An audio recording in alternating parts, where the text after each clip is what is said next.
Chapter 476.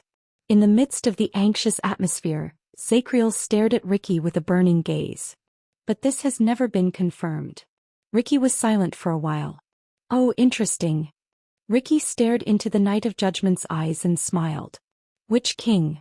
Under the man's profound gaze, Zacriel shook his head firmly. I cannot say.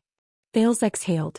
As the floor trembled, Ricky suddenly turned his head around and cast Thales a profound glance. It startled the latter.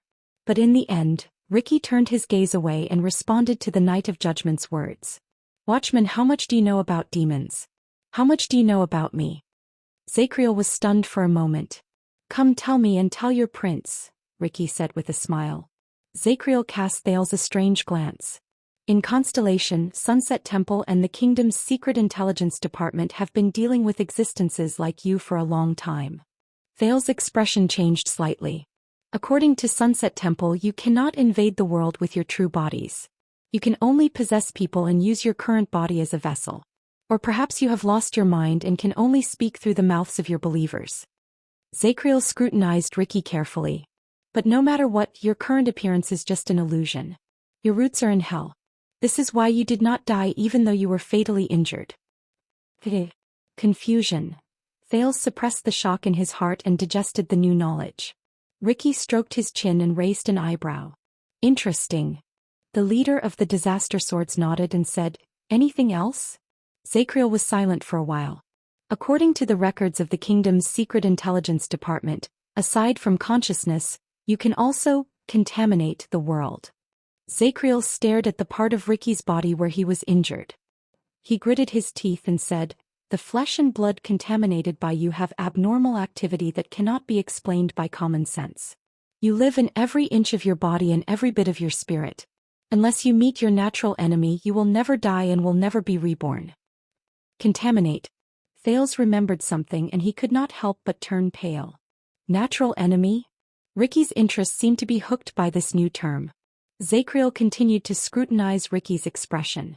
The weapons blessed by the priests in the temples possess the power of the gods, and they can cause irrecoverable damage to you, Zacriel said softly. This is the so-called divine vanquishment. Temple. Thales recalled the few times he had crossed paths with Sunset Goddess and Bright Moon Goddess, but they were all unpleasant memories. But you must have a purpose, don't you? Zacriel stared at Ricky. It's written in the Sunset Scripture that when demons appear in the world, they must have a request.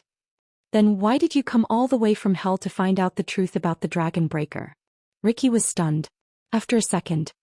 Hee. Ricky's lips curled up. He finally could not help but laugh. Thales and Zacriel looked at him questioningly or coldly. Finally Ricky was done laughing. He raised his eyes and said in a mysterious tone, So, your understanding of the gods and demons as well as heaven and hell, came from Sunset Temple, which supported the Jade Star King and became the Orthodox Church of Constellation, right? Thales tensed up. Zacriel pursed his lips tightly and did not say a word. Ricky leaned back against the stone platform. He seemed to be rather relaxed. You know, before Bright God Church split up, the most primitive and unmodified Bright God Edict would tell you that the sun and hell's river stood opposite each other in the unreachable heavens and earth. One was the source of all things and gave them life, while the other was the end of all things and buried death. The two coexisted equally. Everything was natural and had its own rules. Bright God Edict. Thales thought of something. He remembered that Saroma had once told him about the boring creation myths of these religions. But during the age of the Empire, the Holy Sun sect, which was the most influential in the church, and the Holy Sun precept, which they regarded as their standard, began to say that the sun was beautiful, holy, and benevolent. Only those who believed in the gods, especially those who believed in the Holy Sun and were blessed by the gods, could ascend to heaven after death and enter God's kingdom without suffering. Ricky's gaze turned cold. On the contrary, hell's river was terrifying and cruel. Only sinful souls would pass through hell's river and fall into hell controlled by demons, where they would suffer for eternity. From then on, the Bright God Church's self-proclaimed Orthodox Holy Sun faction began to take power. In order to win the favor of their Lord God, in order to prove that the Holy Sun was the true successor of the Bright God, they competed with each other to perform well. They fought for power internally, reopened the Inquisition, suppressed the outer gods, and persecuted the heretics. Ricky snorted softly. And the irony is that today, when the Holy Sun declined and split up, look at the dawn scripture and sunset scripture. They began to argue about which of the two suns was more sacred. Were the dawn and sunset siblings or husband and wife? Ricky shook his head and sneered in a mocking tone. Hee. Ricky straightened his body and stared at Zacriel coldly. And you took what these churches told you. These records change once every era, and every version is distorted once. As the truth? Zacriel furrowed his eyebrows tightly. So what is the truth? The Knight of Judgment subconsciously raised his voice. What exactly do you want to do? But Ricky suddenly raised his index finger and stopped Zacriel from speaking. You just mentioned a certain king in Constellation's history, right? A mysterious smile appeared on Ricky's face. It made Thales shudder inexplicably, and he remembered Ricky's black face in the past. Coincidentally, I also have a story about a king. Thales and Zacriel looked at each other. They were both stunned. Legend has it that a long time ago, during the boundless era of kings, there was also a great king in the world. He had great achievements in war, and he was wise and far-sighted. Ricky's tone was mixed with the low rumbling sounds of the platform beneath his feet. It sounded even stranger in the empty and dim space. One day, a demon blocked the king's path. It said, "Wise king, please accept my help. I will help you conquer the world and distinguish between loyalty and treachery." Ricky's smile did not fade. The king was wise. He was not moved at all. "Demon, I know what you are up to. You just want to destroy my kingdom." The demon flew into a rage out of humiliation and attacked the king. But the king's power and army were unparalleled. The king's wisdom and strategies were as deep as the sea. Soon the demon and its minions were defeated and imprisoned. Ricky's tone became even stranger, and it made Thales' heart clench without him realizing it. The demon trembled in fear and begged in the prison. "Please, great king, I can provide you with greater power, or else you will not be able to conquer the world." Ricky curled up the corners of his lips and looked at Thales, making the latter's heart tremble. "I can conquer the world on my own. I do not need your weak help." The king wisely rejected it. "Demon, I know what you are up to. You just want to destroy my kingdom, but in the face of my power you are nothing." The king conquered the world, but wherever he went there were cries of war, victims everywhere. Wherever his army passed, blood would be everywhere. Soon everyone began to oppose his conquest. The king remembered the demon's words and was extremely angry. So he went to the prison and tortured the demon. Ricky took a deep breath. His words continued. The demon trembled in fear and begged in the prison. "Please don't torture me. I can provide you with wiser advice. Otherwise, you will not be able to distinguish between loyalty and treachery." Zacriel's gaze froze. "I can distinguish between loyalty and treachery. I do not need your foolish advice." The king wisely rejected it. "Demon, I know what you are up to. You just want to destroy my kingdom, but in the face of my wisdom, you are as stupid as a pig." The king returned to the court and used his methods to suppress the voices of opposition. He regained support for the war. But one day the generals who were loyal to him rebelled and betrayed the king. The king remembered the demon's words and was filled with regret.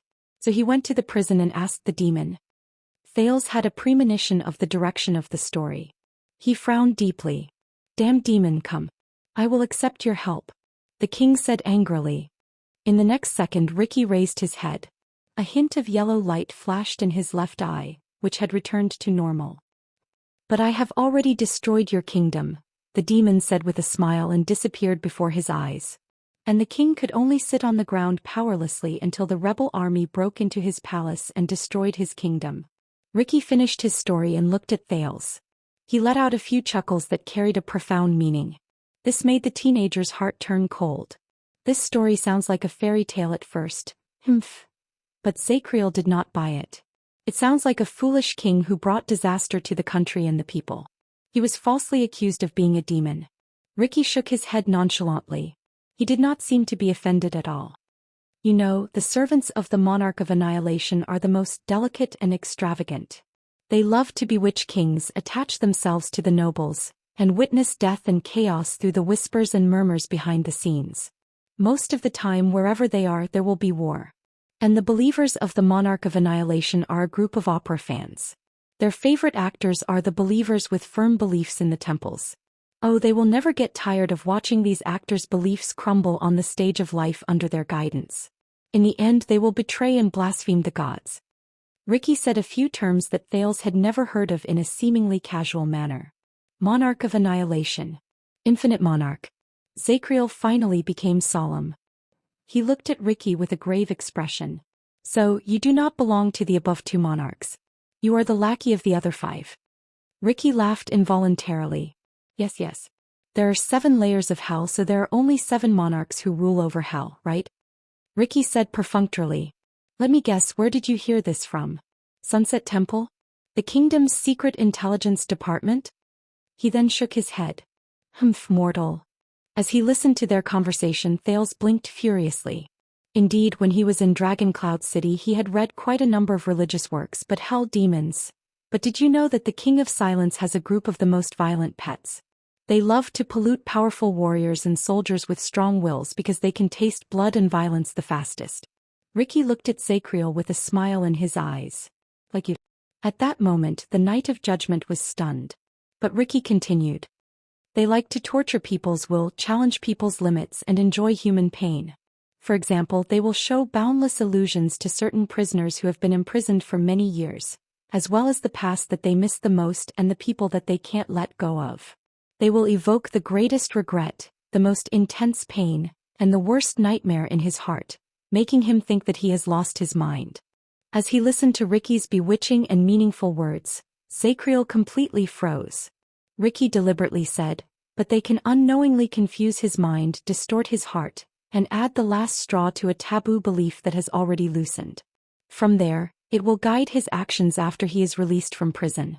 And this kind of warriors who are not in their right mind, but can still bring about countless bloodshed, are the favorites of the King of Silence's pets. Enough.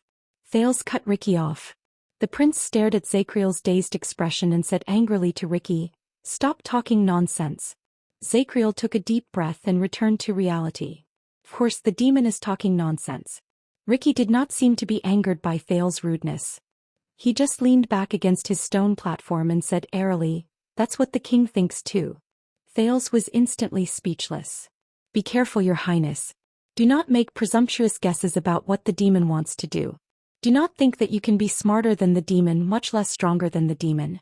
Ricky stared coldly at the wall in the distance as it gradually slid down. Because when you ask the question, Ricky turned his head and stared at Thales with a pair of cold, deep eyes. "It has already succeeded." By the side, Zacriel was silent. Thales stared into his eyes. He wanted to say something but did not. "The demon is always there," Ricky said with the ghost of a smile. "But the demon does not speak." "The gods know," Ricky snorted softly and added coldly. "But the gods do not speak." "The demon is always there, but the demon does not speak." "The gods know, but the god does not speak." The prince felt an inexplicable chill run down his spine as he sensed the profound meaning in this sentence. Thales was silent for a while. He felt that he was completely suppressed by Ricky, whether it was his aura or the situation. But he remembered something. If they are really that terrifying," the teenager said again, attracting their attention, "then why did you have such a huge reaction to the name, Truth Brothers?" As expected, the moment he said it, Ricky's arm trembled slightly. He stared at Thales with a complicated gaze. "I have heard of it," Thales braced himself and continued. "The calamities, the mystics. They killed the gods, started the battle of eradication, and dragged the demons from hell into it." At that moment, even Zacriel furrowed his eyebrows. Thales sucked in a deep breath and asked the biggest question in his heart. "So, you came here today to ask about the world of purification? I mean, the Dragon Breaker's background and the relationship between the legendary anti-mystic equipment and the 2 empresses. Is your goal a calamity like the Magic Empress?" Ricky was silent for a long time. For a few seconds, Thales could only hear the rumbling sounds of the platform moving up and the mercenaries whispering to each other in the distance. Finally, Ricky spoke in his softest and most mysterious tone. "The calamities killed the gods? This is probably what a wizard or a wizard's notebook told you, right?" "Wizard?" Thales' gaze froze. The elegant figure in blue appeared before his eyes. Ricky clicked his tongue and shook his head. What's wrong? Thales asked, puzzled. Crassus of the Disaster Swords turned his head around and looked at Thales with a complicated and subtle gaze. You are so simple, that you are adorable. Thales was stunned. What do you mean? Ricky did not answer immediately. He only looked at Thales with a profound gaze for a while. How do you kill a person? Thales was stunned. Ricky sneered and nodded. He looked at Zacriel, who was opposite him. Well, that's right. Pierce his heart, wait until he stops breathing and loses his life. But if I come back to life and start breathing again. Oh, sorry, you didn't kill me. Ricky laughed even more merrily and pointed at his neck. Zacriel's gaze on Ricky became even more solemn. But Ricky's next sentence made Thales even more puzzled. So, how do you kill my sword? Thales was stunned. What? Ricky touched his everlasting truth and smiled. To kill my sword, you also cut off the hilt of your sword, wait until it stops breathing and lose its life? Thales blinked to show his puzzlement. Oh. Ricky shook his head mysteriously and pointed at his silver-edged long sword. Because swords have no life. You can't kill a sword. Thales was stunned. Then similarly, how do you kill a book, a dream, an oath, and a spirit? Ricky's gaze became harsher and colder. How do you kill these abstract things that have no life and no boundaries between life and death? As he observed the prince's expression, Ricky seemed to have enjoyed enough of the shock on Thales' face. He nodded in satisfaction. Now, my dear, answer my next question. Thales took a deep breath and suddenly understood what he meant. No matter how powerful you are. Ricky stared at the dark ceiling as if his gaze could penetrate it and reach the endless starry sky above his head. But how do you kill a god? Thales breathed in a daze. He could not help but think of what Asda had once told him. Surpass the gods and look down on all living beings. Even though I am reluctant to part with your innocence and adorableness, my dear. At some point in time, Ricky's way of addressing him changed. It is time for you to lift your eyes from the lies, whether they are fabricated by the temple, the church, the magic tower, or the wizards. Ricky's eyes sparkled. Self-righteous lies. Chapter 477. Lies. Thales was stunned for a full 3 seconds while the platform rumbled faintly. During those 3 seconds, Thales stared at Ricky, who seemed to be implying something under the firelight. Many scenes of him coming face to face with his past seniors flashed in his mind. Asda's calmness and elegance. It's not just me. Every mystic in the world can use their own methods to easily destroy the world in an instant. Giza's horrifying smile. You are walking further down the path of misfortune. Mystics, this is not a gift or a blessing. It's a curse and misfortune. Taurus's mysterious figure. Remember, child, stay true to yourself. Even if you think you have it under control, you still cannot let your guard down. The rising platform trembled slightly, snapping Thales out of his daze. So, what do you mean? The surprised Thales asked anxiously. The mystics didn't kill the gods? That's a lie they made up?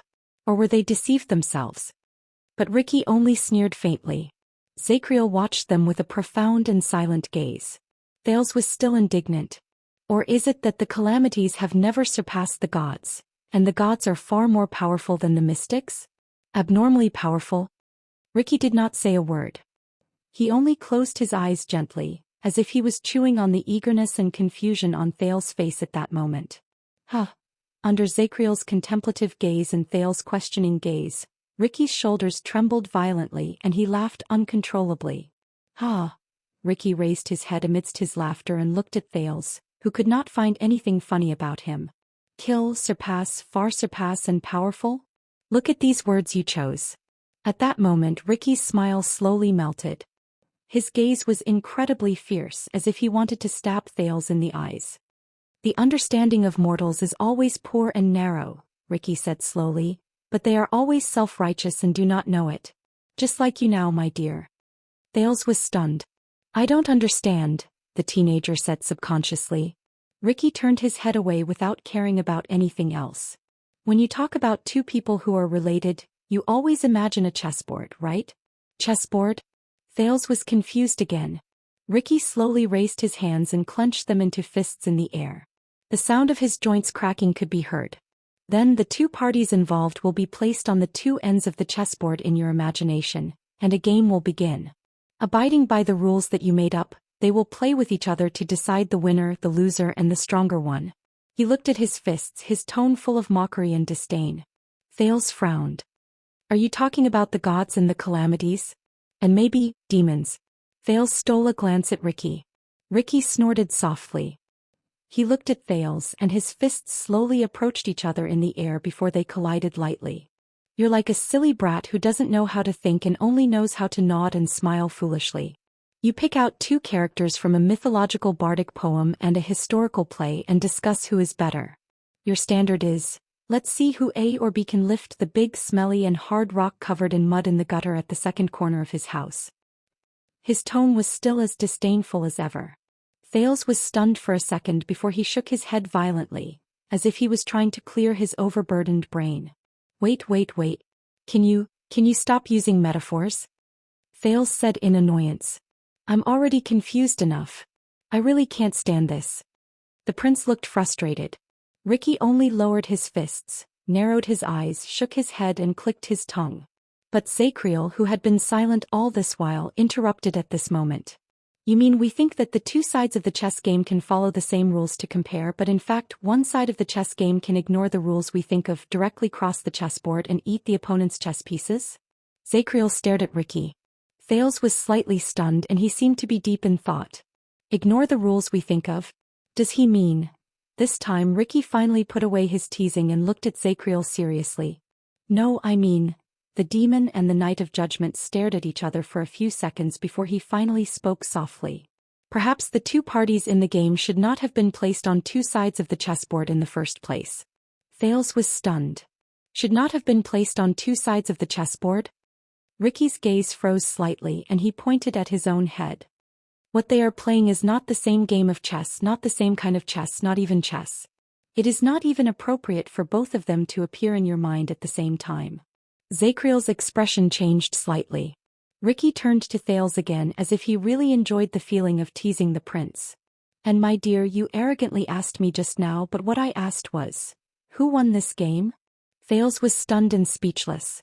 Zacriel's expression was solemn. Ricky's expression was still calm and he looked a little pleased. But at that moment, Thales remembered many memories he had neglected for a long time. A tense confrontation in the Sunset Temple. That's right, I am Wuxia Arund, the head ritual master of Sunset Temple, the only spokesperson of the Sunset Goddess in the world. The unusual exchange in Bright Moon Temple. If the gods truly exist, if they are truly the creator of all things in the world, how could they allow this to happen? In the black track under Dragon Cloud City, the light on Silver Shadow Man's body shone. I was quite lucky after I died. I received the blessings and gifts from a certain great existence. When he thought of all the history of him dealing with the gods, Thales trembled slightly. Mortals often use their own limited imagination to understand the gods in their hearts. They are the gods they look forward to, fear, loathe, revere, love, and worship. Ricky and Zacriel were both stunned. They turned their gazes and saw Thales, who was in a daze. They subconsciously repeated the words they heard before. Mortals always use their own barren thoughts to understand the gods. Because their lifespans are short, they imagine the gods to be eternal existences. Because they are weak, they presume the gods to be existences with unparalleled might. Because they think of themselves as a member of the multitude of living beings, they imagine the gods to be of a higher and stronger kind. Thales took a deep breath and a solemn expression appeared on his face. The problem is, eternity, power, life, these mortal things. If the gods are truly beyond the understanding of mortals and stand in a different perspective, then do they really see these things in their eyes? Under Ricky and Zacriel's strange and surprised gazes, Thales' eyes darkened. He stared straight ahead. His tone was grave and his tone was ethereal. Because the true gods may be far beyond our imagination. They are another kind of existence. Thales exhaled and quietly sank into deep thought. On the slowly rising platform, Ricky and Zacriel looked at each other in surprise. Who said this? Zacriel asked softly. Dragon Cloud City's Bright Moon Temple. Thales did not even turn his head. He seemed to still be immersed in his thoughts. High Priestess Jewel. When Zacriel heard the name Dragon Cloud City, he could not help but frown deeply. Ricky was silent. Then he sighed softly. Very good. This is probably the most detailed description of an indescribable god that I have ever heard in my life. An indescribable god. Thales furrowed his brows. He suddenly felt that the seemingly neurotic high priestess Jewel had said to him in Bright Moon Temple 6 years ago, on that night filled with blood and conspiracies, might be extremely important. Your Highness. Ricky sighed. Even the way he addressed Thales became formal without him realizing it. You always surprise me. Ricky's gaze became solemn. Bright Moon. As expected, when Bright God Church is destroyed, the Church of Holy Sun is divided, Sunset Church is stuck in its ways, Breaking Light Church is corrupted, and the two temples are fighting against each other using Errol's name to cheat each other of their food and drinks. Only the seemingly weak and aloof Bright Moon. Ricky sighed with emotion. Even though the mountains are gone, the bright moon is still in the sky. The Northlanders do have their ways. But in the next second Ricky retracted his rare solemn tone and changed the topic. But, if she said that, are you sure her salary won't be deducted? This joke brought Thales and Zacriel back to reality. Ricky pulled the cloth bag over him and took out a piece of jerky. Eat it. There's only one. Ricky smiled and tossed the jerky to the weak Zacriel. For the sake of your prince. Zacriel was slightly stunned. He glanced at Thales. The prince shrugged and revealed a complicated and resigned smile. The knight said nothing else. He lowered his head and quickly bit off the piece of jerky. The three of them were silent for a while. Each of them had their own thoughts. You haven't answered my question. Zacriel's eyes were clear. He put the last piece of jerky into his mouth. What are you trying to do? But this time the Knight of Judgment raised his head and looked at the mercenaries around him. Also, as an underground demon, how did you become the leader of the traders of the Tower of Eradication? How did they willingly follow an inhuman existence? Zacriel narrowed his eyes and sized up each member of the Disaster Swords. Do you trust these people that much? Ricky followed the Knight of Judgment's gaze and looked at each of his subordinates. Crassus of the Disaster Swords was silent for a while. Do you know Knight of Judgment? Ricky's gaze was profound, but there was a hint of pity and sentimentality in his tone. Do you know why we are always short on manpower and why we even need to rely on Shadow Shield for this operation? Zacriel did not answer. He only waited quietly. In Thales' eyes, Ricky supported his chin with his hand, sighed softly, and pointed not far away in a very human-like manner. He pointed not far away, Salander Klein. Thales and Zacriel's gazes followed the direction of his finger and turned to look at the middle-aged disaster swordsman who wielded his sword extremely quickly. He comes from the Tower of Reformation, and he is one of the dishonorable products of the Northlanders' land expansion war decades ago. His father is a Northland noble with a title, and his mother is a barbarian who was kidnapped in the mountains. Because of this, he will never be accepted as a member of either side of his parents. Klein, who was not far away, turned his head around in alarm. When he realized that Ricky and the others were looking at him, he immediately cast them a questioning look. Ricky waved his hand at him, indicating that everything was normal. On the surface, the Northland nobles in the Tower of Reformation treated him as a chess piece to appease the barbarians after the war and pretend that they were at peace.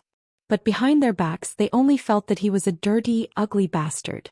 The barbarian elders relied on him to negotiate and bargain with the Northlanders, but at the same time, they despised him as a sign of their own subjugation, and the shame of their tribe's defeat due to their rape. Ricky's tone became a little sad. No matter how much he honed his skills, Klein's identity will always be before his abilities. But he will never know who he is, because he is neither a Northlander nor a mountain barbarian. He will forever be a homeless orphan who wandered between two tribes. Thales spoke with a smile. Thales and Zacriel did not speak. They only looked at each other. Ricky snorted softly and turned to the other side. Falcon Joseph. He is a Kalanzani from Thornland. He once served as a special agent for the royal family in Alumbia Kingdom. Thales recognized the person resting by the stone platform. He was the spy the mercenaries had sent to the prison of bones beforehand. Like many of his peers, he lived in a muddled and muddle-headed world in Alumbia's laughable and pitiful political struggle. For the sake of the kingdom's mission, which he did not know was real or fake, he blindly obeyed his superior's orders. He did not hesitate to betray his conscience, and he was stained with blood. He captured, tortured, interrogated and persecuted batch after batch of enemies of the kingdom. He thought that by doing so he could gain a stable life in the world, so that he could lie to himself every night when he held his wife and children in his arms that he only wanted to support his family. Ricky's gaze was complicated. He shook his head at Joseph, who also sensed something and turned around to look at him. Until one day his father-in-law was also labeled as an enemy of the kingdom, and was imprisoned. And Joseph's superior, who also wanted to support his family, turned Joseph's wife and children into bargaining chips to extort confessions from him. From that day onwards, the excuse he used to deceive himself shattered. Zachriel did not know if he had triggered something, but he sighed softly after he finished listening. Ricky's emotions seemed to have been stirred up. He turned to Thales and his gaze became slightly gloomy. And Xian, who unfortunately died in battle, was a Nidarjan from Lagudan state in the eastern peninsula. Thales remembered Xian, who used an axe and was eventually killed in battle against Barney Jr. He could not help but be stunned. That's right.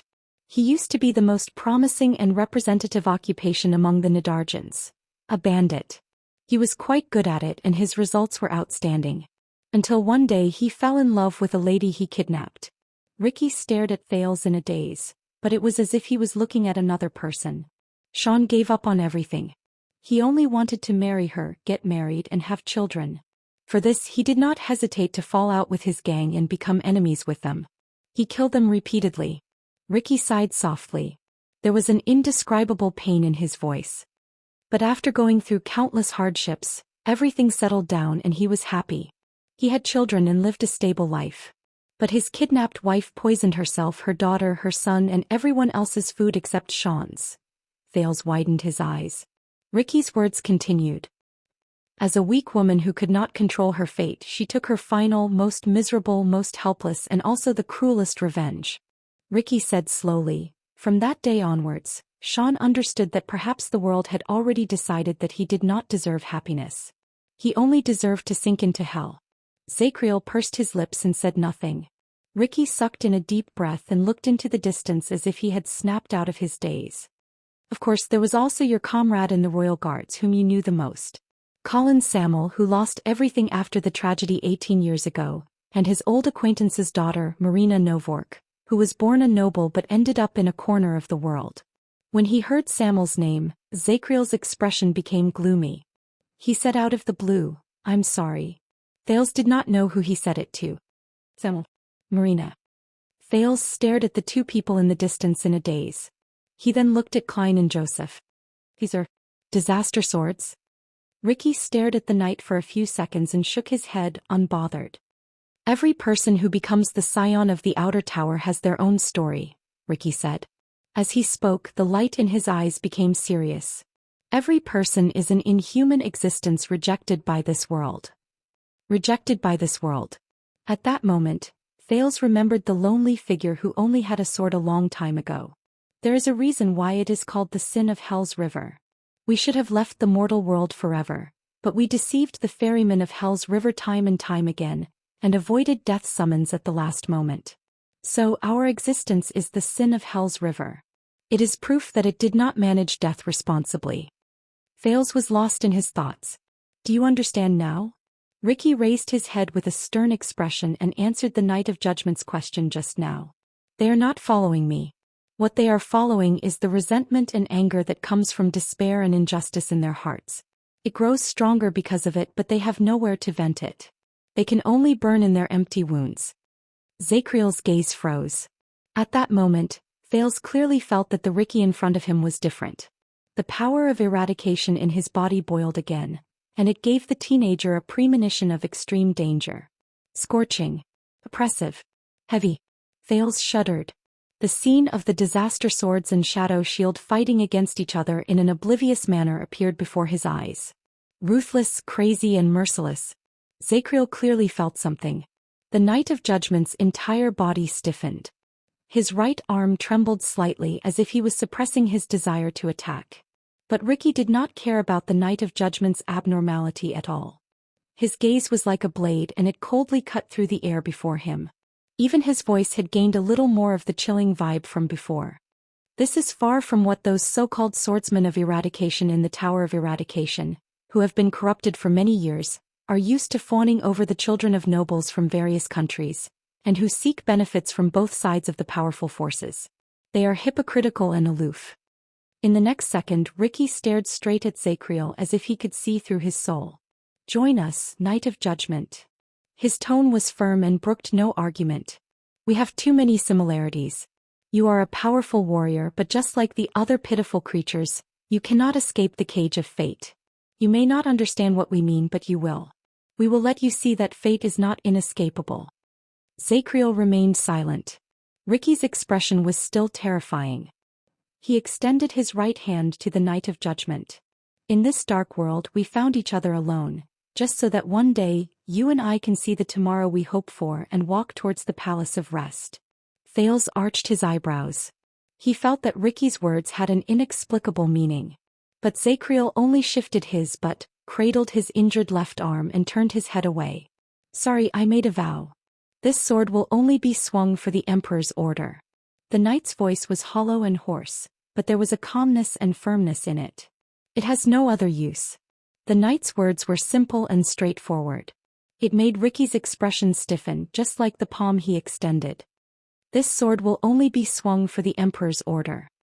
As he listened to the unique words translated from the ancient empire, Thales' heart sank a little. He remembered how Nalji and Nair looked before they died. Ricky frowned as he stared at the stubborn Zacriel who refused to budge. In the end, with disgust and resignation, he shook his head. "Damn the people of the Empire. The Emperor's order, The demon then turned to Thales. Thales, who was burned by the flames of war between the two, subconsciously twisted his butt, changed his sitting position and straightened his appearance. The teenager quirked an eyebrow. Maybe you should look for that red-haired guy over there with a crossbow. He should be helpful for your group's promotion and recruitment." But before Thales could finish speaking, no. Ricky did not care about what he said. He only looked away and waved his hand in disappointment. "You can forget about it. Now is not the time." Thales, who had been looking forward to it for some reason, did not even have time to finish his joke. He did not even have the time to retract the smile on his lips. An indescribable, faint awkwardness surged in his heart. "Am I that bad?" At this moment the Knight of Judgment added, "By the way, aside from lunatics, no one is interested in cults that engage in self-hypnosis." Ricky was silent for a moment. "You mean lunatics? Self-hypnosis?" Ricky chuckled softly and returned to his calm and profound nature as a leader. "You know, a long, long time ago. I mean before the two magic empresses were empresses." Ricky leaned back against his stone platform, and an unsettling smile appeared on his face. "They had another nickname among the wizards, another nickname that has been forgotten." "Magic empresses? Nickname?" Thales tensed up and he subconsciously pricked up his ears. Zacriel was also slightly startled. His gaze moved past Thales and returned to Ricky. "Magic Empress?" Ricky was not in a hurry to answer. He tilted his head and sized up the Knight of Judgment with great interest. "Zacriel, tell me. Didn't you find it strange when you purchased mystic gun cores from the Empire? Why did only the Empresses have that kind of technology? Why did they affect the situation of the entire world? And 18 years ago, your colleagues, your kingdom, your past. When you look back on the past, do you feel that the world is so unfair?" In the next second, Ricky's tone became deep, as if he was a mysterious fortune-teller. "Do you feel that fate is so heartless?" Fate. Ricky's series of questions almost made Thales and Zacriel dumbfounded. Zacriel frowned. "What are you hinting at?" Ricky smiled. He looked to his left and right as if he was worried about something. "Listen carefully, my dear. Just like the Truth Brothers before they became empresses, the two mystics, Blood Spike and Helen, were known by the wizards as..." At that moment the demon looked at Zacriel and Thales. There was mockery and warning in his eyes at the same time. "The twins of fate." Thales and Zacriel were both stunned. "Fate, twins?" Wait, combined with what he said earlier. Is he hinting at what I am thinking? While he was so shocked that he could barely think, Thales saw Ricky speak in the most complicated and incomprehensible tone. "Knight, your king is very great. But he could not win against fate." Zacriel stared at the demon in a daze. His expression changed drastically and he subconsciously shook his head. Trust me. Ricky raised his head and looked at the dark walls around him in the dim firelight. The prison of bones is not the end. Fate is a bigger prison. Fate is a bigger prison. Thales breathed absent-mindedly while his heart was in a mess. And we have the key to open the prison. Ricky took out the green crystal from his bosom and looked at Thales. The fervor in his eyes made the latter feel a chill in his heart. Perhaps it is the only key. For a moment, Zacriel and Thales were speechless. Yow. Ricky smiled. Who is the lunatic here? Who is the one hypnotizing himself? Silence. A long silence. Amid the endless noise, Zacriel finally sighed. But he lowered his head in the end. Why, your name is Ricky, right? My name is Ricky now. Ricky shifted into a relaxed posture. He retracted his sensational expression and smiled.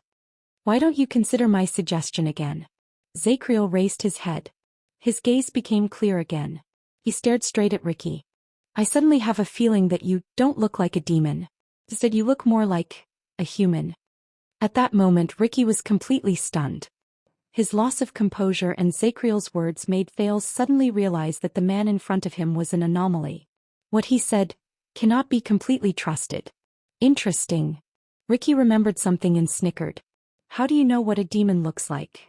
Zacriel did not speak immediately. He stared at Ricky for a very long time.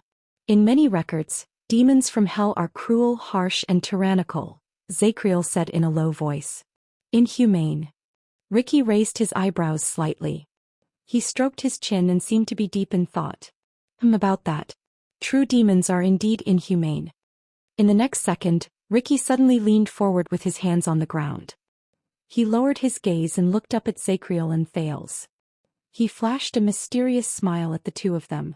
For example, they can be so inhumane that they make you think that they are humane. Thales shuddered slightly.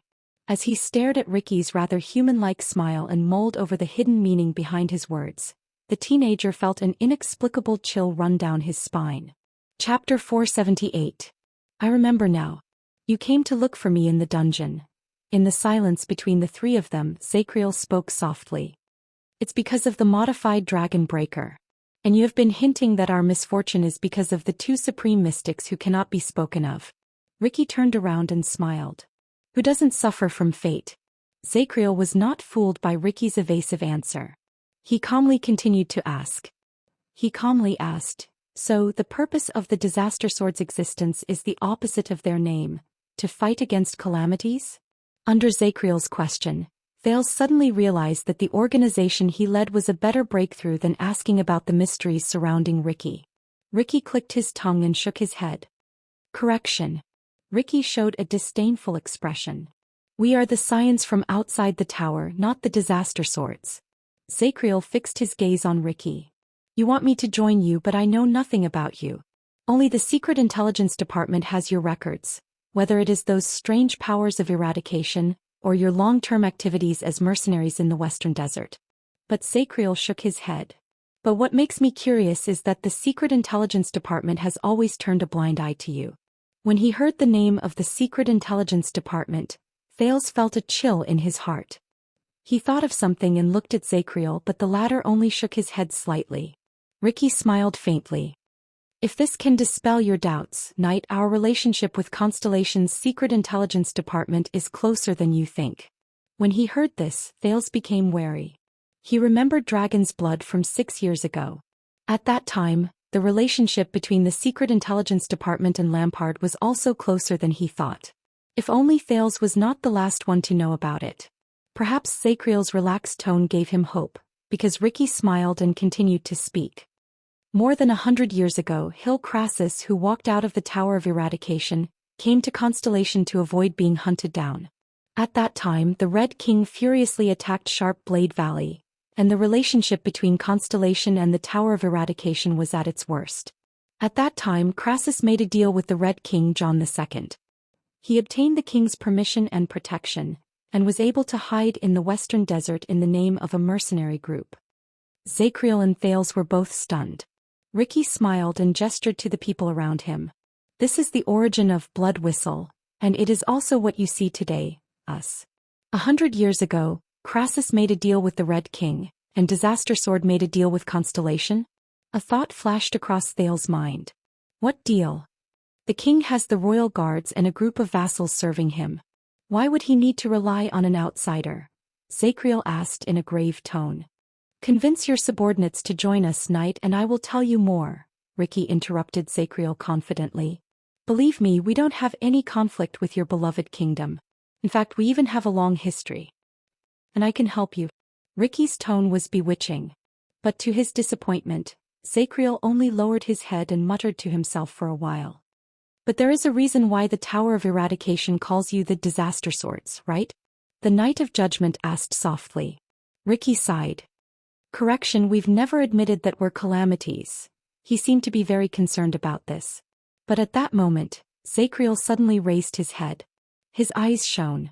Based on what you said, more than 100 years ago the first Crassus built your organization in the name of mercenaries and hid in the western desert. Do you know what I remember? Ricky raised his eyebrows and made an expression that said, so? In the next second, Zacriel's tone became serious. Coincidentally, at that time a certain underground organization that started off as bootlegging merchants in the western desert also grew stronger in Eternal Star City with the tacit approval of many powerful nobles, until it controlled the entire underground world. Ricky was slightly stunned. When he heard this, Thales thought of something. The knowledge he gained while he struggled in the underground world before he became a prince returned to his mind. Started off as bootlegging merchants in the western desert, underground organization, powerful nobles, gradually grew stronger in Eternal Star City, control the underground world. Isn't that Blood Bottle Gang? Thales subconsciously uttered the name. He could not help but feel surprised. At that moment, Ricky's expression became unpleasant. Thales suddenly understood many things. Zacriel had built a bridge for him to obtain information. Of course. Zacriel confirmed Thales' guess with a cold tone. Later we all knew who was behind Blood Bottle Gang. Blood Bottle Gang. Thales could not help but think of those two strange figures again. One was elegant and graceful and the other was sweet and pleasant. However, Ricky furrowed his eyebrows. The demon suddenly realized something. He had underestimated the human before him. But Zacriel was like a knight who followed up on his victory.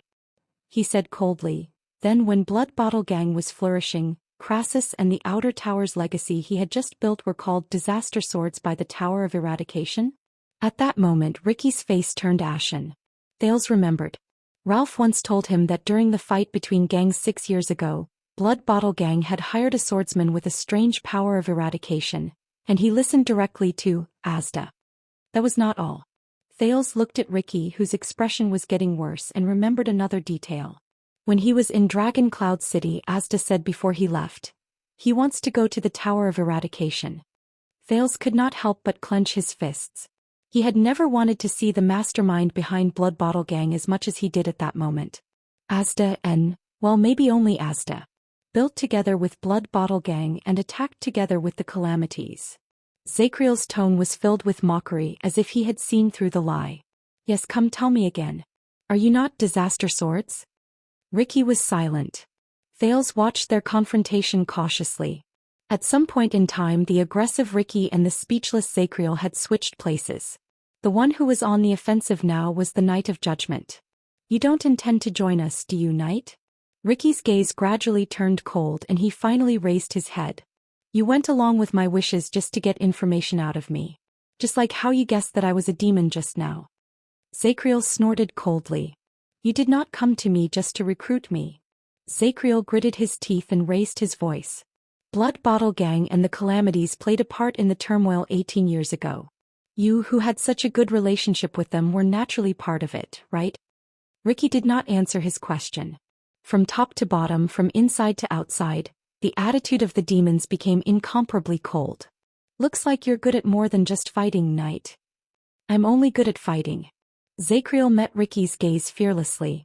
He even gave him tit for tat. But swords are not the only way to fight. The two of them stared at each other, their gazes like swords. Thales felt a chill down his spine as he watched from the side. Finally, after a suffocating standoff, Ricky turned around. Samuel. Ricky shouted coldly, that's right. I think Zacriel's legs are a little numb from sitting. Could you kindly accompany your old officer for a walk? Samuel walked over from afar. He cast a puzzled glance at the two people who were about to start fighting and he nodded. By pleasure. Zacriel snorted and shook his head. The Knight of Judgment did not wait for Samuel to support him. He stood up, dragged his heavily injured body and limped into the distance. So he can walk by himself. Ricky stared coldly at Zacriel's back. Wariness surged in his eyes. Just now he was just showing his weakness to me. This man was not a brute who only knew how to fight and kill. On the contrary, his insight was sharp and his understanding was astonishing. Even when they were talking outside the battlefield, he would still bully his enemy, show weakness and set up traps. He would obtain the information he wanted. The Knight of Judgment. Ricky tightened his grip on his sword. He made you nervous. Ricky turned around. Thales narrowed his eyes and looked at the demon with a hint of schadenfreude. You lost to a human in a battle of words and got a lot of information from him, didn't you? Ricky's expression darkened. Thales sighed softly. But just now you said that a real demon is so inhumane that you think he has a human heart. As he listened to the teenager repeat his words, the absent-minded Ricky furrowed his brows. What? Thales looked up. A real demon? Thales asked in puzzlement. What does that mean, Ricky? You mean that you are not a real demon? Ricky's cheeks twitched a little. But Thales was not done yet. Also, I tried to replicate your power of eradication in the tavern, didn't I? Thales said softly, paying attention to Ricky's expression. I know that the power of eradication is the pride of humans. And I also know that the blood clansmen and orcs have powers that are very different from the humans' power of eradication. Thales became serious. If you really have the body of a demon living underground and in hell, Ricky, then why do you have the power of eradication? Is it really as Zacriel said that you have possessed someone else? If that is the case, then where did this body of yours come from? Ricky's expression became unpleasant again. He suddenly realized that the teenager in front of him might not be easier to deal with than Zacriel. As I said, Your Highness, there are all sorts of miracles in this world. Ricky looked at him deeply. And my existence is a little more complicated than you think. A little more complicated. Just as Thales was thinking about how he could get more information out of him, Ricky suddenly interrupted. So, you used the sin of Hell's River to replicate other powers of eradication, right? Ricky narrowed his eyes. Did you figure this out on your own or did someone teach you? Thales vaguely knew that Ricky was trying to change the topic, but he had to admit that the thing he used to change the topic attracted the teenager's attention. The sin of Hell's River. Blacksword's face appeared in Thales' mind. Is this important? Ricky smiled. Of course. If you thought of it, then you're pretty good. But Ricky's expression immediately changed as if a cold wave had arrived. Someone else taught you. Ricky said coldly as if he was serious. Then he deliberately wanted to harm you. Or he didn't want you to improve at all. For a moment, Thales was completely stunned. Harm me? Thales was about to retort in disdain when he thought of Ricky's identity as a demon, but he suddenly remembered the scene when he parted ways with Blacksword. About the sin of Hell's River. After tonight, you better not use it again. No way. The teenager subconsciously clenched his fists. When he thought of this, the mocking words that Thales was about to say paused for a moment. Harm me? What do you mean? Ricky took a deep breath. Thales suspected that what Ricky wanted was the satisfaction of seeing others confused while he answered their questions. He leaned back, shook his head and said with a smile, because the sin of Hell's River's transformation characteristics have so many uses, and there are so many ways to improve yourself. But you chose the stupidest, the least effective, the most troublesome and the most boring one. Ricky's eyes flashed and his expression was profound. Imitation. Thales frowned. Is there a problem? Ricky snorted coldly. Of course there is. The first Crassus once discussed this problem. Thales thought of something. The first Crassus? That's him. I know that it might be very effective, interesting and impressive in the beginning. This time Ricky was not his usual self. He stared at him seriously and sternly. Omnipotent power of eradication, is it? When he heard the words omnipotent power of eradication, Thales' expression changed. Yes, he does know something. When he saw Thales' tacit expression, Ricky sneered. So, you think that in the future when you encounter powerful elites and useful powers of eradication, you will activate your sin of Hell's River, imitate and replicate them and easily take them as your possessions, your spoils of war. You will then obtain their powers as if you were cheating? Thales asked. The teenager was stunned. He had never thought about this problem. Jayla's strange blade technique, Waya's edge of no return, Nicholas' twist of fate. He had imitated quite a number of people over the years, but... So, to you the power of eradication is an apple or a sword. Ricky's expression grew sterner, and his voice was especially clear amid the rumbling sounds around him. You can eat it when it is delivered to your mouth and you can use it when it is placed in your hands? Thales was a little dumbfounded by his sudden and fierce tone. Ricky then snorted softly. Tell me, Thales. This time Ricky, who would either address him as Your Highness in a distant manner or call him, my dear, in a teasing manner, actually called Thales by his name. Ricky said coldly, do you think that this is the meaning of the sin of Hell's River and even the true essence of the power of eradication? Thales raised his eyebrows and twitched the corners of his mouth awkwardly. But no. Of course he was not stupid enough to say yes. However, Thales had a feeling that Ricky would become a different person when he was talking about certain topics, regardless of whether it was the duel with Barney and Zacriel, the story of his subordinates, or the sin of Hell's River. It was as if that was the last respect he had left. At that moment, Ricky stared straight at Thales as if he wanted to see through his heart. Barney, if I remember his name correctly, have you imitated his power of eradication? Thales, who was thinking about what kind of person Ricky was instantly stunned. Barney. Chapter 479. No? Puzzled, the teenager asked, what's wrong? But this time Ricky obviously did not want Thales to answer.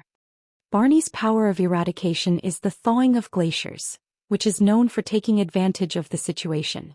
But can you sense the existence of taking advantage of the situation in his fight? Thawing of glaciers? Taking advantage of the situation? Wait a minute. Thales was stunned when he heard the familiar term. Thawing of glaciers. Isn't this the power of eradication of the fortress flower from 6 years ago, Sonia Cecere? Is her power of eradication the same as Barney Jr.'s? But Barney Jr. The leader of the disaster swords turned his head around and looked at Barney Jr., who was under strict guard in the distance. He voiced out Thales' thoughts. He's a ruthless person, isn't he? Ricky looked at Barney Jr.'s indistinct figure with a little emotion. Even with that kind of body he could still seize the opportunity to force me into that state. Thales froze for a moment and remembered Barney's fight. No matter how hard he tried, he could not connect the fortress flower, the valiant female warrior Sonia, who fought with ease under the siege of Giza's endless tentacles, with Barney Jr., who risked his life and fought fiercely while covered in blood. Thales was very puzzled. Ricky turned his head around and continued to ask, do you know Barney? What kind of person do you think he is? What kind of person is Barney? Thales suddenly remembered how the man looked when he lost hope and wanted to end his own life. The teenager was about to answer, but he suddenly realized that he could not give his opponent more information, so he could not help but shut his mouth. But Ricky did not care. He lowered his head and answered his own question. Let me guess. He raised his right hand and slowly tapped his fingers. He should have had complete night training when he was young. It can be seen from his footsteps and habits. But he has become like this. He dares to put his life on the line just so that he can strike an effective blow at the most dangerous moment. Ricky's gaze froze. This is not a coincidence. He must have experienced something unforgettable when he was young, so he decisively and resolutely gave up the orthodox swordsmanship that he was used to. In the end he took a risk and completely changed his fighting style, becoming what he is now, sacrificing everything for a single victory. While Thales listened to his seemingly logical analysis, he recalled Barney Jr.'s unusual fighting style and tried hard to keep up with his rhythm. Ricky raised his head again and looked at Barney Jr. Even his thawing glacier was greatly affected. I can barely recognize it now. Thales raised his eyebrows. But you still recognized it. Ricky shook his head and revealed a mysterious smile. You missed my point. While Thales scratched his head in confusion, Ricky sighed as if he was talking to himself. I think Quill Barney probably did not have a good life when he was young. He might even be antisocial, cold and gloomy.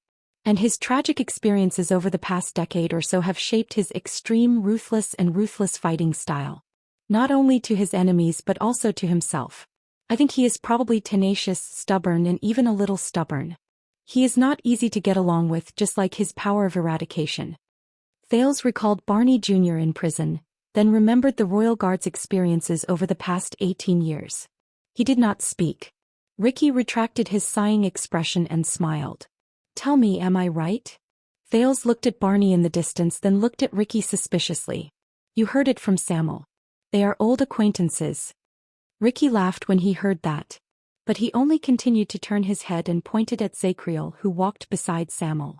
Zacriel, the famous Knight of Judgment. What kind of person do you think he is? Zacriel. Thales pictured him painfully trying to stop Barney from committing suicide.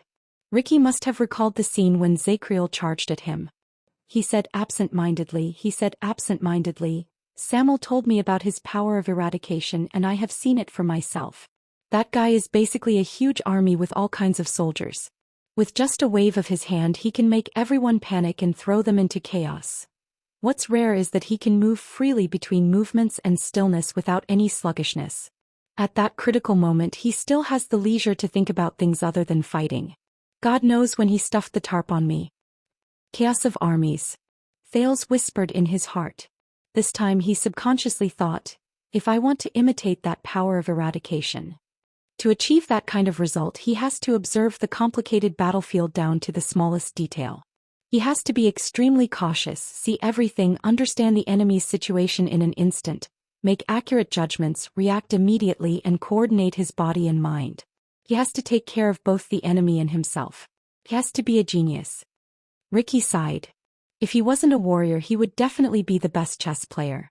He would multitask, have a quick mind, have great foresight and see the overall situation. And our conversation proves this point. Thales furrowed his eyebrows. As he listened to Ricky's evaluation of Zacriel, he seemed to have slowly grasped some of the meaning behind Ricky's words. Ricky picked up his water skin and drank a mouthful. Then he tossed it to Thales without a care. So, I guess that he is a cautious person in his daily life. He takes care of everything, has keen senses and takes care of the overall situation. He is a person you can entrust your life to. But Ricky immediately sighed. This is probably also unfortunate. Compared to Barney, who sacrificed everything for a single victory, Zacriel has too many things to worry about. The factors he cares about are too complicated. His omnipotence and genius have become his curse and burden. But he obviously doesn't like to complain and vent. He only acts quietly and bears all the burdens alone. Those who carry too many burdens will always falter. Given time, they will either become self-contained and unable to extricate themselves, or they will become crazy and violent, unpredictable. As he listened to his narration, Thales was secretly shocked. Did Ricky know Zacriel before? After Ricky finished speaking, he smiled and said, Look, through the power of eradication I can learn a lot about them. But why? Thales frowned and shook his head. Samuel must have told you this as well. You gathered information about your target beforehand. Ricky snickered. As Ricky laughed, Thales pursed his lips. All right. The teenager's thoughts turned, and he dug out a figure he had not seen for a long time from his mind. I mean, if there is a powerful supreme-class warrior who has a rare power of eradication. Ricky listened to Thales' words with interest. Can make him change his momentum and posture, pull back his sword and stab the next. He can make many feints or feints. While he is caught off guard and is unpredictable, he can deceive his enemy and win.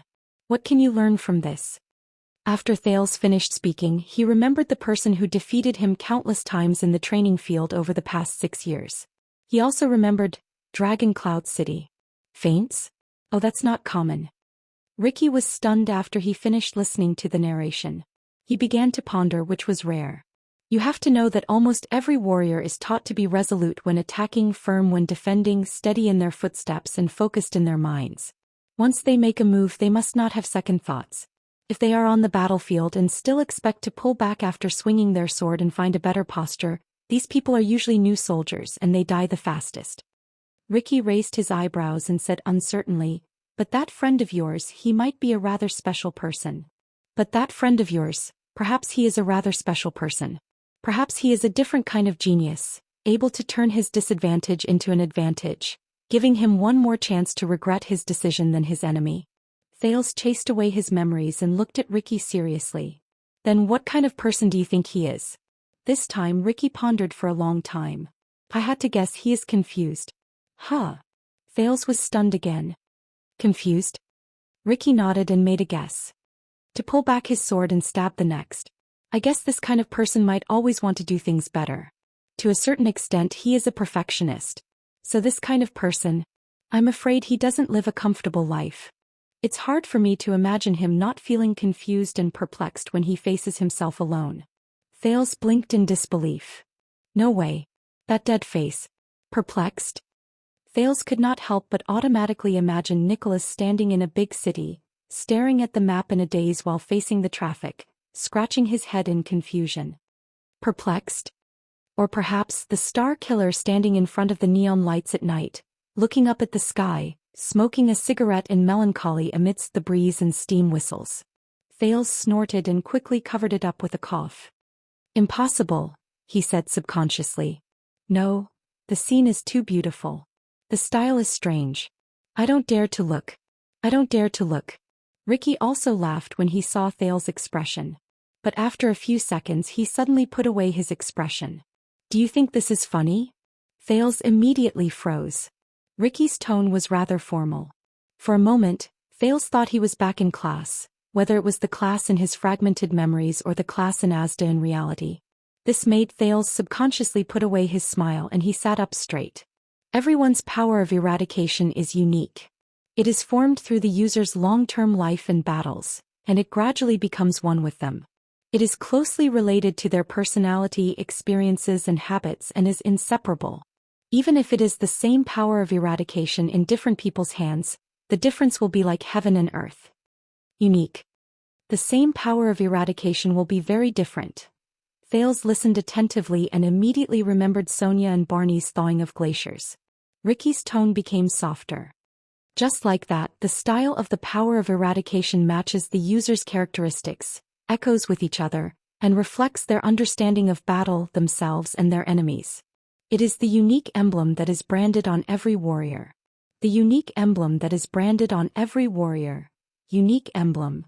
Thales immediately remembered the topic of their conversation, and doubt rose from the bottom of his heart. But the sin of Hell's River, the so-called omnipotent power of eradication. Ricky stared at him. His gaze was cold and sharp and his tone was crisp and firm.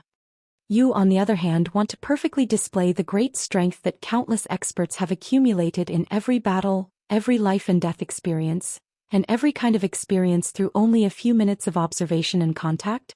Do you want to demonstrate the great strength that has been shaped by their personalities, experiences, bodies, and even their enemies and opponents? Thales was stunned. Personality, experience, body, even enemies and opponents. Ricky narrowed his eyes. When you were obsessed with imitation, the biggest mistake you made, Thales, was to treat the power of eradication as a tool that was separated from the warrior himself. You imagined the power of eradication as a platter made up of a few lifeless parts. You thought that you could take away one part at any time and ignore the other. You thought that you could only choose their strengths and ignore their weaknesses. You thought that you could only imitate the warrior's strength and benefits at this moment, and easily throw away the sweat and price they paid in the past few decades of their lives.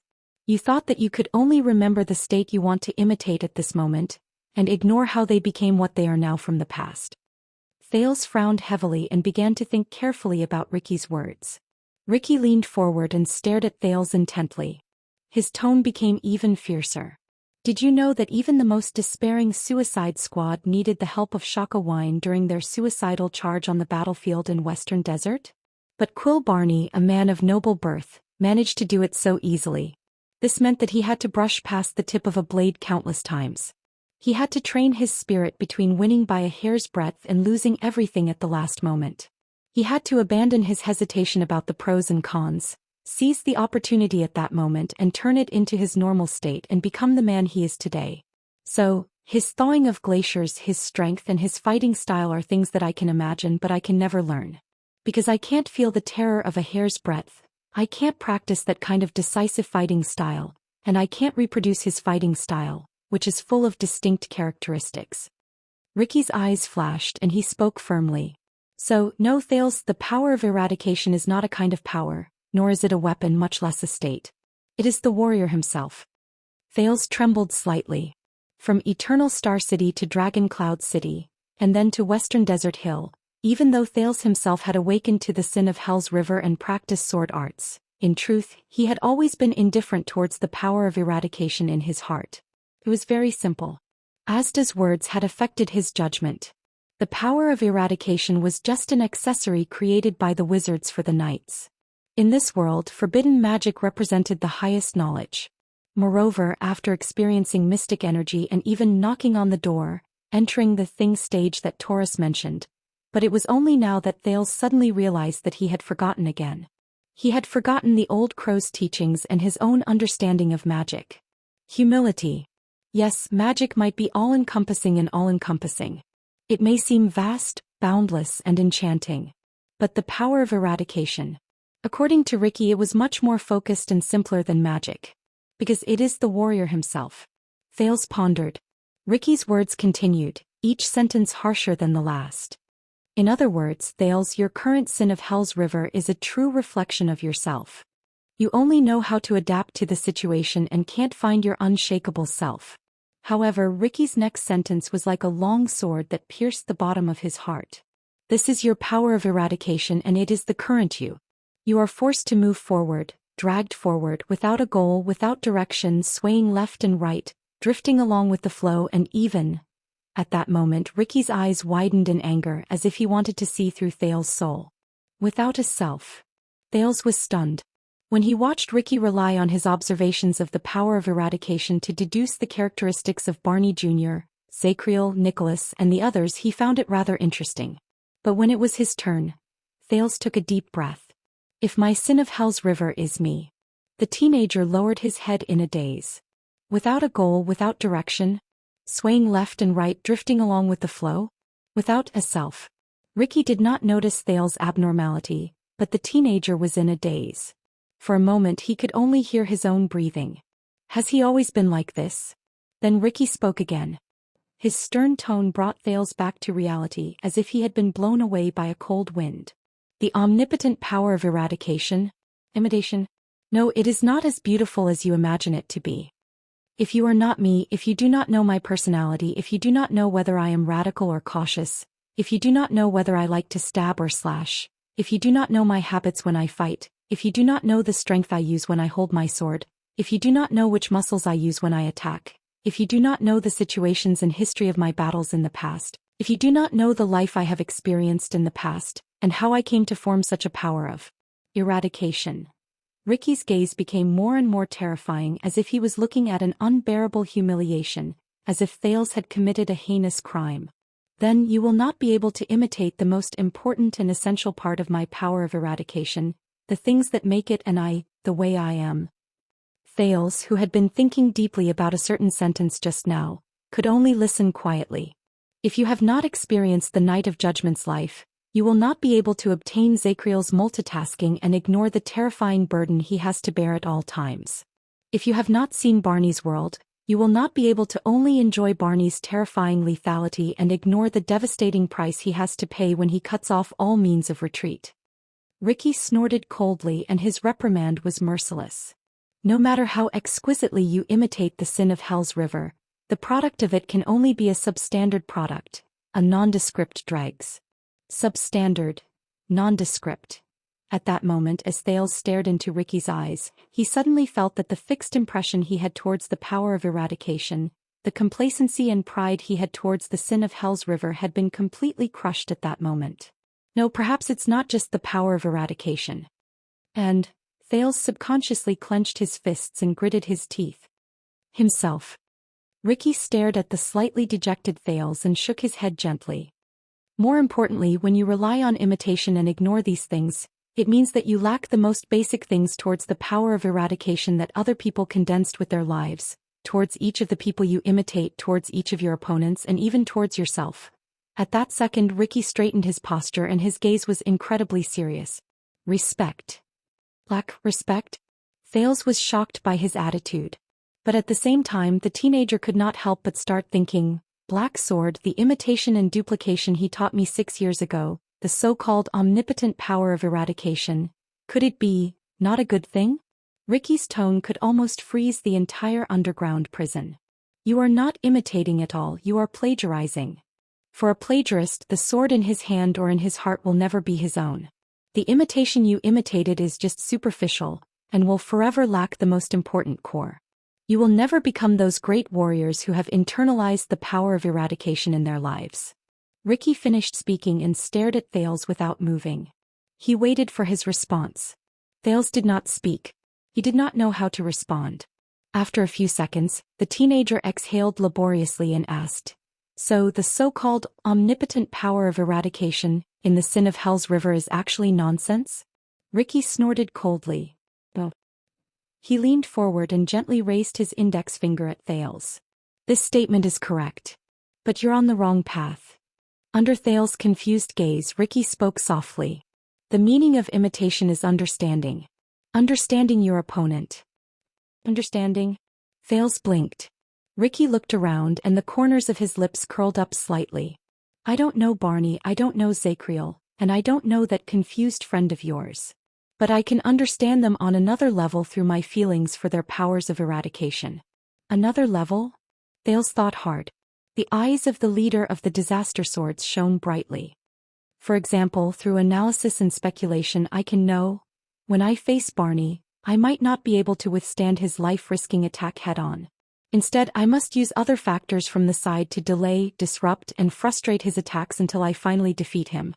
When I face Zacriel, I can't compete with him in terms of being able to think about the entire situation perfectly. I can't even hesitate or think too much. Instead, I have to focus all my attention on what I'm strongest at. I have to use that to break through his defenses. Only then will I have the power to fight."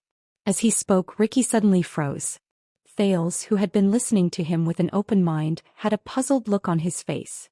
"I see. Huh." Ricky tapped his palm in realization. He looked in Barney Jr.'s and Zacriel's direction, and he seemed to have understood something. Barney going up against Zacriel will probably be a good duel. Ricky's excitement faded away and he turned around. "And when I face that confused friend of yours, my best choice is not to fight him head-on, to fight him one after another, to drag out the fight, or to give him a chance to deceive me and launch feints to find my weakness. Instead, I should conceal myself, hide my motives, and before he can react, I will deliver a fatal blow from behind or even from the shadows. I will defeat him in an instant." Thales frowned. But Ricky immediately changed the topic. "But do you know," he stared at Thales with a profound look, "you can do all these better than me." Thales thought of something. Ricky sighed. "My power of eradication has its own characteristics.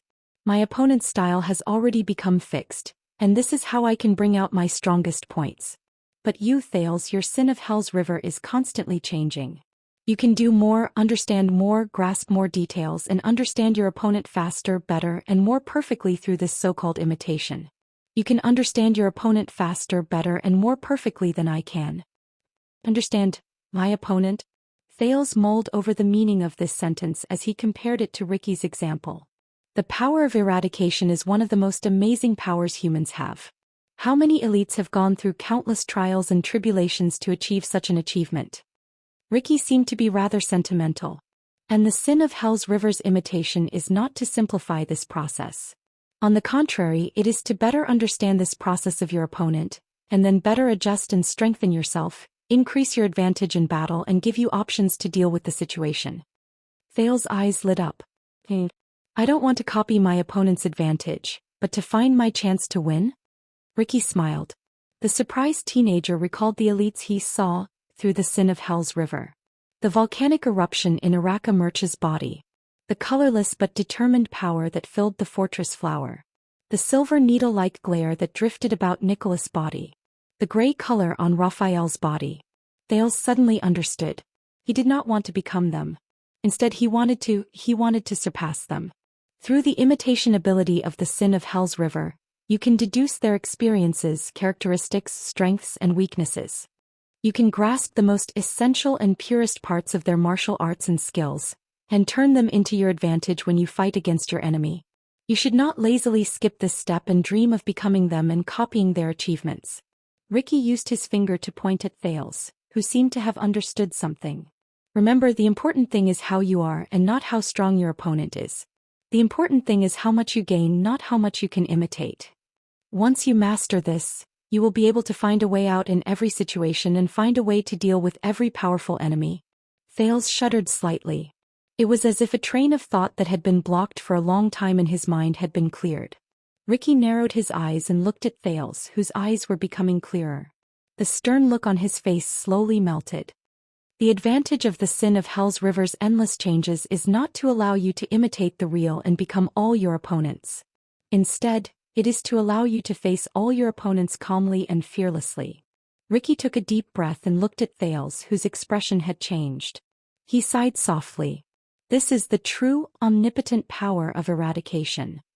Thales stared at him firmly and nodded slightly with a serious expression. I understand. But Thales hesitated for a while but still asked, why are you telling me this? Ricky stared at him and did not speak for a while. But before Ricky could answer, thud. A slight tremor came from under his feet. Everyone's expressions changed, including Thales. A few seconds later the rumblings stopped and everything returned to silence. Thales looked at his feet in surprise. This is... Thales' expression darkened when he felt the sudden lightness under his feet. The platform stopped. At that moment, everyone on the platform stood up and it caused a small commotion. Ricky. A few seconds later, Klein walked over slowly with a torch in his hand. He said solemnly, "We've reached the ground." Ricky nodded and waved his hand. The disaster swords got into action and were ready to move out. Thales subconsciously looked around and to his dismay he realized that he and his companions were still captives. "Why did I tell you?" Ricky turned his head around and stared at Thales. He said with a seemingly profound tone, "I told you, my dear, you have a key that can open a door we have been looking forward to for a long time." Key? Thales frowned. "Has anyone ever told you that you look like a temple priest when you talk so mysteriously?" Ricky was slightly taken aback. But then he smiled. "Yes, there has been." While Thales was stunned, Ricky raised his head and looked at the ceiling which had unknowingly gotten close to him. It was as if he could see the world outside. He ordered loudly, "Everyone get ready. Everyone get ready. The day of release has arrived. It is time for the prison of bones." Under the gazes of all the mercenaries, Ricky's eyes focused and his gaze turned fierce. It's time to say goodbye. Bookmark for easier reading. Chapter 480. It was a small piece of sand. It was located in the middle of several sand dunes of different sizes. It slept quietly under the dimly lit sky. It was dead silent. Then all the sand on the ground began to tremble slightly. Bang. A muffled sound rose. An irregular surface suddenly appeared in the center of the sand. Thud. As muffled sounds rose one after another, countless grains of sand slid down from the gradually raised surface and fell into the dark hole underneath. The falling grains of sand rustled. The surface, which was several meters wide, continued to rise, revealing its grayish-black nature. More than 10 seconds later, a figure covered in dust and holding a torch was the first to emerge from the dark and mysterious hole.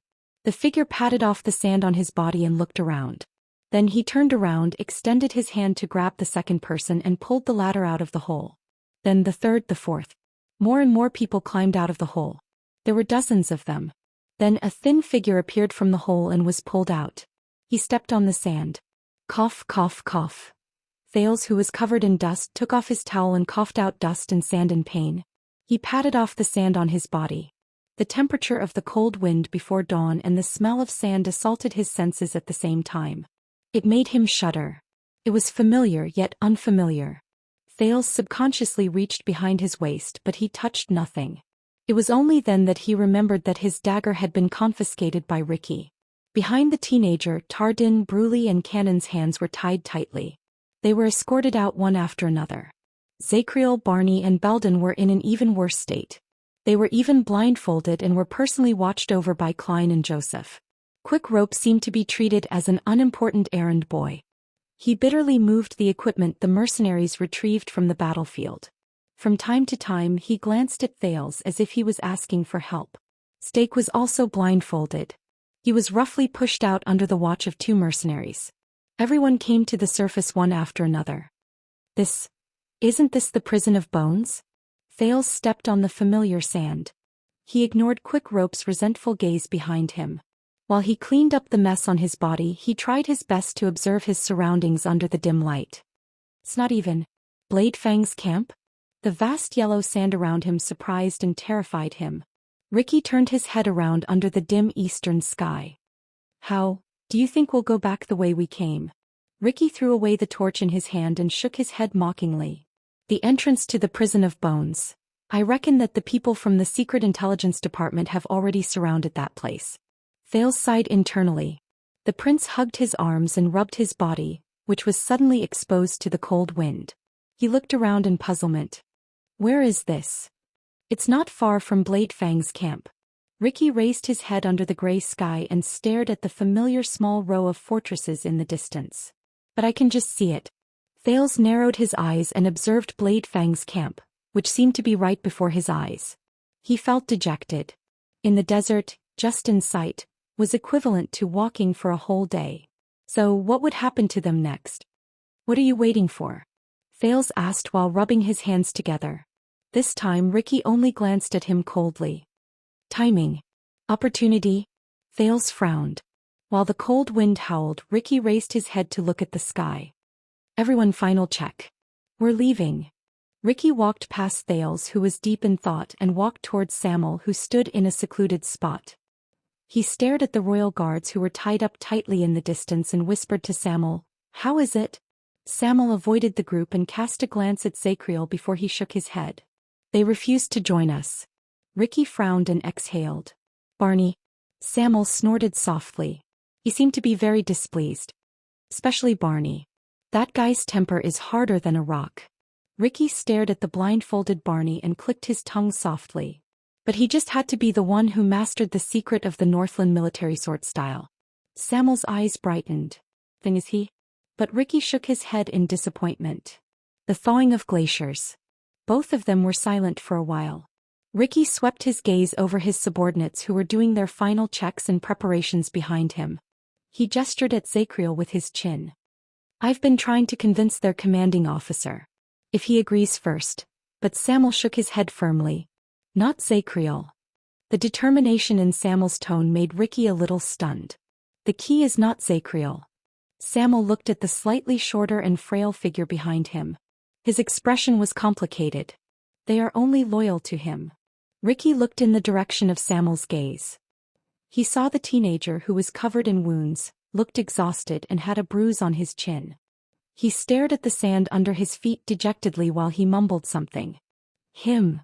Ricky was momentarily stunned. His gaze lingered on Thales for a few seconds.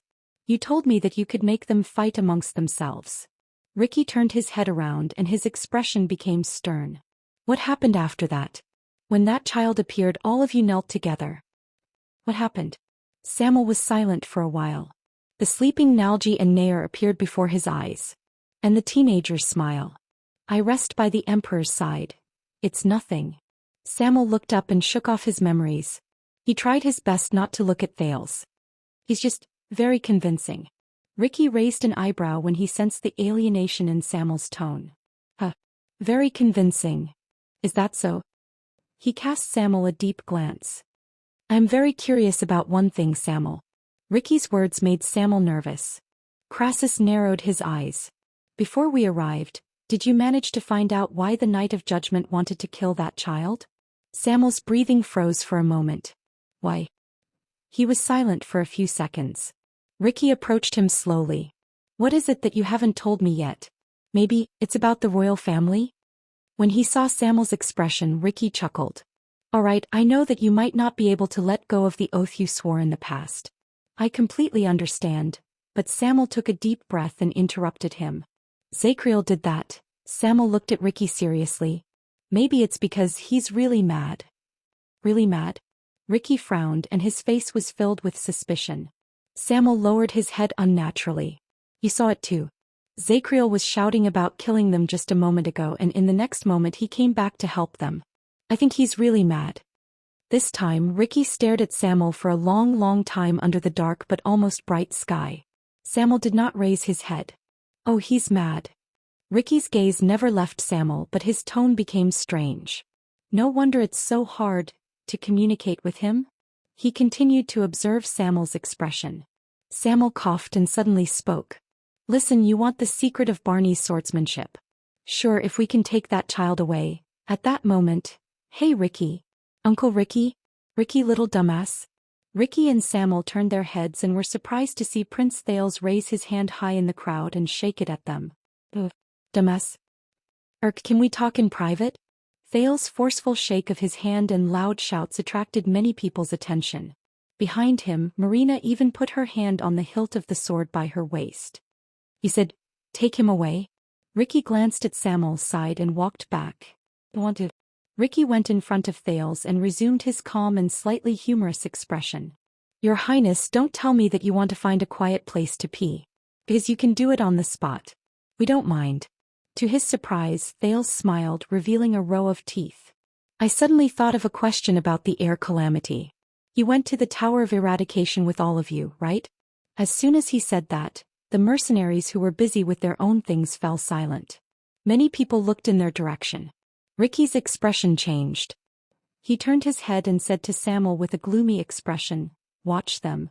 Once he finished speaking, Ricky grabbed Thales' shoulders in an extremely rough manner and dragged him to a quiet corner away from the crowd. Ouch, gentler. I'm still young, you can't. Alright, I won't resist. Don't use any more force. While Thales stumbled and protested along the way, Ricky shook him off. Give me a reason not to knock you out, Ricky said coldly.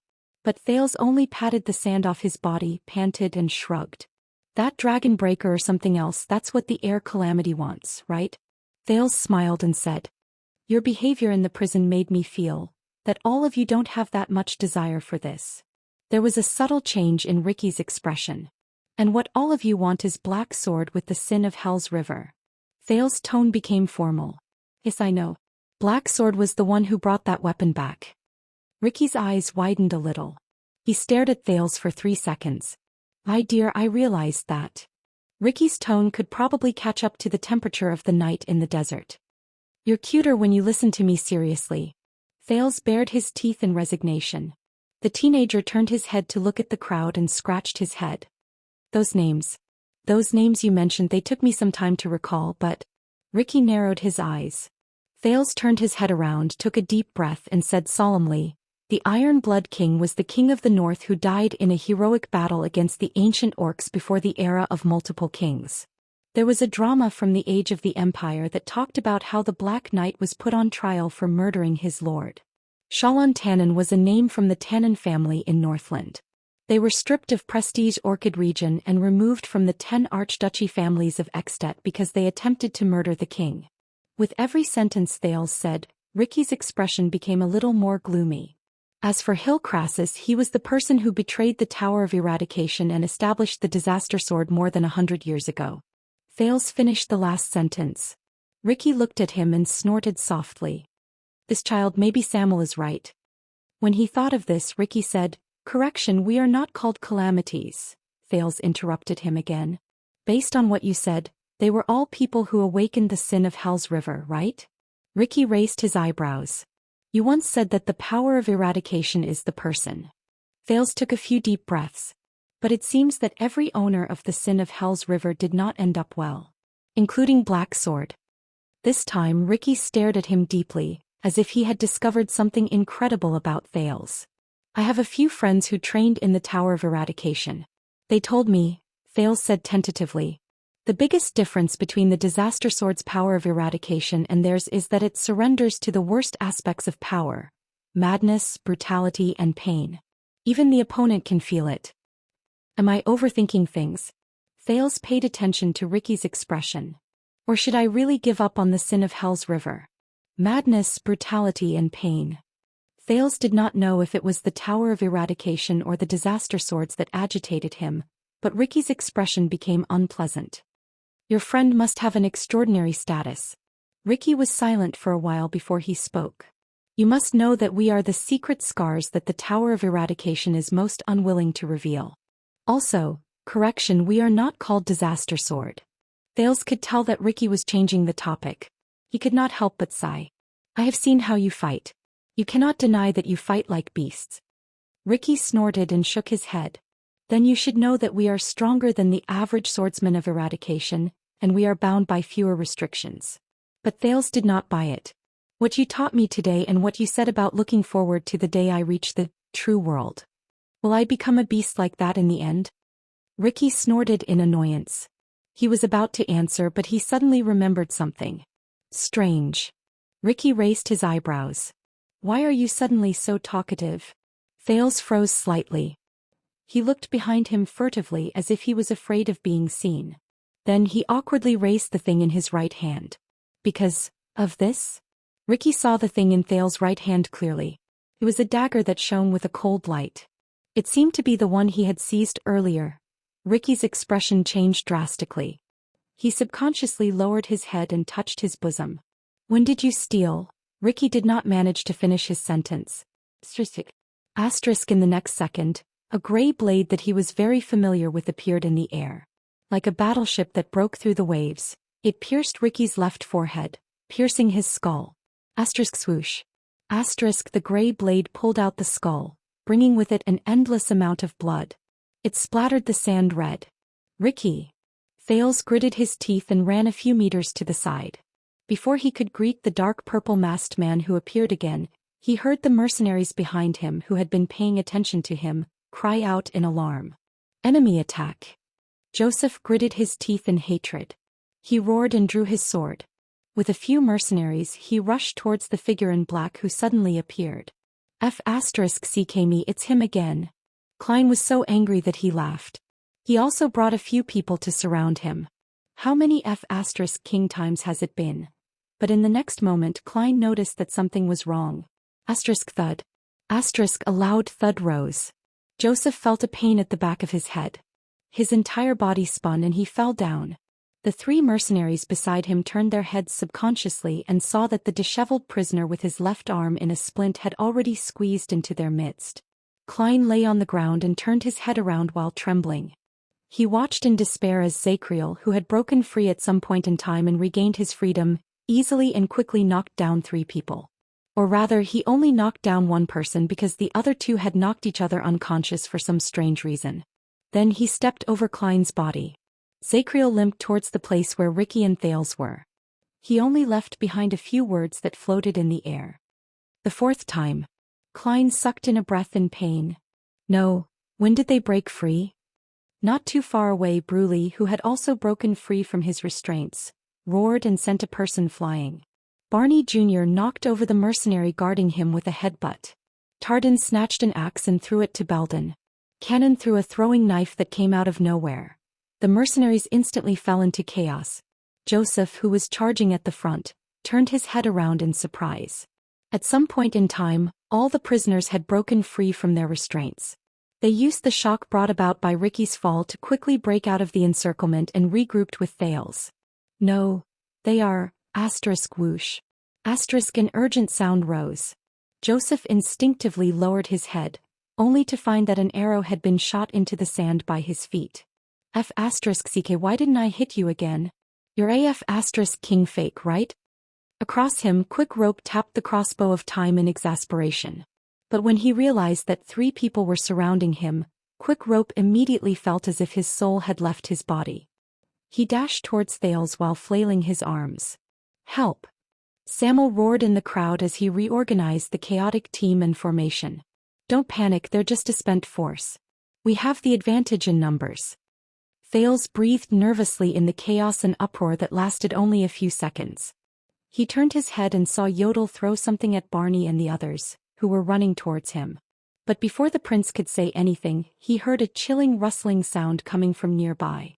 A cold wind blew and Thales turned his head around with goosebumps all over his body. Ricky, who was as pale as a corpse, climbed up from the ground again in a pool of blood.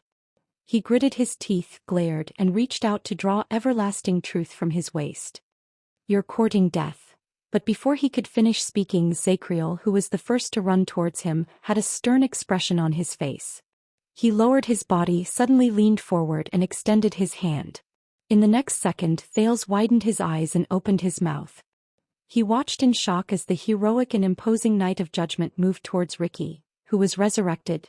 He threw a handful full of sand. Aya! Perhaps he did not expect the famous Knight of Judgment to be so despicable. Ricky, who had just drawn his sword, was caught off guard, and the sand landed on his head and face. "Damn it!" Ricky cried out in pain. He used his left hand to cover his eyes, which were covered in sand. He instinctively thrust his right hand forward, but Zacriel dodged it with an agile roll. "Yes. That's it." In the chaos, Quick Rope, who had rolled and crawled over, clenched his teeth, swung his fists and shouted, "Hit him again." Cannon, who had protected him until he reached Thale's side, frowned and looked at Quick Rope. Quick Rope's voice immediately became weaker. He looked at Cannon in embarrassment. The atmosphere. Don't worry about Ricky, he'll be able to counterattack soon." Samuel gritted his teeth and tried hard to restore order. He commanded the scene. "Surround them first." In the next second, Thales saw Barney Jr. raise the item he received from Yodel, and he came to a realization.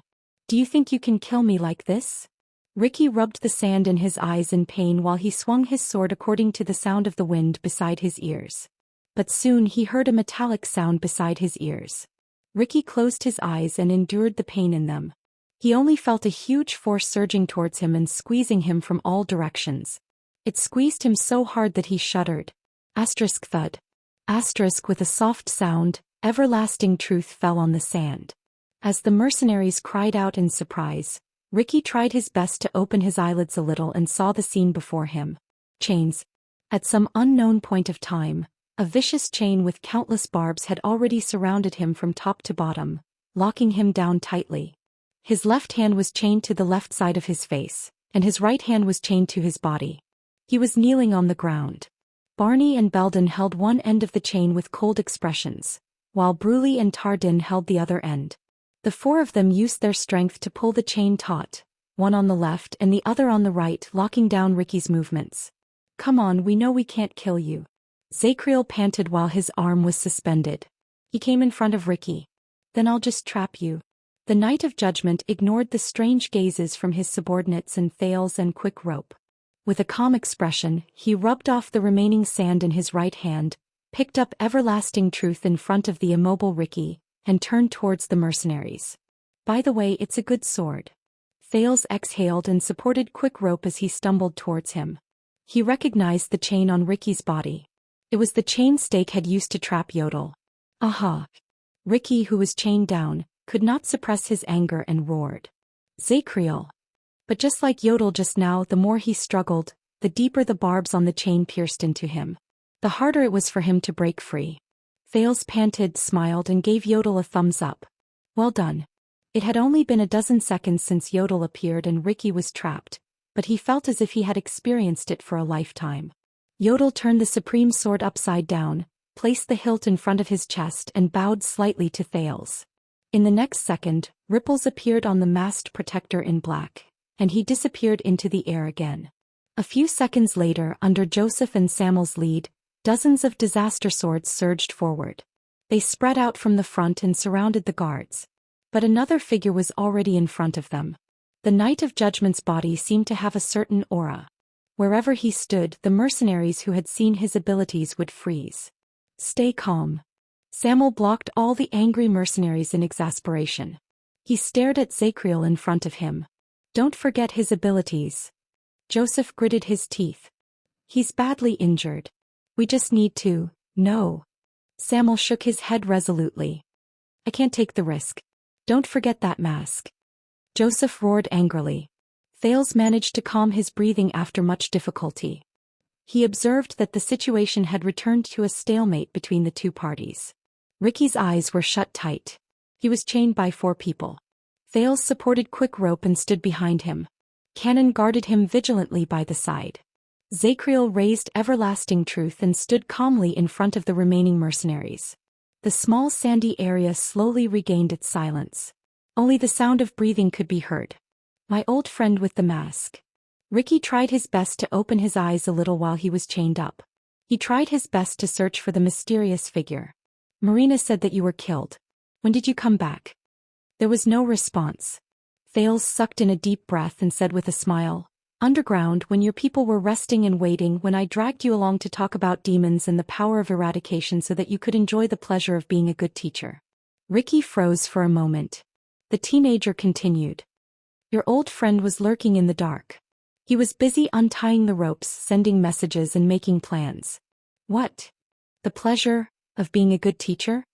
Ricky's chest heaved violently as he was chained tightly.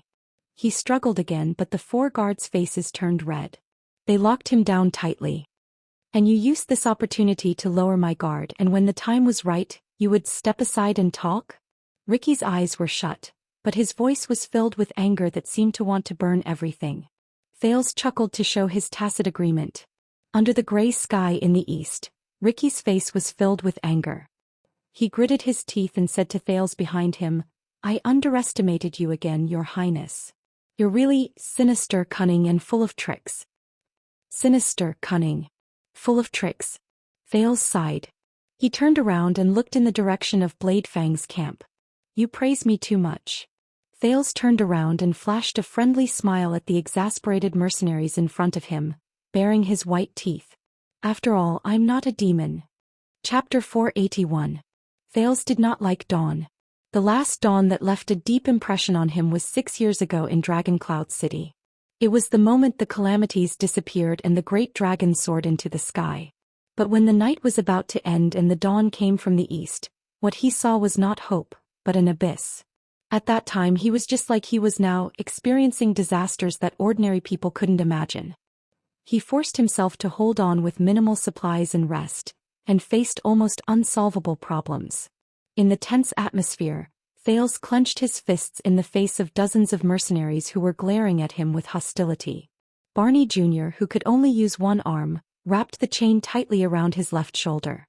He leaned forward and tried his best to bind Ricky. A brilliant counterattack. So, now, what? Barney practically squeezed these words out between his teeth, which showed that he was in a difficult situation. The other 3 who were controlling Ricky weren't any better. They were prisoners who had just been released from prison, and after a series of battles, their supplies were far from being able to keep up with their consumption. All of them were panting and grimacing in pain. What to do? Thales took a deep breath and tried hard to get rid of the dizziness that seemed to be surging into his brain again. When they were captured by the disaster swords, Yodel, who was lurking in the dark, could only hastily inform Thales of his rescue plan. Ricky kept an especially tight watch on Thales. And that was the end of that hasty plan. But what happened next? Thales stared at Blade Fang's camp in the distance and tried his best to think of a way out. Zacriel still held his sword with one arm. He stood in front of the mercenaries who surrounded him in a semicircle. He faced his enemies' furious gazes and gritted teeth. His expression was calm and composed. This is very unwise, Your Highness. Zacriel, you must know that we bear no ill will. Samuel, who stood at the forefront of the mercenaries, tried his best to control the disaster swords so that they would not lose control while he tried to convince Thales. You better listen to him. This was Ricky, who was tightly bound by chains. His face was covered in sand and dust as he gritted his teeth and closed his eyes tightly. What to do? Thales shut his eyes. Camp, prison, disaster swords, shadow shield. Let me think. Quickly think of a way. However, at this moment, Quick Rope, who was standing beside him, screamed without warning. Holy shit. Thales opened his eyes and turned his head, just like all the other impatient people. They wanted to see what kind of trouble he was up to. Unexpectedly, Quick Rope did not seem to be the one who caused the trouble this time. Quick Rope stared at his empty hands in shock. He raised his head and lowered his head repeatedly. This place is haunted. But before he could finish, another figure appeared in the ink-colored ripples, holding the black crossbow of time in his hand. It was Yodel. For some unknown reason, the moment Thales saw him, he felt a sense of security from the bottom of his heart. Just like many years ago. Quick Rope's mouth formed the shape of an O, and it did not return to normal even after a long time had passed. Before everyone's eyes, Yodel bent over in a practiced manner, stepped on the pedal and strung the bowstring in a few seconds. He took out a small arrow with a special design from behind his waist and put it on the crossbow. Faster. What the F***ck do you want to do? Josh, who was among the mercenaries, cursed and then fell into deep thought.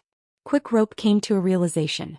He stretched out his hand and shouted anxiously, Wait, there's something wrong with this thing's crosshair. But Yodel did not have any intention of paying attention to them. The masked protector raised the black crossbow, faced the camp and pulled the trigger at the sky. Asterisk whoosh. Asterisk there was a rapid and piercing sound. Be it the mercenaries or the royal guards, everyone was stunned for a moment. Asterisk whoosh. Asterisk the sound of the crossbow was sharp and resounding, and those who heard it were moved. It spread from the sky and did not fade away. It spread through the wilderness and it could be heard clearly within a radius of several miles. Of course, that included Blade Fang's camp. Yodel tossed the crossbow back to Quick Rope. He ignored the latter's mutterings of "Why can't I?" who was greatly shocked. Asterisk whoosh. Asterisk the sound of the crossbow began to weaken, but Thales's ears twitched. He had heard this sound before. This is the signal arrow of the White Blade Guards of Dragon Cloud City? Under the surprised gazes of the prisoners, the prince looked at Yodel in surprise and delight. The masked protector nodded silently. Thales widened his eyes. But how did you? Yodel bowed and nodded. His figure began to blur again. The Star Killer.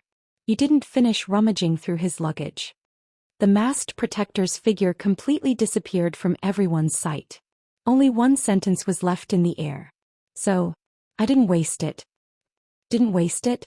Thales raised his eyebrows.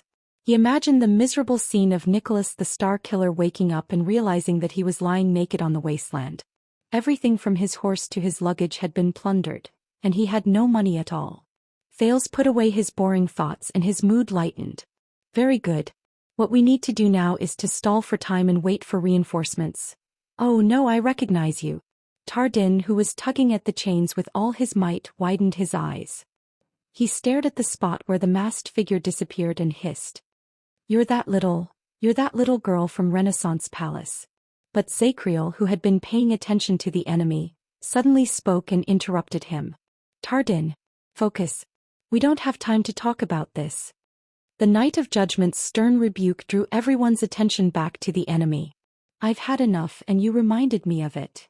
Joseph, who was at the forefront of the mercenaries, strode past Samuel and stared at the Knight of Judgment, who was like a natural moat. Since we're outside, switch to crossbows. The dozen or so mercenaries at the back did not hesitate. Filled with anger, they immediately put away their melee weapons and pulled out crossbows or shortbows from their backs or waists. What? Thales' expression froze. Zacriel frowned slightly. Crossbows. Great. Another thing I hate so much. Fire as many as you can. Load them up. Joseph's expression was ferocious. He pointed his long sword at Zacriel, who was frowning as well. Cover fire. I don't believe that I can't kill this son of *th branded warrior. Thales watched with an unpleasant expression as the mercenaries brought out more than a dozen crossbows of different sizes and a few ferocious bows. The crossbowman stepped on the pedal, bent down and used a drawbar or a hook to load the bow. The archers quickly drew their arrows, nocked them and loaded them on the bowstrings. The scene of countless crossbow arrows flying at him and little rascal during the Night of Dragon's Blood appeared before his eyes. No. However, beside Joseph, Samuel angrily pressed down on a bow that was knocked with an arrow. Ricky wants them alive. Especially that prince. The mercenaries froze for a moment. They hesitated while the two leaders disagreed with each other. But before they could react, Joseph turned his head around and grabbed Samuel's collar. He said angrily, "It's you who wants them alive. Because you can't forget that damn brotherhood. You royal guard. And I don't care about that. I care more about ourselves." Samuel seemed to be shocked by Joseph's sudden outburst. He was stunned for a moment. He looked at his former comrades who were struggling at death's door, and then at the angry mercenaries. Continue to load the bow. Joseph pushed Samuel away and ordered through gritted teeth. He turned around and said to Zacriel, "Listen up, branded warrior. Listen up, branded warrior. If you want to become a target, then continue to resist. Ricky won't die anyway." The mercenaries' actions caused the guards' expressions to change at the same time. Cannon subconsciously moved Thales behind him to protect him. Quick Rope looked around like a frightened bird, then hid behind Thales without anyone teaching him how to do so. The atmosphere became more tense. Oh no, we can't wait for reinforcements. When he saw that the situation was not right, Barney Jr. gritted his teeth and made up his mind. He said to the others, "Bruley, later you and Belden let go and cover Zacriel. Take down the leader at all costs. However, no. The sudden interruption made Barney Jr., who was formulating a plan, choke on his words. What? The vanguard turned to the person who interrupted him with a displeased expression. The Knight of Judgment stood in front of the group and shook his head as he faced the countless crossbows that were about to be fully loaded. We will retreat to the dungeon and seek cover. Zachriel's expression was calm. He gestured with his chin at Ricky, who had his eyes closed. But before that, we will first chop off this monster's head. Kick it as far as you can. Wait for me to count. 3, but, hey. Barney Jr., who had been restraining Ricky strenuously, was already irritated. When he was interrupted, his expression changed several times. He said angrily, I am the chief vanguard. Thales, who had been feeling anxious, raised his eyebrows. But, he is the watchman. On the other side, Tardin tried his best to pull on the iron chain. He shook his head in agony. In the chain of command, he has to be a little higher? When he said this, everyone fell silent. Barney's expression froze a little.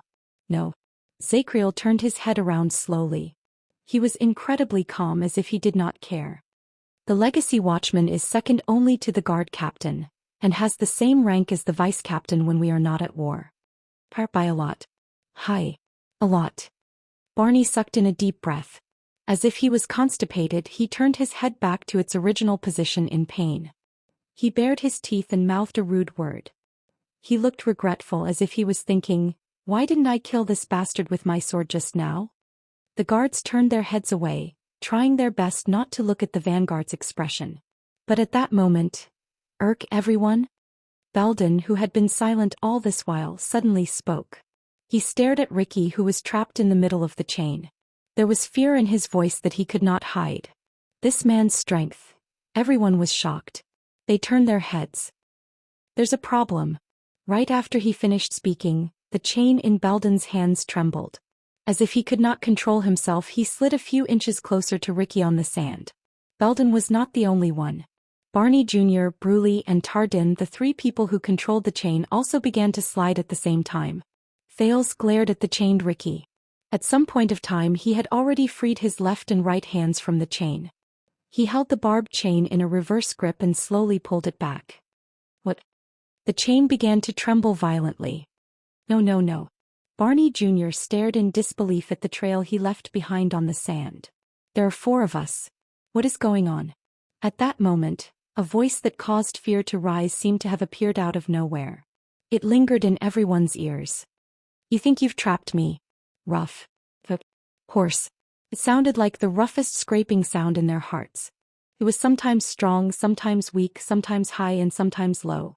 Everyone in the area, be it the royal guards or the disaster swords, shuddered. But the terrifying voice that seemed to have risen from the bottom of their hearts and surrounded them endlessly did not let them go. But you didn't. The faces of the 4 people who held the chain twitched. Their breathing became disorderly and they were dragged even further. Many of the mercenaries dropped their arrows or loosened the strings of their crossbows that were already half drawn. Some of them even covered their heads in pain. Zachriel shut his eyes and knelt on one knee. He panted heavily and relied on everlasting truth to support his body. You didn't. The voice went on and on. Thales could not help but shudder. He instinctively turned around and grabbed Cannon, who was swaying. Quick Rope was in an even worse state. He even screamed in pain and knelt on the ground while covering his ears. You didn't. Thales tried his best to stabilize his body, which felt as if he was about to lose his balance. He stared at Ricky in horror. What is this? The moment he heard the voice, his heart raced and his blood surged. He felt a cold wind blow around him and goosebumps rose all over his body. It was as if someone had brought out an endless nightmare. In the next second, Ricky, who was in the middle of the chain, shook his arms. The guards on both sides could no longer bear it and the chains fell from their hands. Bang. An ear-piercing explosion rang out. While many people closed their eyes in pain, Thales, who tried his best to open his eyes, was shocked to see. The chain shattered inch by inch and fell to the ground at Ricky's feet. It revealed the bloodstains on his body caused by the barbs. No. But this was not the most terrifying thing. Ricky gently wiped the sand off his face and gave Thales a disturbing smile. Thales tensed up. He felt as if there was some kind of power in that stare under the yellow light. After he was freed, the man seemed to be a little different. Imposing manner, posture, or something else. I told you before, don't think that you are smarter than demons and don't think that you are stronger than demons. Ricky's voice was still terrifying. Under the faint light of dawn, his pupils shone with a rare and ominous yellow light. He stared straight at Thales. Thales was shocked and came to a realization. T. My first target after I'm freed is. In the next second, Ricky moved and rushed towards Thales. The sudden change only lasted for 2 to 3 seconds. Zacriel reacted the fastest. He roared, got up from the sand and rushed towards Ricky. Stop him. The 4 royal guards who had their chains freed were second only to Zacriel. One after another they gritted their teeth and got up to block Ricky's charge. On the other side, Klein, who had just recovered from his dizziness, pushed aside the crowd that was swaying left and right. He pushed aside Joseph and Samuel, who were at the front row and covering their ears in pain. He shouted in exasperation, "Attack!" The mercenaries roared in response. With the help of their powers of eradication, they stood up, drew their swords and attacked. The once balanced situation became chaotic once again. The moment Ricky moved, Thales could not care about anything else. He instinctively turned around and ran towards the exit of the underground prison. But he had overestimated his own body. He had just eaten and rested so he could still walk slowly. But now, the more he ran, the weaker his legs became and the darker his vision became. At the center of the chaos, Ricky stopped, turned around and swung his arm at Belden, who was trying to intercept him from the side. Thud. The penal officer, who only had time to protect his head and face, grunted. He was thrown backwards by the terrifying force and fell into the soft sand. In just a moment, Barney Jr., Tardin and Bruley, who were the closest to him, had already caught up to Ricky. Bruley roared and raised his arms to meet the attack head-on. Barney Jr.'s left elbow struck Ricky's waist, and Tardin kicked Ricky's knee. The 3 of them were prepared to suppress their enemy in unison. But at that moment, endless power of eradication surged from Ricky's body. It was like an endless abyss, allowing him to turn around calmly and face the 3 men. The 3 men who crashed into their enemy instantly felt the power of their attacks disappear without a trace. It was as if they had touched a ball of cotton that had no end, or a boundless abyss. Ricky only trembled slightly. Did you think that I was just a target that wouldn't die? The terrifying voice traveled into their ears again, causing the 3 men who held Ricky back to tremble at the same time. Oh no! Barney Jr. only managed to spit out half a word. In the next moment, Barney Jr., Tardin and Bruley were either sent tumbling or flying in a straight line, like kites with their strings cut. They stirred up a cloud of dust on the sand like splashing waves. At that moment, Ricky seemed to have become a different person. His gaze became more ruthless and fierce, and his movements became fiercer and faster. He became even crazier. Ricky snorted softly. He turned around and took a step forward, but Zacriel's sword had already closed in on him like a shadow. Ricky wanted to dodge, but he frowned when he realized that Zacriel seemed to be at the most perfect angle. He could not dodge at all. So he smiled faintly. Grip. Steel broke bone. But Zacriel was stunned. His sword cut into Ricky's cheek from the side. It even cut open half of Ricky's lips, but it stopped in his mouth. Did you say that you want to cut off my head? Ricky, who had half of his cheek cut open and was bleeding non-stop, bit the sword in his mouth, literally in his mouth, and revealed a strange smile. Beautiful skills. His teeth and lips did not move, but that terrifying voice rose out of nowhere in an incredibly bizarre manner. It made Zacriel's body tense up and he shuddered. Stupid idea. Ricky grabbed the sword by the side of his face, pulled it out and pulled it back. Zacriel immediately let go of the sword hilt, and only then did he avoid being pulled back by Ricky's great strength. In just a short while, the sounds of battle rose all around them. The mercenaries surrounded them. Barney Jr. and the others who struggled to get up had no choice but to fight against the enemies. Give up before more casualties occur. Samuel went up to Barney Jr. and advised him through gritted teeth. *CK. Barney Jr. cursed and flung a chain he had grabbed from the ground. Thales, who had finally reached the exit of the dungeon, felt his legs go limp. He needed quick rope support to stabilize himself. Go and help them. Thales tested the lifeless sin of Hell's river and the mystic energy, which was almost taboo, while he said firmly to the hesitant Canon, "Stall for time. Go." Canon's hesitation only lasted for a moment before he shook his head firmly. "No. You're more important." Thales was so angry that he could only clench his teeth and gasp for breath. On the other side, Ricky retrieved his silver longsword. Without waiting for his half-cut face to recover, he charged at the unarmed Zacriel. Zacriel dodged the sword and frowned. To his dismay, he realized that Ricky's strength seemed to be endless. His movements were fast and coherent, and there was no hesitation. But his moves were ruthless, his momentum was astonishing, and he was very oppressive. The Knight of Judgment, who had lost the initiative and was in a terrible state, was in a difficult situation. He was in danger a few times, but he could always avoid danger at the most critical moment. After he forced Zacriel to roll away in a pathetic manner, Ricky suddenly stopped moving, turned around and swung his sword. Asterisk clang. Asterisk he left a trail of sparks in the air. As the metal clashed, Ricky extended his right arm and stabbed a figure in the ripples in the air. Thales was shocked. "You forgot something, Mask." Ricky turned his head to look at Yodel, who was gradually becoming visible. His terrifying voice rose again. "The night is over and dawn has arrived in the desert. And when you attack, I can see your footprints." The masked protector trembled. He grabbed the sword stuck in his left shoulder and tried to stop Everlasting Truth from advancing any further.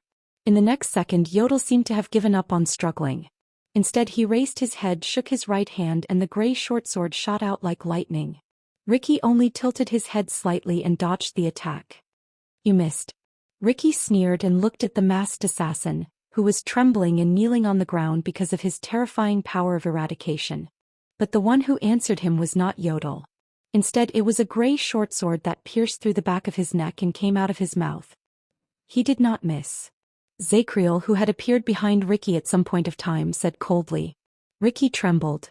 He felt his cervical vertebrae being severed and he could no longer feel anything below his neck. He could not help but let go of the longsword. "No." Ricky widened his eyes in disbelief.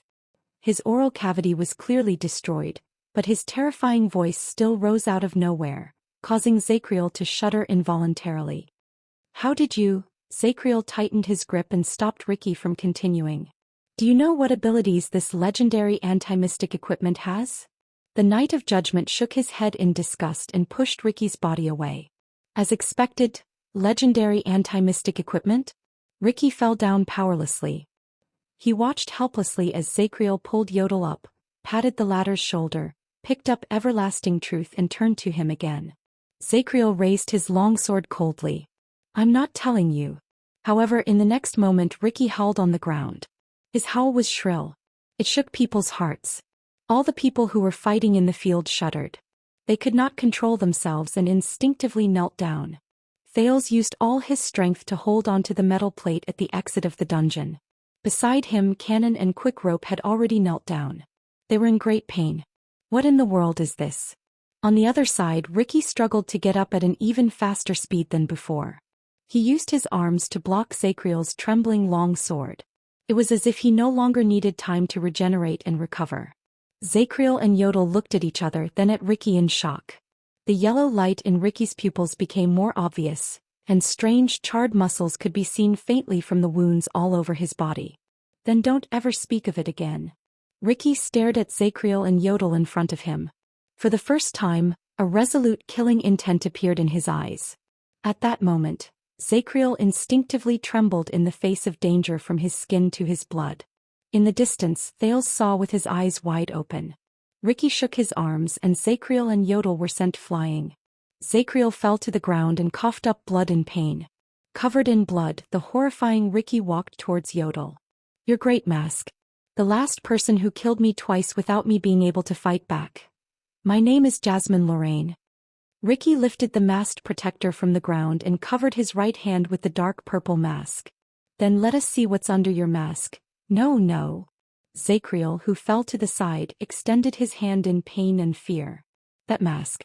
You can't." Ricky laughed savagely. He grabbed the edge of the dark purple mask, and infinite strength surged from his palm. For more than 10 years, Thales had never heard Yodel cry out in pain or in pain. The masked protector was a man of few words. Even when he was injured in battle he would only let out a grunt. Until this moment. Ayaha! Yodel roared in pain and anguish. Under Ricky's incredibly delighted, savage laugh and endless strength, Yodel struggled even more. His limbs trembled uncontrollably, and the extent of his movements was so great that it was as if he was enduring the most terrifying torture. No. When Thales saw this he gritted his teeth so hard that they almost shattered. He instinctively snatched the crossbow of time from Quickrope's hand. "Give me the crossbow." Quickrope was shocked. But at that crosshair, at that moment, whoosh, a shrill, sharp sound rang. It was as if the morning light had broken through the darkness. What followed was an even more piercing explosion. Crack. The mercenaries, the royal guards and everyone else froze and raised their heads. Under the faintly glowing sky, a dazzling spark flickered in the air. It flashed so much that the figures on the chaotic sand swayed wildly. The spark was not the only thing that broke the chaos. Woo. A melodious horn call came from afar. Clear, loud, penetrating the hearts of people. Chapter 482. The expressions of all the mercenaries on the field changed. Cavalry. Beside Thales, Cannon, who had been lying on the ground and listening, was the first to shout. His voice was filled with uncontrollable joy. A large number of cavalry very close. Soon, even without Cannon's reminder, Thales sensed something. The gravel beneath his feet began to tremble. The inexplicable vibration was getting closer and closer, coming from behind the sand dune above their heads. Just like the waves. The mercenaries and royal guards lowered their weapons when they realized what was about to happen. Looking at the cluster of sparks, listening to the horn and feeling the tremors on the ground, Ricky stopped what he was doing. The madness and bloodlust in his mind stopped for a moment. That was, woo. Thales narrowed his eyes amidst the light and the horn. He felt something. True enough. Behind Ricky, a shadow suddenly appeared at the top of the dune below Sparks. A white shadow. A speeding white shadow. And it was rapidly approaching the chaos under the sand dune. Woo. Amidst the sound of the horn, the speed at which the white figure approached was comparable to that of a soaring eagle. In just 2 seconds it was right in front of him. Hence Thales quickly saw its appearance clearly. It was a white horse. A galloping white horse. Pure white. Flawless. Graceful. It moved its 4 hooves at an astonishing speed. It was like a streak of ink-colored lightning. However, its movements were unhurried and extremely elegant. It was so loud that people even ignored the sound of hooves. Woo, the horn continued. Everyone was stunned. That's... Barney Jr. stared at the white figure in a daze before Samuel pushed him away. Samuel panted as he wiped off the blood on his face caused by the chains. It's him. If you don't want to die, don't move. Thales also looked at the white figure in surprise, but when he saw the figure on the horse he immediately realized that it was a knight. It was a knight with an equally elegant and calm posture, but his speed was so fast that he could not see his appearance clearly. Soon the sound of galloping hooves became clearer and slower. Thales subconsciously raised his head. He suddenly discovered that at some point in time under the dim light that gradually appeared in the east, countless black shadows had already appeared on the surrounding sand dunes, looking down from above. Cavalry. That's right, they were cavalry. Countless cavalrymen. His footsteps rumbled as he crossed the hill. Just like the others, Thales turned his head to the left and right and stared at the top of his head in a daze. He watched as the cavaliers who suddenly appeared reined in their horses, and under the long but clear sound of the horn, they slowly urged their horses to descend the slope. They closed in on the little patch of sand. Like the waves of the sea over the reef. It was unstoppable. If Thales, who had been talking to the suzerains in Dragon Cloud City, still did not know what thousands of cavaliers meant, then he understood now. Several thousand cavalrymen. This meant that no matter how wide your field of vision was, the moment you opened your eyes and raised your head, all you could see was this group of black cavalry. There are no blanks. This meant that no matter how good one's hearing was when they advanced in unison, the only thing that filled one's ears was the sound of their hoofs galloping. No exceptions. This meant that no matter how mature and calm one's mind was, when thousands of war horses weighing hundreds of pounds came over with a weight that made one's heart palpitate, The only thing that could remind oneself was that one's heart was beating faster and faster uncontrollably, to the point where it was about to jump out of one's chest. There was no room to breathe. Everyone was stunned. Except for Zacriel. As the person who was the least affected and the most focused, the Knight of Judgment stared at Ricky, who held Yodel hostage. In the next second he seized the opportunity when Yodel was absent-minded and suddenly moved. He appeared behind Ricky and strangled the latter's neck. Asterisk thud. Asterisk Ricky was forced to let go of Yodel. The battle began again. The sound of the horn changed. The cavaliers on the sand dune, whose faces could not be seen clearly, froze. They seemed to be hesitating about this strange battle. Only the white silhouette that appeared first was still rushing down. But under the sand dune, Ricky, who was threatened, roared in anger. His anger rose and he activated his great strength. With a roll he threw Zacriel to the ground. "You're really annoying, Knight of Judgment." Ricky picked up his long sword. His terrifying voice rose again and it made many people tremble again. But before Ricky could raise his sword, Yodel's figure and his strange gray short sword appeared again. The blade pierced through Ricky's chest. "Ayah!" Ricky roared shrilly. He turned around and swung his sword. Yodel shuddered and rolled to avoid the attack. But he could not go any further. Because in the next moment, the white figure that first appeared on the sand dune closed in on him. It went straight to the center of the battle between the three of them. It was like a gust of wind that blew away a lot of sand. Ricky only had time to dodge to the side and narrowly avoid the white horse's charge. But Thales saw in surprise. The white knight rose into the air and shook his arm. In the next second, a long spear that was completely white and even shone with a faint light magically appeared in the knight's hand. It swept through the air along with the white knight's movements. Asterisk thud. Asterisk the white spear hit Ricky's chest. With the momentum from the horse, Ricky flew out with a cry of pain. He landed on the sand slope behind him and countless waves of sand were stirred up. The white knight in the air also trembled because of the recoil. But he easily adjusted his posture in the air. The long spear drew a trajectory on the sand and he landed gracefully. Thales was shocked. He understood that this was an ally. But in the next moment, the white knight suddenly turned around. The tip of his spear turned like a snake and lashed at Yodel, who had just ambushed Ricky. Thales tensed up. Whose side is he on? The masked protector nimbly parried the spear, and with a nimble but slightly pathetic roll, he avoided the attack. But on the other side, Zacriel frowned deeply. He picked up Ricky's long sword and wanted to help Yodel out of the predicament. But the white knight seemed to have eyes on the back of his head. He withdrew his spear and turned around. A shocking scene appeared. With a crisp mechanical sound, the white spear, which originally had its rear hand acting as a lock and its front hand acting as an axis, magically changed its length. It retracted its front and thrust backwards, and the second tip of the spear protruded from its owner's rear hand. It was only then that Thales realized that it was a double-headed spear. And it can retract freely? In the blink of an eye, the white knight had already turned around. His front hand became his rear hand and he thrust his spear at Zacriel. The moment the spear and the sword were about to clash, the Knight of Judgment's expression changed. He knew very well that a sword was at a huge disadvantage against a spear.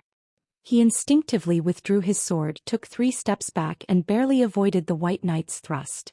The white knight was slightly surprised.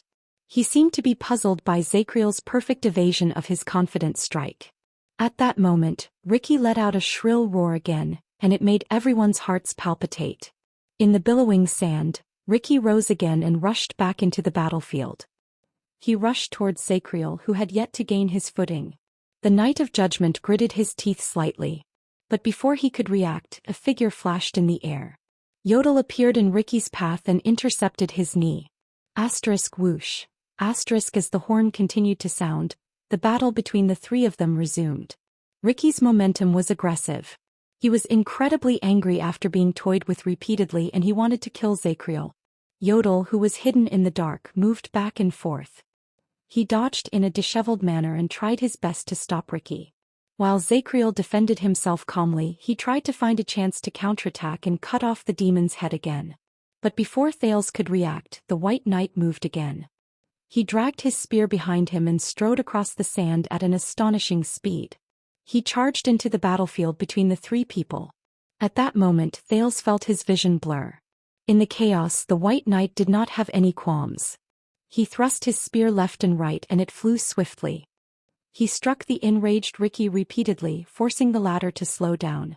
At the same time Zacriel used the momentum to counterattack. The White Knight thrust his spear forward and accurately intercepted the Knight of Judgment, causing him to return empty-handed. Occasionally the white spear would strike at a cold and baffling angle. When ripples appeared in the air, it forced Yodel, who had intended to launch a sneak attack, back into the shadows in a flustered manner. The three of them were like three wolves fighting against each other, but before they could touch each other, they were interrupted by the strange spear in the middle. Everyone, including Thales, stared at the chaotic battle in a daze. That White Knight, he's fighting against three alone? The figure moved back and forth in the sand. Thales felt his eyes sting as he watched. The White Knight's body was incredibly agile. His feet were not his only fulcrum. He would occasionally move back and forth while the two ends of the spear tapped on the ground as an axis. Every single time he would avoid danger. Thales could not help but be reminded of the flying locust blade. And his two-headed white spear was like the most amazing weapon. It could extend and retract at will, and its length did not matter. It could move left and right, front and back. It could be used in any position and from any angle to deliver the fiercest and most precise attacks. With his agile body and fierce attacks, the White Knight swung his spear in the air with a whistling sound, and it brought with it an intimidating momentum. He did not need to defend. He could force the enemy out of the threat zone. Finally, after the chaotic battle lasted for nearly 10 seconds, Zacriel seized the opportunity. He rushed forward, turned his long sword and changed his target from Ricky to the White Knight. The new knight frowned. He moved his body and parried with his spear, but in the next second he found himself in an awkward position. He was separated from Yodel and could only watch as Zacriel pounced on Ricky. Grip. The long sword cut into Ricky's shoulder blade. That's it. But Ricky raised his head swiftly, and with a fierce voice that had never been heard before, it made Zacriel frown and retreat. This voice seemed to be very unique. Thales, who was standing a little further away, cried out in pain and knelt on the ground. Then you're finished. With a ferocious expression, Ricky pulled out Everlasting Truth from his shoulder and rushed towards the unstable Knight of Judgment. Yodel wanted to go forward, but he too swayed under the shrill voice. But at this moment, when everyone was in a terrible state because of the roar, only the White Knight moved. He faced the incoming attack without being affected in the slightest. Like a white feather fluttering in the wind, he gracefully and calmly swept past Yodel. Only the White Knight's voice could be heard amid Ricky's terrifying voice. Quiet. It was a cold, clear voice. It was like a clear stream in an endless pool of filth. It cleansed people's hearts.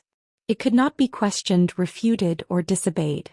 Ricky, who was still angry just a moment ago, instantly fell silent, as if he could not control himself. In the next second, the white spear lashed down like lightning. It struck Ricky's shoulder. Thud. That dull thud seemed to have come from the bottom of his heart. Ricky's long sword fell and he knelt on the ground. Very good. The White Knight said softly and then withdrew his spear. Ricky did not stand up again. He shook his head as if to wake himself up. Soon Ricky raised his head again and stared at the White Knight before him in disbelief. The yellow light in his eyes slowly faded away, and the wounds on his face slowly healed. Ricky mumbled. Thales, who was slowly approaching, finally saw the White Knight's appearance clearly. The knight was of average height and he was slender. He looked to be in his 30s. He was dressed in a white riding uniform, neat and clean. He walked with an upright posture, and he had a natural imposing manner, as if he could not be shaken by the chaotic battle just now. The only thing that stood out was the knight's left shoulder, where his pauldron should have been, was covered with a grayish-white, ugly and huge skull. It added a murderous air to him. The White Knight seemed to have sensed Thales' gaze. He turned his head warily. The moment he turned his head, the teenager felt as if he had used a blade to cut through the waves. The sharp mark he left behind was fleeting, but it was unforgettable. Under the light of dawn, Thales was stunned. Because Thales suddenly realized that the man who had descended from the white horse was really a little too handsome. He was so handsome that when his facial features turned to Thales, it was as if lightning had broken through the air. Even in broad daylight he had the illusion of dispelling the darkness. His jet-black hair looked like the most ideal ink color for an oil painting. It complemented and highlighted his white traveling uniform. His skin was fair, but in the desert that was filled with yellow sand, he exuded a rare, robust and heroic air. Below his left ear was an exquisite, sparkling silver earring. It was right above the ugly skull. And his gaze. Thales stared blankly. He only felt that the pair of faint amber eyes hid the most beautiful, but also the most lethal blade. It attracted every connoisseur and at the same time, stabbed every person who was overly engrossed in it. The White Knight glanced at Thales and turned his head back. It was only then that Thales realized that he had rudely stared at him for a few seconds without taking his eyes off him. The handsome White Knight no longer paid attention to Ricky. Instead he turned to the other two. Under his gaze, Yodel sheathed his supreme sword and quickly vanished into thin air. Smart, the White Knight said coldly. The battle stopped without a sound. The empty space under the sand dune became quiet again. The White Knight withdrew his right hand, and the magical white spear shrank to the length of an elbow, as if it was a magic trick. He put it away behind his back. He glanced at the mercenaries and royal guards behind him as if nothing had happened. His expression was very indifferent, as if there was nothing there. But it made the people behind him nervous. The White Knight did not say anything. He turned around and gestured at the sky. Asterisk rumble. Asterisk the sound of hooves could be heard again. The cavaliers on the sand dune began to move again. The mercenaries and royal guards raised their heads warily. The cavaliers on the sand dune from all directions were getting closer. There were many of them and there were already hundreds and thousands of them in sight. More cavaliers were still appearing from behind the sand dune, and they were slowly descending the slope. Coupled with the size of the horses, they looked like black ants that covered the entire mountain from afar. They came from every direction in a black mass and it was incredibly oppressive. It was only then that Thales recognized them. The cavaliers in the front row all raised their bows and aimed at the crowd under the sand dune with hostility. It was as if they were going to fire 10,000 arrows at once with just one command. This made the people under the sand dune even more nervous. Hey, Barney Jr. was about to speak when he saw Hope, but he was held back by Samuel who was behind him. Don't speak carelessly, Samuel said in a low voice. At the same time he swept his gaze over his former colleagues with a warning gaze. He gestured at the White Knight with his chin. That bastard doesn't like people interrupting when he's doing things. Under the nervous and wary gazes of the crowd, the handsome White Knight walked to Zacriel. He lowered his head and looked at the warrior, who had a bloody nose, a swollen face and wounds all over his body. He looked incredibly pathetic but he still continued to fight. The handsome man's voice was cold and hollow. There was an inexplicable power in it and it was like a cold current in the silent air. I recognize your brand. The man raised his head. Like an eagle he accurately captured the figures of Barney Jr. and the others in the crowd. And all of you. The expressions of the royal guards darkened at the same time. Zacriel also stared at the White Knight in front of him. He narrowed his eyes as if he remembered something. Ah, I recognize you too. A few seconds later the Knight of Judgment smiled. Young man. Zacriel sighed. You are this generation's prison guard. 8. Chapter 483. Prison guard. Thales' heart clenched. He remembered something and quickly walked forward. Behind him, Quick Rope caught the crossbow he threw in a flurry and caught up with Cannon in a disheveled manner. It's not easy to forget that face when you escorted us to prison. Zacriel's voice was a little dejected. Before him, the White Knight's expression did not change, but there was a hint of weariness in his exquisite and handsome features. And you should be in prison, the handsome man said coldly. Not here. Zacriel shook his head and said nothing. The cavaliers around them drew closer, and they almost dyed the yellow sand dunes in front of them black. They were piercing and oppressive. The man in white turned around. The skull on his left shoulder swayed slightly. He looked at Ricky who sat on the ground. Blood whistle, sword peddler. This time there was a shocking chill in the man's eyes. All of you shouldn't be here. All of you should be where you should be. There was a disturbing meaning in the handsome man's words. Many of the mercenaries could not help but gulp when their identities were called out. Ricky's appearance had returned to normal. He stared at the knight in front of him and answered respectfully, I'm sorry, Your Grace. I'm sorry, sir. We're on a mission. Ricky shrugged. His expression was resigned and innocent. But we ran into some accidents. The handsome man frowned slightly. Your mission. At that moment, Thales, who had already approached the knight and could no longer hold back, spoke loudly. Don't believe him. I am the second prince. But in the next moment, the white knight suddenly moved. He turned his right arm and the tip of a spear appeared out of thin air to attack Thales. The teenager, who was thinking about how to explain, did not even have the time to react before he felt his body sway. Asterisk clang. Asterisk the air became blurry. The moment Thales could see the scene in front of him clearly, he was already leaning against Yodel's chest, protected by the latter's left arm. In front of the masked protector, the grey supreme sword blocked the white tip of the spear. Cannon and Zacriel had already drawn their weapons without a sound. Their expressions were solemn and they were ready to attack at any moment. Interrupt me again. The white knight stared at Thales. His amber eyes shone with cold, murderous intent, causing others to forget about his handsome face. I'll kill you. Thales stared blankly at the tip of the spear that was only a few inches away from him. He was momentarily speechless. You can't. Yodel shook off the tip of the man's spear and pulled Thales up. You don't know who he is. The white knight retracted his spear. The spear turned back into a short spear and was sheathed on his back. I don't care. The handsome man said coldly, the same goes for you, Anonymous, no matter what your relationship with the Secret Intelligence Department is. The earring on his left ear swayed gently, still as exquisite as before, as if he had not seen the tense scene just now. Cannon and Zacriel, who were the closest to them, sighed in relief. It was only then that Thales regained his breathing. He touched his heartbeat, which had started beating again, and stared at Yodel in astonishment. But the masked protector just shook his head without saying a word, as usual. The white knight turned to Ricky again. Your mission? Ricky smiled. Ongoing. Crassus of the Disaster Swords looked at the increasingly dazzling red light in the east in resignation. I believe that you will see the progress very soon. The white knight was silent for a while before he spoke again. Your accident? Ricky sighed. Please allow me to introduce you. Ricky extended his hand and gestured at Thales. This is Prince Thales Jadestar, one of our accidents tonight.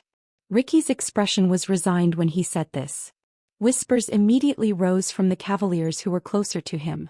The white knight frowned, but it made his face, which looked like it came out of an oil painting, even more vivid and eye-catching. He turned his head and sized up Thales carefully. It was probably the first time in his life that he was stared at by such a handsome man. Thales felt that his clothes and appearance did not quite fit the standard of a prince. For some reason he felt his face burn. The white knight turned his head and spoke to Ricky again. I need an explanation. Thales was shocked. But Yodel immediately pressed down on his shoulder and stopped him from speaking. Williams doesn't like to be interrupted.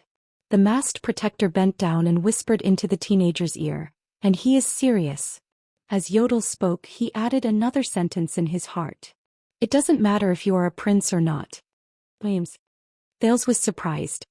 Oh, it's my fault for not introducing you. That caused the misunderstanding between you, respected Prince Thales. Just as Thales searched for the memory of this name, Ricky seemed to have just come to his senses. He gave Thales an apologetic smile. The one standing before you now is the legend of the battlefield at the eastern border of the desert. The mercenary leader extended his hand to gesture at the ridiculously handsome knight before him. Adjectives flew out of his mouth as if they cost nothing. The thunder wings on horseback. The ruthless killer who can travel 10,000 miles. The terrifying nightmare of the mixed breeds and barren breeds. Thales looked at the handsome knight before him and listened to the adjectives. He only felt his heart become a mess. Legend, thunder, killer, nightmare. Compared to the black mass of cavaliers around him, the white knight's figure was particularly eye-catching. And the only master of blade fangs, Dune. Ricky sighed slightly. The gaze he gave the man became more complicated. Baron Roman Williams. Roman Williams. Baron. Thales frowned. Roman, on the other hand, only listened to Ricky's words coldly, not saying a word. Of course you can also call him. Ricky heaved a sigh of relief. He used the tone he was most wary of and wary of to call out that name. The legendary wing. The legendary wing. Thales furrowed his eyebrows tightly. His thoughts raced. Among the 3 commanders of Constellation, the one with the most terrifying reputation, the most contradictory and the most complicated, he rose to power during the Bloody Year and the Desert War.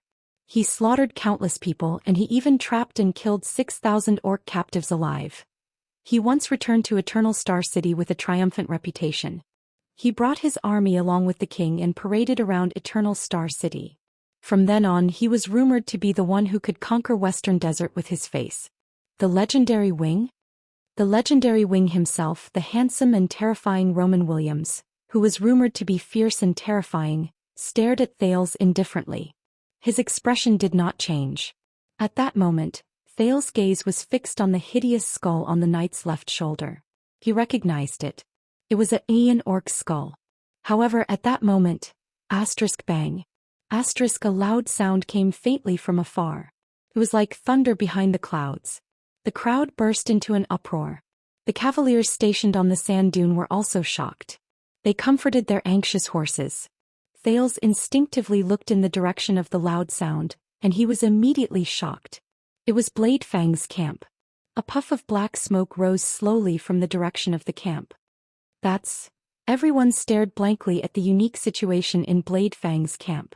Only Ricky, who sat on the ground, exhaled and smiled. Roman turned his head around. Anger could be seen in his eyes. He roared angrily at the cavaliers on the slope. Frank. However, even his roar was clear and penetrating, as if it had the power to cleanse people's hearts. Soon, a gray-haired middle-aged knight in full armor walked out of the crowd and looked at the camp in the distance, where black smoke rose. "The eternal oil has exploded, sir."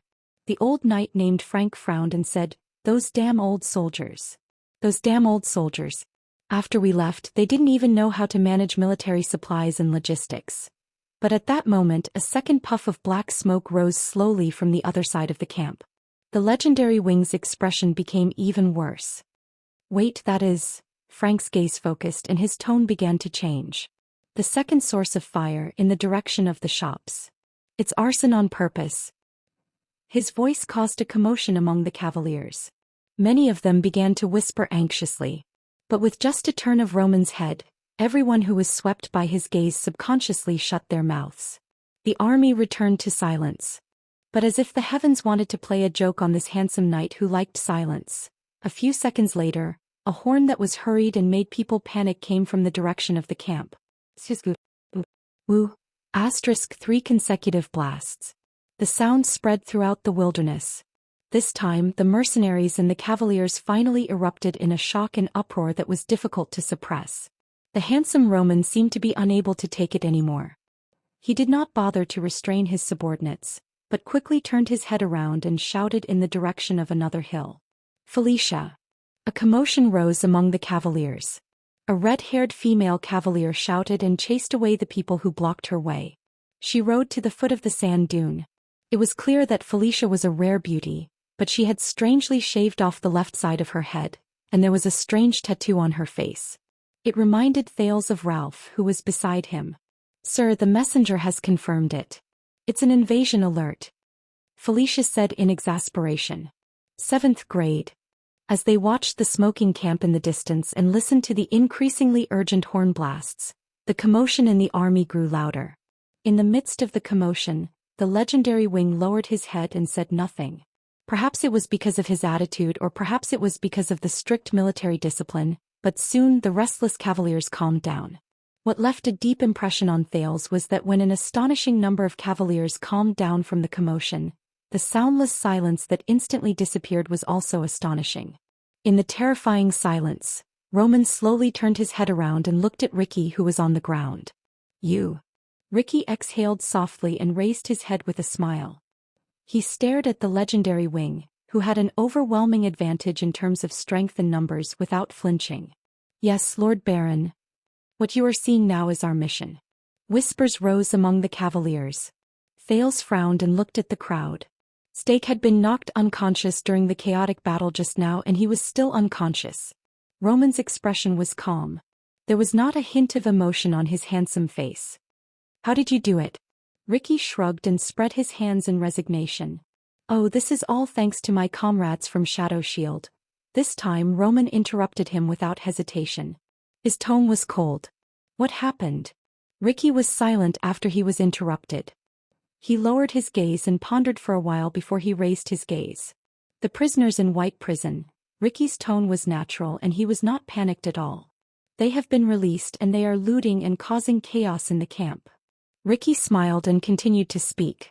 And the military supplies warehouse, which concerns the survival of the garrison army, is burning fiercely. It is shaking the army's morale. The cavaliers began to stir again. Ricky looked in the direction of the camp and clicked his tongue.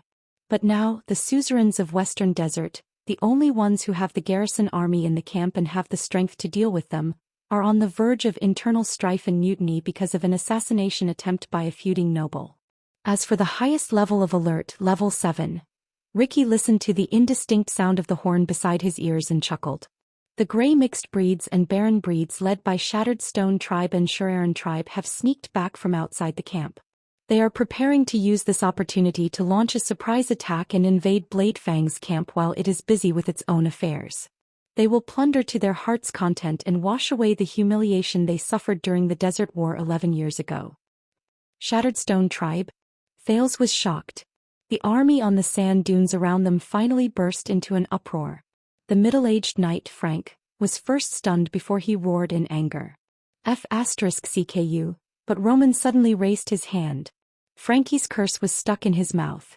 In the next moment the army became quiet again. No one dared to whisper anymore. Roman raised his head and glanced at the camp where black smoke billowed out.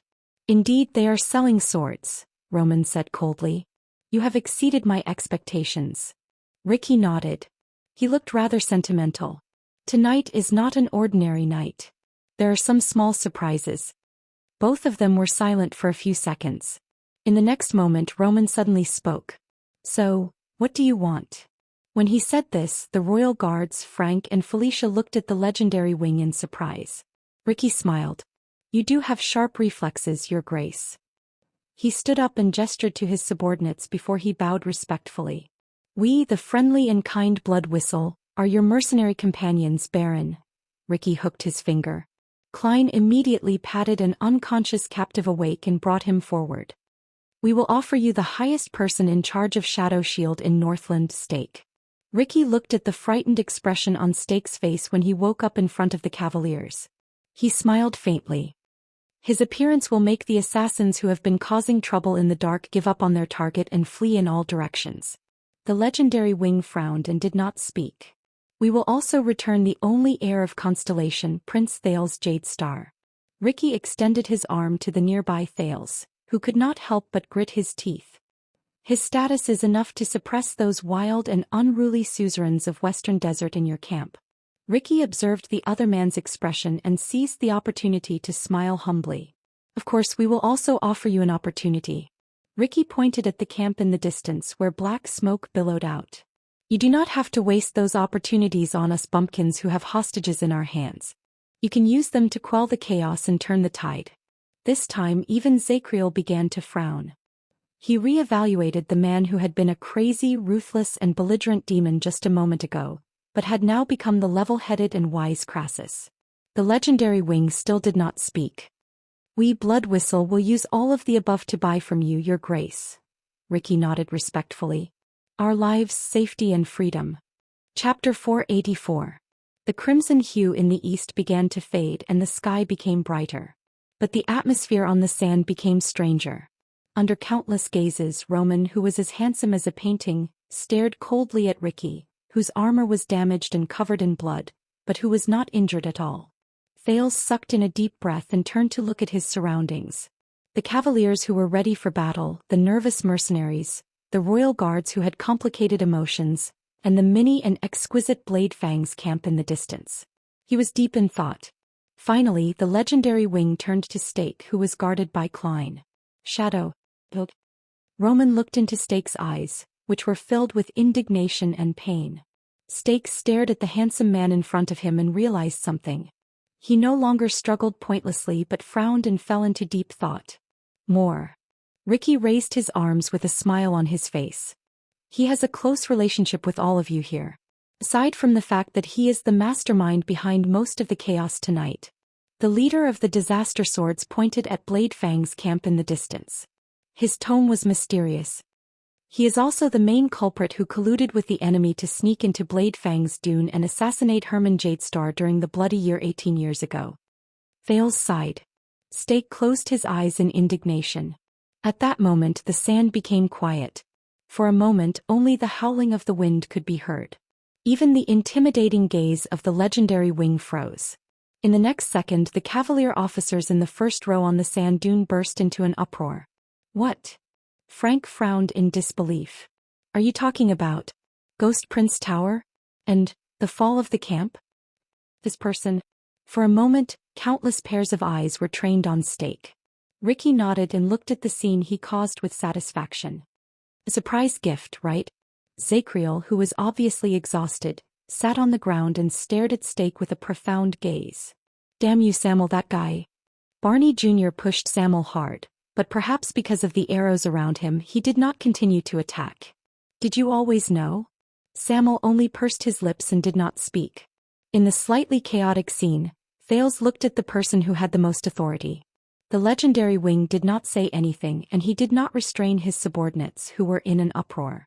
The White Knight only stared at Stake, who had his eyes closed. His attitude was unclear and he did not move. That's impossible. The female knight, Felicia, gritted her teeth. It was obvious that she had recalled some unpleasant memories. When I was young I saw the scene of an execution. The king had already killed the assassins that night. But at this moment the silent Roman finally raised his right hand. The uproar of discussions and whispers in the army were all put to a stop. It was as if that hand possessed supreme majesty. Soon enough, the mercenaries and royal guards quietened down. Everyone looked at Roman's actions with solemn but nervous expressions. However, the legendary wing only turned his head around slightly and looked at Ricky. Evidence. The corners of Ricky's mouth twitched. He reached into his bosom confidently. I have a letter. But halfway through his words, Ricky seemed to have remembered something. He put down his hand and looked at the prince in the distance with a strange expression. Our prince has a letter written by Prince Hermann. On it is the signature and date of his death. It is the spoils of war that the leader of the assassins took away that year. Stake opened his eyes and stared at Ricky in disbelief. Roman's gaze immediately shot towards Thales like lightning and Thales shuddered. Yodel's words rose in the air and crept into Thales' ears. Give it to him. Thales frowned and cast a glance at the legendary wing's perfect face, but he still obediently took out the letter and handed it over with trembling hands. Roman stared at the expensive letter. He was silent for 2 seconds before he slowly took it and opened it to read. Stake's expression became even more gloomy. Ricky only said nothing and waited quietly. Finally, under the gazes of hundreds and thousands of pairs of eyes, Roman put down the letter. Ricky exhaled. See, I didn't lie to you. So, the legendary wing did not speak. Only his amber eyes shone faintly, reflecting the boundless desert. Pref, do you think that he will let you go just because you used the prince and me as a bargaining chip? At that moment, Stake, whose face was ashen and defeated, let out a broken laugh that was close to despair. He is the legendary wing. He is resolute, ruthless, and merciless. Under everyone's disgusted gazes, Stake coldly stared at Ricky, who betrayed him. He said viciously, let's not talk about whether he likes your threat or not. Obviously, it will be more beneficial for him to eat all of you. The mercenaries' expressions instantly became very unpleasant. At that moment, a voice that was not very harmonious rose into the air. Ahem, about that. Everyone frowned and turned to the teenager who was ignored. Can I get it back? Thales ignored Yodel's anxious reminder from behind him. While he touched his head, he smiled foolishly and extended his hand to Roman. You know that it belongs to my uncle? Everyone stared at him in a daze. It was as if someone had popped a balloon, and the tense atmosphere instantly dissipated.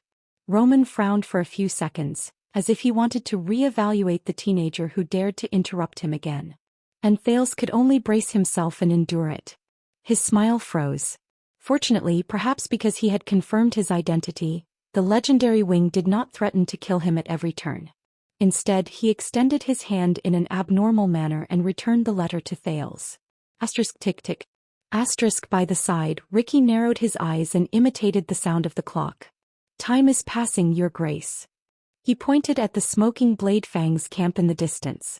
Roman did not answer him. Instead he turned to the third dune. Duro.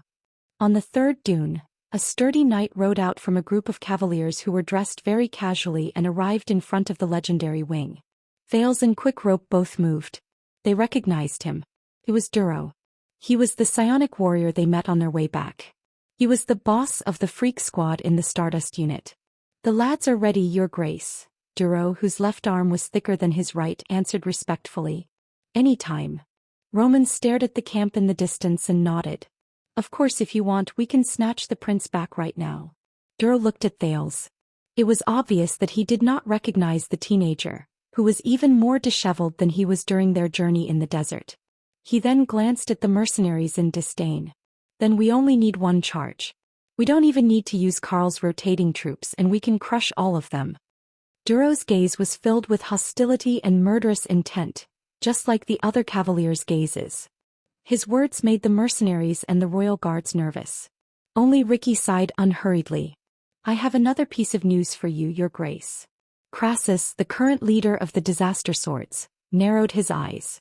One of your deputies seems to be called Duro. In the next second, Ricky pointed at Duro, then at Stake. He has been selling information to Shadow Shield for a long time. Thales frowned. He first remembered Duro's act of accumulating wealth. Then he remembered the conversation between the three parties in the tavern.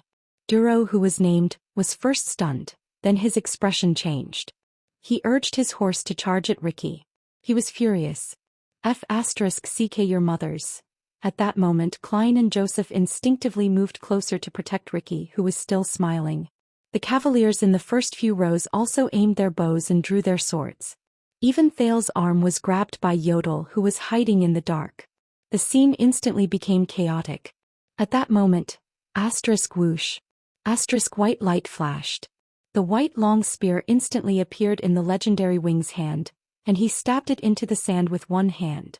At that moment, Thales felt as if the air around him had been replaced by water. All the noisy sounds stopped. Roman spoke softly, but he sounded as if he was talking in his sleep beside everyone's ears. Silence. Thales shuddered. This sentence seemed to have some sort of power that forced the chaotic crowd to stop their hands and mouths. They also subconsciously stopped moving. 1 second, 2 seconds. No one spoke, no one moved. The scene instantly became quiet again. Only the rustling of the wind could be heard. The legendary wing then pulled out his long spear and put it back on his back.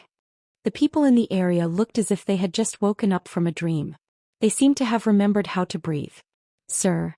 Duro's steed raised its front hooves. It stood up like a human and stopped moving. Duro pointed at Ricky angrily. He was so angry that his lips trembled and he spoke incoherently. He, this son of AB***. He's so bad. But the legendary wing only glanced at him. His words. Is it true? When he saw his superior's face, Duro's words instantly froze. But he immediately reacted. How is that possible? I don't know this so-called assassin at all.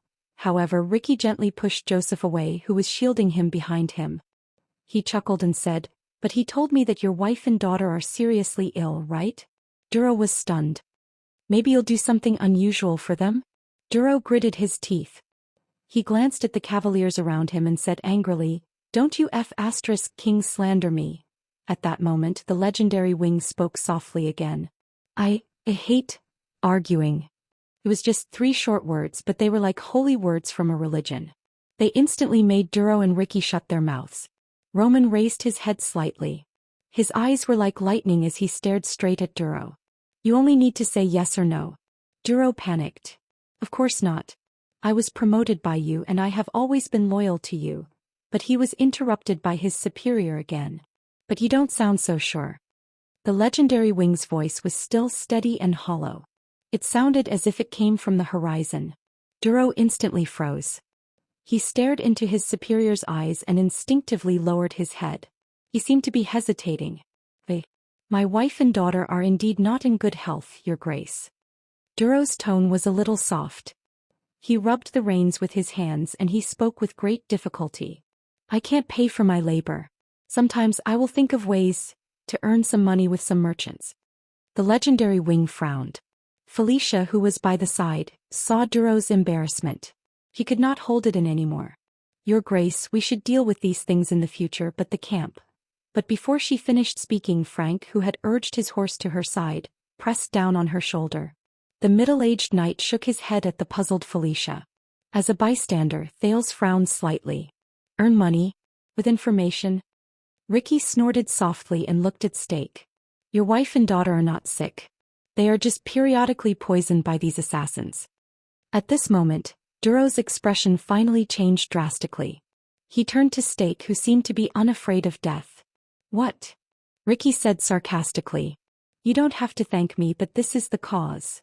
On the other side, Stake, who was subdued, laughed so hard that he bent over. The legendary Wing looked at Duro quietly. So, you are indeed selling information? Duro's face was livid. He looked around at his colleagues and was extremely flustered. It's just some unimportant information. You know, Blade Fang's camp does not have a police station. The merchants are always worried about security and want to get some insider information. His colleague, Frank, sighed softly. But Roman interrupted Duro. For example, this time the so-called information about the various armies gathering in Blade Fang's camp, and the main regular army mobilizing on a large scale? Duro's words died in his throat. He was terrified, and the successive blows made him unable to react to them. But I don't know, Your Grace. I really don't know about those merchants, the legendary Wing still responded coldly. By the side, Felicia could no longer continue watching.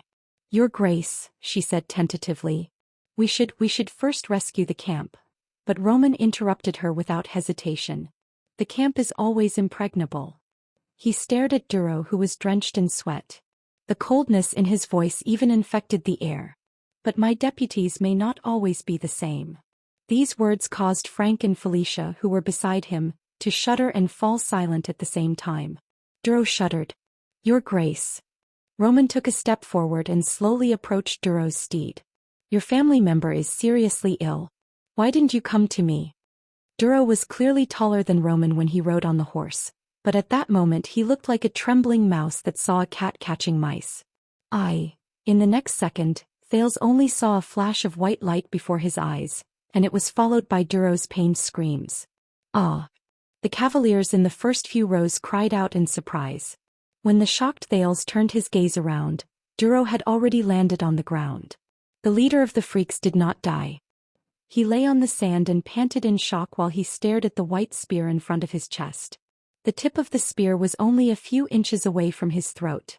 True, because you know, Roman said coldly. I don't care. The legendary Wing turned around and the white spear returned to his back. It was only then that Duro breathed a sigh of relief after surviving a disaster. Just like the other cavaliers. Snake shooter, Roman said loudly.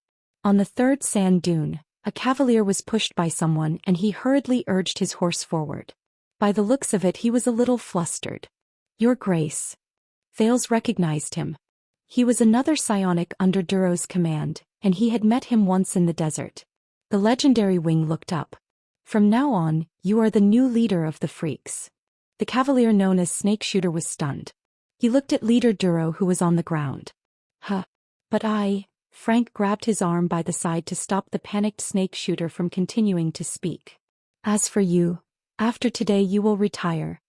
Roman looked at Duro, who was lying on the ground with a dazed expression. Go to Nikolai and solve the problem of money. You have too much in common, ranging from stupidity to blindness. He snorted coldly and turned around, allowing Duro to be helped up by Snake Shooter and Felicia. But in the next moment the legendary Wing walked towards Stake. This instantly attracted many people's gazes. Under Ricky's signal, Klein gently let go of Stake's arm. So it's you. Roman stared at Stake coldly. 18 years ago you extended your hand to the camp and now you extend your hand to my army. The legendary Wing's voice was light and hollow, but there was a chill in it. Stake froze for a moment as if he was frightened by the other party's aura. He then sighed. It's just work. Stake lowered his head and coughed violently a few times. He looked very disheveled. Just like you, Your Grace, I only obey orders from a higher authority. Thales remembered something and he frowned slightly. I do not obey orders, assassin, the legendary wing answered coldly. I only protect my property. Roman walked forward slowly. As he spoke, his handsome facial features seemed to have turned into a sharp steel blade in an instant, and he stared at everyone who stared at him. And Blade Fang's camp is my property. No one can touch it. Roman stared at Stake intently. No one. Stake stared at him in a daze as if he was a little frightened by the Baron at this moment. You don't need to be like this, Your Grace. I have already admitted defeat and I will cooperate with you. Stake seemed to have lost his composure a little when he sensed the meaning behind the other party's words, but he still tried his best to save himself. All of this, including all the assassinations during the entire bloody year, was the handiwork of our master. His name is Ting. The Secret Intelligence Department definitely knows him. And I can help you help the Secret Intelligence Department and help Constellation find him. Stake cast an indignant glance at Thales. He has a terrifying secret in his hands, including the mastermind of the bloody year. It concerns the fate of all of Constellation. Frank and Felicia looked at each other. Even Zacriel pursed his lips tightly. But this time Stake made a miscalculation. But Blade Fang's camp belongs to me. The master of Blade Fang's camp, the legendary wing, Roman Williams, stared at Stake and said softly, It belongs to me. It only belongs to me. Thales watched the scene quietly. Stake was anxious. Of course, and you protected it very well. Listen, I know who participated in this incident. The Northlanders, the Secret Room, and even other forces of power. I can bring you to them. I still have a lot of resources that can be used by my subordinates. You can treat me as... But in the next moment the legendary wing moved. A strange white light instantly flashed and turned into a long spear that went straight for Stake's heart. Asterisk grip. Asterisk the sound of flesh being torn rose. Thales tensed up. In the next second Stake lowered his head in a daze and saw endless blood gushing out of his chest. No. He did not understand. The legendary wing continued speaking. He was cold, unwavering, and emotionless as if he did not hear Stake's words. That's mine. He stared at Stake from above as if he was looking at a powerless, struggling worm. Stake seemed to finally understand his fate. He lifted his gaze from the fatal wound on his chest and tried his best to squeeze out a final, broken smile. Then it turned into a ferocious look. Phantom shadow shall never be destroyed forever. But the white light flashed again and it sliced through Stake's neck. Stake's fierce last words came to an abrupt end. Those who want to take it from my hands. Roman held the severed head expressionlessly and let the spear in his right hand drip with blood. You will have to pay the price. Stake's headless body fell limp on the ground. Thales widened his eyes as he watched this scene. Shadow Shield Stake, the person who once manipulated the situation in Dragon Cloud City and Blade Fang's camp at night, died quietly in a corner of the desert just like that. He did not even have time to finish his last words. But in the next moment, Roman retracted the spear in his hand, turned it into a short spear and stabbed it into the head's mouth. His next action made Quick Rope cover his mouth in horror. Thales stared at Roman's actions in a daze. He leisurely and skillfully used the short spear to tear the flesh on the head back and forth. Cut. Everyone's expressions changed. Amid the terrifying sound of friction, flesh and bone flew and blood flowed. Roman's movements were skillful and his expression was indifferent. It was as if he was cutting vegetables. The people around him felt a chill in their hearts as they watched. Fortunately, Roman did not like to talk much, or else Thales guessed that he would definitely hum a tune at that moment. Soon, after a few seconds, only 2 bloody holes were left in Stake's eyes, which had died with everlasting regret. His lower jaw had also been separated from his head. The head became even more hideous and the blood continued to drip down. It made Thales' skin crawl. Roman put away the spear and turned the head in his hand left and right with great interest. That expression, it was as if he was watching a craft. This thought made Thales feel disgusted. Everyone's expressions were unpleasant. Only Frank coughed. Sir. The legendary wing then turned around and tossed half of Stake's head to Frank. The latter endured great disgust and caught it. He turned the bloody eye holes to the other side. Roman's expression was indifferent. He did not show any emotion, but Thales felt that he was in a good mood at that moment. He grabbed a handful of sand and rubbed the blood stains on his hands. Deal with it on the spot first, then burn it after the war. Burn it? Thales frowned. Kairusa's shattered stone chief's quality is not bad. In the face of his subordinate's strange gazes, Roman shook his shoulders and tapped the ugly half of an orc's skull on his left shoulder. It's just that it's been more than 10 years and I'm a little tired of wearing it. I want to change it.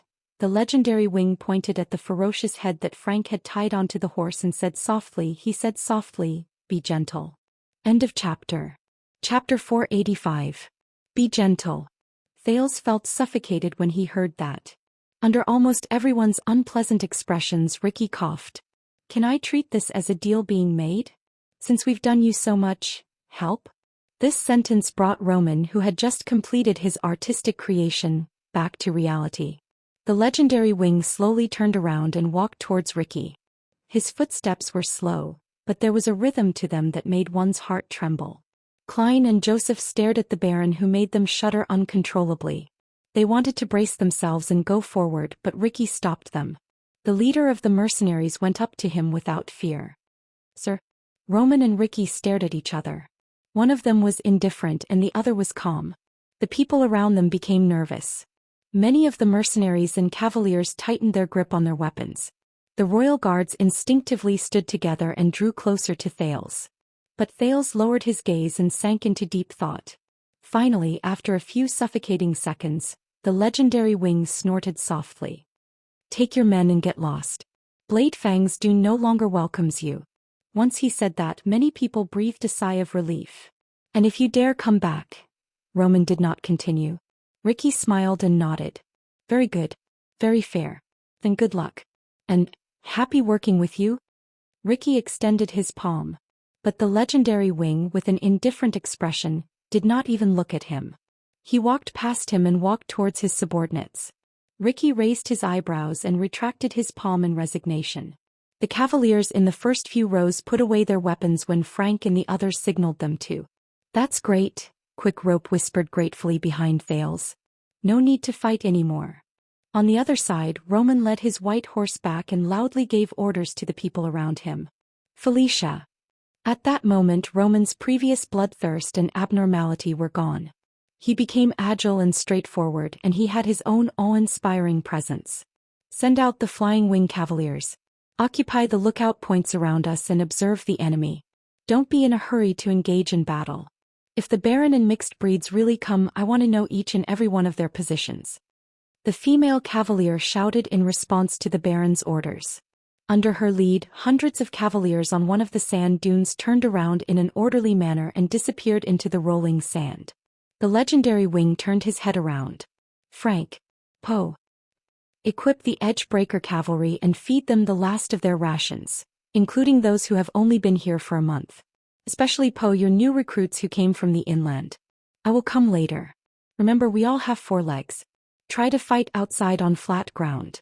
Poe, another knight beside Frank, seemed to be a little puzzled. Shouldn't we first light the beacon and ask for help? Roman answered without hesitation. Who are you pointing at? Ruins or Brave Soul's castle. You must know that the men of the western desert are shivering in their camps, waiting for us to save them. Frank and Poe nodded in response, then led their respective subordinates to ride away. Thales quietly watched Roman deploy his troops. His frown deepened. Just like that, half of the cavalrymen left in a grandiose manner. The scene was no less imposing than when they had first arrived. Snake Hand. The new leader of the freak squad was stunned for a few seconds before he hurriedly replied, My lord. Roman glanced at him. Prepare the guards, especially the freaks. Once we deal with the outside, there will only be thugs and rebels left in the camp. It won't be very difficult, but it will be very troublesome. Snake Hand hurriedly responded to him and led his new subordinates away in a rather unpracticed manner. There were immediately only 200 to 300 cavaliers left on the sand dunes around them. By the looks of it, they were Roman's most trusted personal guards. Before Thales' eyes, the mercenaries began to count their luggage and number of people under Klein and the others' orders. Roman finally turned around and ordered the remaining cavaliers, Carl. You and my personal guards will bring the prince to the first supply outpost in the east. Thales instinctively raised his head. The legendary wing lowered his head and stared at Zacriel, who sat on the ground. Also, keep an eye on the prisoners in the prison of bones. Send them back after the war. Roman said coldly, they do not belong to the sunlight. The expressions of the royal guards darkened at the same time. Roman walked to his white horse. The cavaliers surged forward and stared at the prisoners with hostile gazes. Thales sucked in a deep breath and refused a cavalier officer's attempt to help him up the horse. They helped me a lot in the prison of bones. They even saved my life. The prince walked forward and attracted many people's gazes. Can you let them go? Barney Jr. and Belden's eyes sparkled. But the legendary wing only shook his head coldly. They are prisoners. Roman did not even look at Thales. He just packed his luggage and minded his own business. And I am the prison warden. Move faster. We still have a mess to clean up. Thales clenched his fists tightly. On the other side, 3 cavaliers roughly pushed Bruley, who seemed to be the biggest among them, to the ground. The latter struggled continuously. Hey! Barney Jr. protested, but he was immediately pushed down by countless cavaliers and tied up. Thales took a deep breath. It's nothing. Don't resist. Zacriel calmly waited for the cavaliers to drag him up from the ground and tie his hands. At the same time he tried to persuade the others. We are just returning to the place where we belong. His tone was very normal, as if this was just a stroll. Very soon Tardin, Cannon and Belden were all escorted away. Barney Jr. gave him a sarcastic and resigned smile. Zacriel gave him the most profound expression. Thales stood where he was and watched everything quietly. Cheer up, everyone.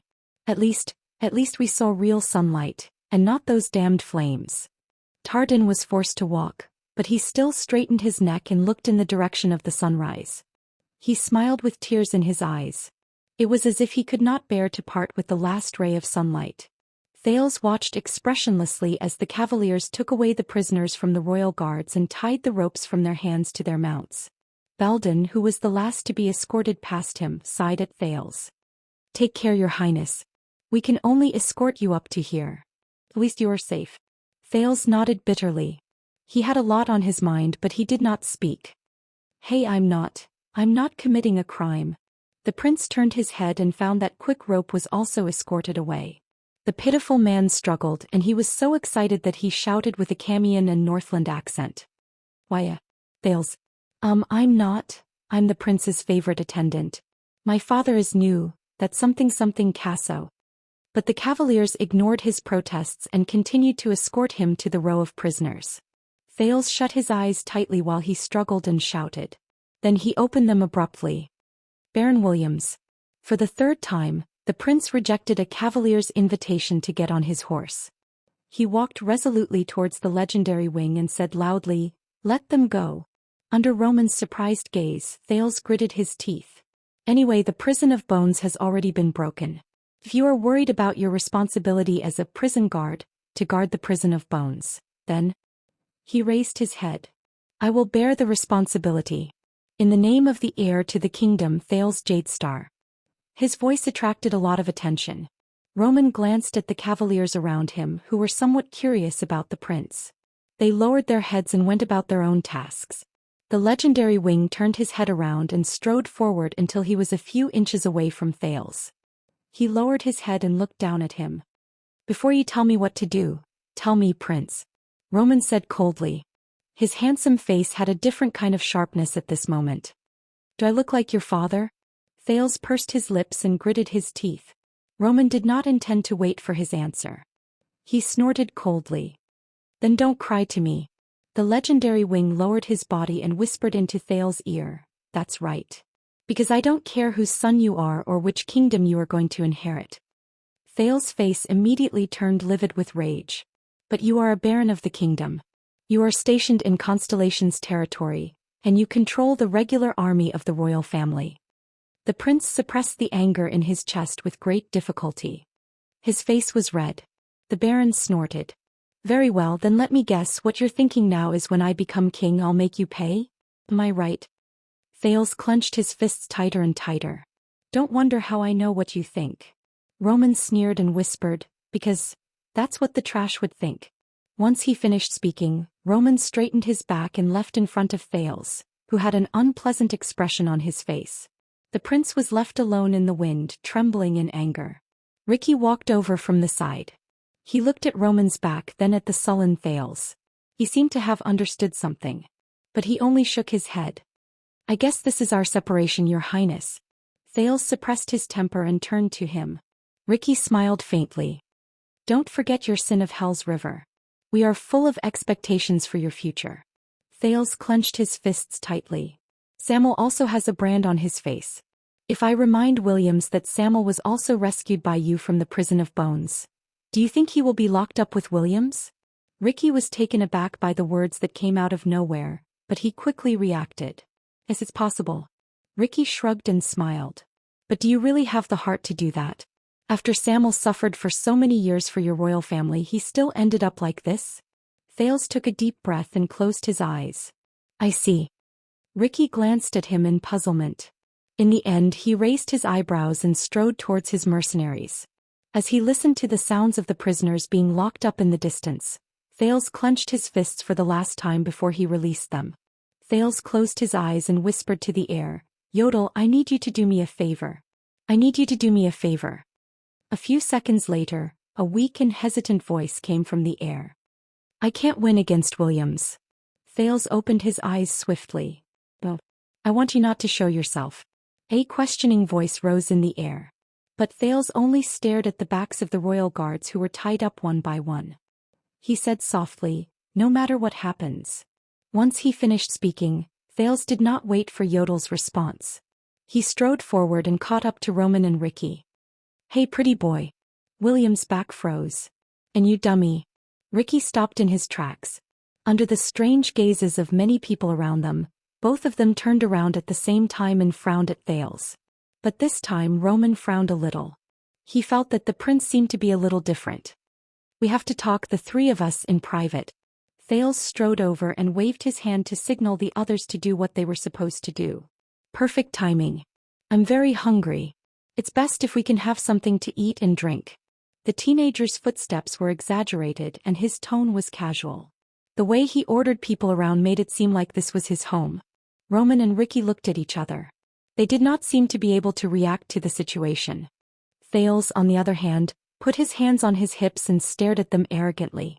A few seconds later, the legendary wing exhaled. He looked at Thales as if he was looking at a lunatic.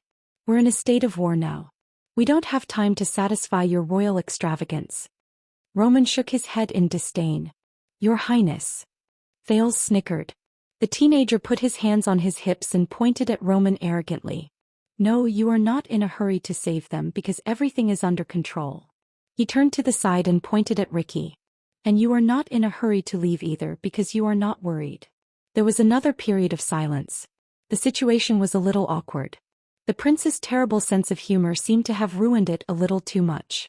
A few seconds later, the legendary wing no longer wanted to pay attention to Thales. He snorted, turned around and left. Ricky shrugged, flashed a mocking smile and turned around to leave as well. By the way, not a bad attempt, child. Thales sighed as he watched them leave into the distance. Do I have to be so straightforward? However, after Thales' next sentence, the situation changed. Or do I need to tell everyone after the war that the two of you are actually in cahoots? At that moment, Roman and Ricky shuddered at the same time, and they immediately stopped moving. A few cavaliers who were closer to them seemed to have heard something. They looked over in puzzlement. Thales smiled. He walked forward. As he slowly approached the duo, he lowered his voice. And the legendary wing himself is the culprit and mastermind behind the disaster in Bladefang's camp from last night until today? 1 second. 2 seconds. Finally, on the 3rd second, Roman and Ricky, who were frozen on the spot, turned around at the same time. They looked at the smiling Thales. At that moment, there were no words that could describe their expressions. The teenager walked until he was face to face with them and stopped. The wind blew gently and the sun rose from the east. The gazes of Roman, Ricky, and Thales interacted with each other in this atmosphere. They looked at each other and they stared at him together. Baron, we need to depart. A cavalier officer approached from afar and reminded Roman. But the legendary wing turned around in an unusual manner. He said angrily with a fierce tone that was rarely seen on him, "Do what you need to do." The officer was so frightened that he took a step back and quickly walked away. Many of the cavaliers and mercenaries who were staring at them instinctively lowered their heads. Roman took a deep breath and turned his head around to stare at Ricky. His tone was impatient and displeased. "What did you tell him?" Ricky's face turned green and red as he gritted his teeth. He gritted his teeth and said, "Nothing." But at the same time Thales quickly blurted out, "I told him everything. I told him everything." Ricky turned his head around and stared at Thales in disbelief and resentment. "What?" Thales still had a smile on his face. He gave the mercenary leader a thumbs up. "By the way, not a bad attempt, Ricky." Roman's expression was unpleasant. He looked at Ricky, then at Thales. The legendary wing took a deep breath. He felt that he had nowhere to vent the power in his arms. Then, in front of the two adults who were almost petrified, the dirty teenager sat down cross-legged. "Now can we talk?" Thales puffed out his chest. With his bruised face, he said to the two people in front of him with strange expressions, "Then I want food and drink." "What?" At that moment Roman's handsome face was filled with anger. His expression said, "How dare you?" And Ricky's eyes practically popped out of their sockets. Thales suddenly remembered something. He patted his thigh in a pompous manner, turned around and pointed at the prisoners who were being escorted. He added, "Same for them." End of this chapter. Chapter 486. The fire in Bladefang's camp had died down, but the black smoke continued to rise. The legendary wing's subordinates stood in formation and watched the prisoners wolfing down their food in puzzlement. The mercenaries stood further away cautiously. What happened? Tardin stuffed a piece of dry food into his mouth. He did not even have time to drink water. Is this a parting meal? As he ate, he cast a glance at the sand dune in the distance. There were 3 figures, 2 big and 1 small. The first 2 were standing very stiffly, while the small figure sat cross-legged on the ground and also wolfed down his food. Beside him, Tardin shook his head and continued to bury his head in his food. What does it matter? Barney Jr. grabbed a piece of hard bread. There was a thoughtful look in his eyes. I can't think of anything worse than today. Zacriel sat a little further away from them. He chewed on the jerky in his mouth and stared at the 3 people in the distance. If I want to the prison of bones. Beside him, Quick Rope ate heartily while tears streamed down his face. At least I won't, sob. Can I take a bite of your jerky? Thank you, sob. I mean, I won't leave grass, it's not tasty. I won't leave any regrets, sob. His sincere cries made everyone frown. At that moment, Barney Jr. put down the bread in his hand and spoke airily. Why did you come back? All the royal guards froze. Only Quick Rope was left to stuff himself with food. Barney Jr. raised his head and looked at the Night of Judgment. You can't possibly think that we can go back to the past just because we killed a few people together, right? The Vanguard's eyes burned. Do you think that everything can be the same as before? Brotherhood? Brotherly love?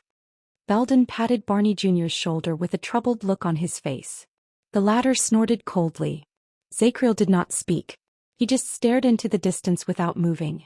The wounds on his face and shoulder were clearly visible. So what are you going to do? Barney said sarcastically. Still want to kill the prince? The Knight of Judgment shuddered slightly. And you are still not going to tell us anything even if we already know his secret? By the side, Belden sighed and tried to persuade him. Barney. Zacriel was silent. All the guards were silent as well. Quick Rope was the only one who carelessly swallowed his food. When he sneakily extended his hand towards the food of the person beside him, Tardin slapped him away. Barney. Finally, the Knight of Judgment raised his head. His gaze was unfocused. Don't ask. Barney Jr. was stunned, then he gritted his teeth. You bastard. But he was interrupted. Do you know, there was once a disaster in this world. It was invisible and limitless, but it was endless, because it lived in everyone's mind. At that moment, everyone, including Quick Rope, was stunned. Even someone as wise as Prince Tormund and as brave as the hero Raikuru are helpless against it. The Knight of Judgment looked into the air. There was an unquestionable coldness in his voice. There are some things, the less people know about them. Constellation will be safer. His voice fell. What was left was a lingering silence. And the endless sandstorm. However, in the distance, the 3 people under the sand dune did not have such an atmosphere. When Thales painstakingly tore open the 5th piece of jerky, He could even feel the two pairs of eyes above his head exuding a cold aura that was as sharp as a blade. He was forced to swallow it in 2 mouthfuls with water. The prince wiped his mouth with his sleeve without a care for his image. When he touched the swollen part of his mouth that was hit by quick rope, he could not help but grit his teeth. The legendary wing and the leader of the mercenaries stood in front of him and watched him eat. One of them had his hands behind his back and the other stood with his arms crossed. The two of them looked at each other and their gazes became more and more impatient. Thales burped. Before he was torn to shreds by their gazes, he finally spoke. Roman and Ricky were stunned by the word. What? Ricky asked, puzzled. Thales' next words caused Ricky's expression to change. The key that can open Black Prison and even the exit. If I remember correctly, you told Stake that you coincidentally found another key outside the camp. The prince noticed the gradual change in their expressions. But when you told me that Fate is a bigger prison and you have the key, perhaps the only key to open it. Thales narrowed his eyes and pointed at the legendary wing, whose expression became more and more unpleasant. I can't help but think, what if there is really only one key ? At that moment, it was as if someone had struck the air with a heavy hammer. Ricky furrowed his eyebrows. The legendary wing stood dumbfounded and did not move. Thales burped again. I ate too much. Sorry. Then I followed this clue and retraced everything that happened. The teenager's finger slowly moved and pointed at the long closed exit of the prison of bones. Thales' eyes lit up. Guess what? I connected all the strange clues one by one. The prince smiled. His tone was a little relaxed and dramatic, but it was obvious that the other two did not have a sense of humor. They only stared at Thales coldly. It was obvious that they were in a bad mood. Thales looked around him and awkwardly put away his smile, which showed that no one was supporting him. He chuckled dryly. Ricky, after you walked out of the prison, you were not in a hurry to escape. Instead, you were leisurely waiting for the so-called opportunity? The mercenary leader's expression became worse. And Williams, who should have led the light cavaliers to search for me in the desert, just happened to appear here? The legendary wing in front of him became even more gloomy. But Thales persisted.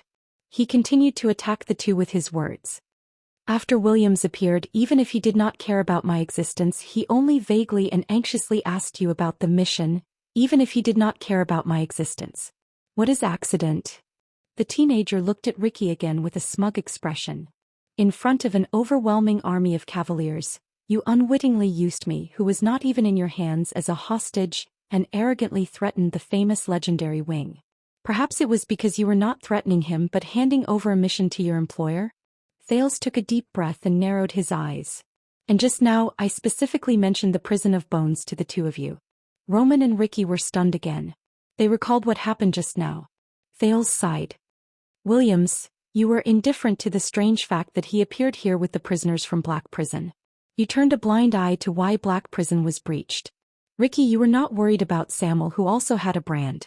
It was as if you were confident that even if Samuel's identity was exposed, you would have a way to escape unscathed. And both of you seem to have forgotten about the damn exit of the prison of bones that we just walked out of. Look. Thales waved the jerky in his hand and bit into it. There are too many suspicious points, too many strange things, so much so that things have become very clear. At first, Roman and Ricky would exchange glances to exchange their dissatisfaction and anger. They even opened their mouths to speak. But as Thales spoke more and more and his reasoning became more solid, they no longer looked at each other. They only stared at the ground in a daze. Thales pointed at Ricky with the tip of the jerky he had bitten, then at Roman. The two of you have been in cahoots since the beginning. From the moment you obtained the key to Black Prison without any obstacles, to the moment he stood here and watched Bladefang's camp burn. Thales said a long string of things and looked at the two people's almost petrified expressions. He finally nodded in satisfaction, grabbed his water skin and drank a mouthful. Both of them were silent. It was as if a few centuries had passed. Finally, the legendary wing closed his eyes and let out a long sigh. He extended his hand to Ricky and flattened his palm. On the other side, the leader of the disaster swords stared at the teenager indignantly. With an expression as if he had eaten *T, he brought out the rectangular crystal green strip that Thales was all too familiar with from his bosom. Thales smiled. As expected of someone from Renaissance Palace. Roman coldly took the key to Black Prison from Ricky's hand. You were born cunning. Thales raised his eyebrows and bit the last bit of jerky into his mouth. No, this is just a simple observation and deduction, he said vaguely. I think that any normal person would be able to tell. His words made Roman's expression turn even more unpleasant. Ricky let out a long sigh. He laughed in resignation, snorted and shook his head. Ha, just because of a damn key. Ricky's laughter stopped. He gritted his teeth and exhaled. He stared at Roman indignantly and discontentedly. That's why I told you that you can't ignore this just because there are few people who know the truth about Black Prison. At the very least you should put on a show of a theft, but that damn pride of yours. Roman snorted coldly in response. And you brought a large group of tourists in for a free tour, and you even flaunted the key in front of everyone for 5 minutes?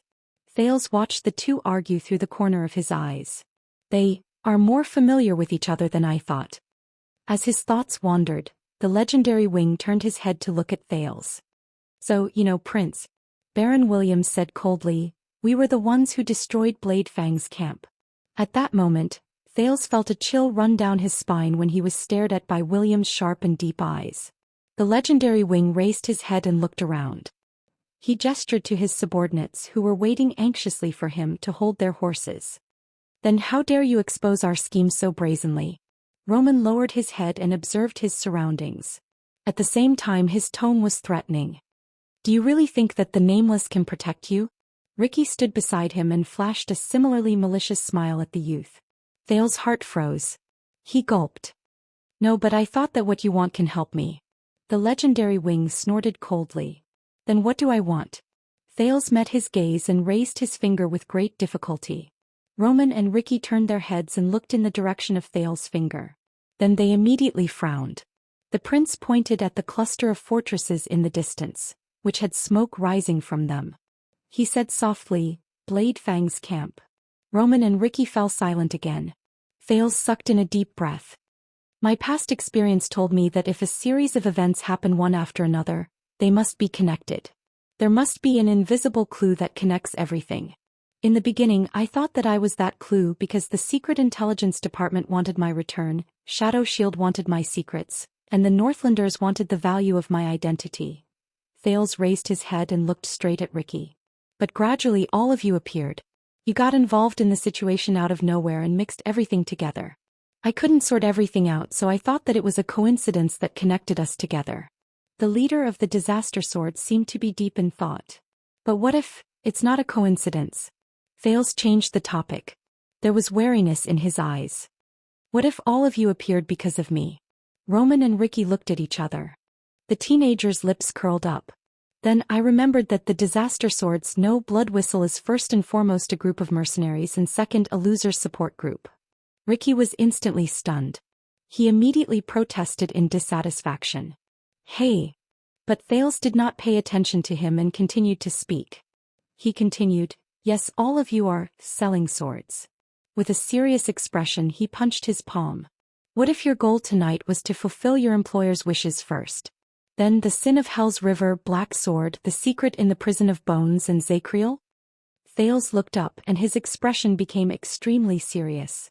Then who is the most likely to hire a 100-man group like you which is strong enough to fight a series of battles, and can even cause chaos in Blade Fang's camp? Ricky pursed his lips. The teenager was a little thirsty from talking. He picked up the water skin but found that it was empty. He could not help but frown a little.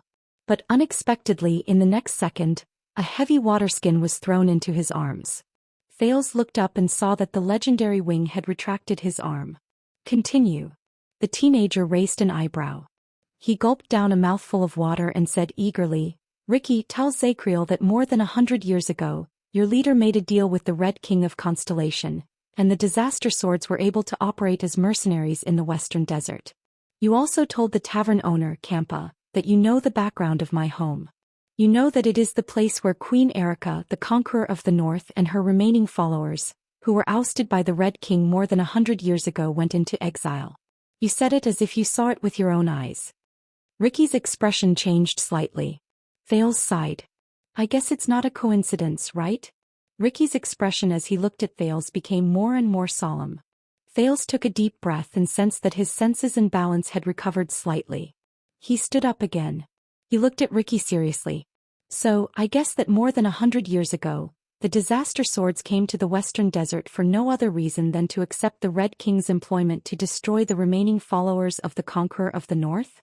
No one spoke. The wind stirred the sand slightly. The horses in the distance neighed uneasily. Ricky suddenly spoke. It's even simpler. Thales was puzzled. What? Ricky raised his head and looked at the rising sun in the sky above the desert. He felt the wind and sand wash over him.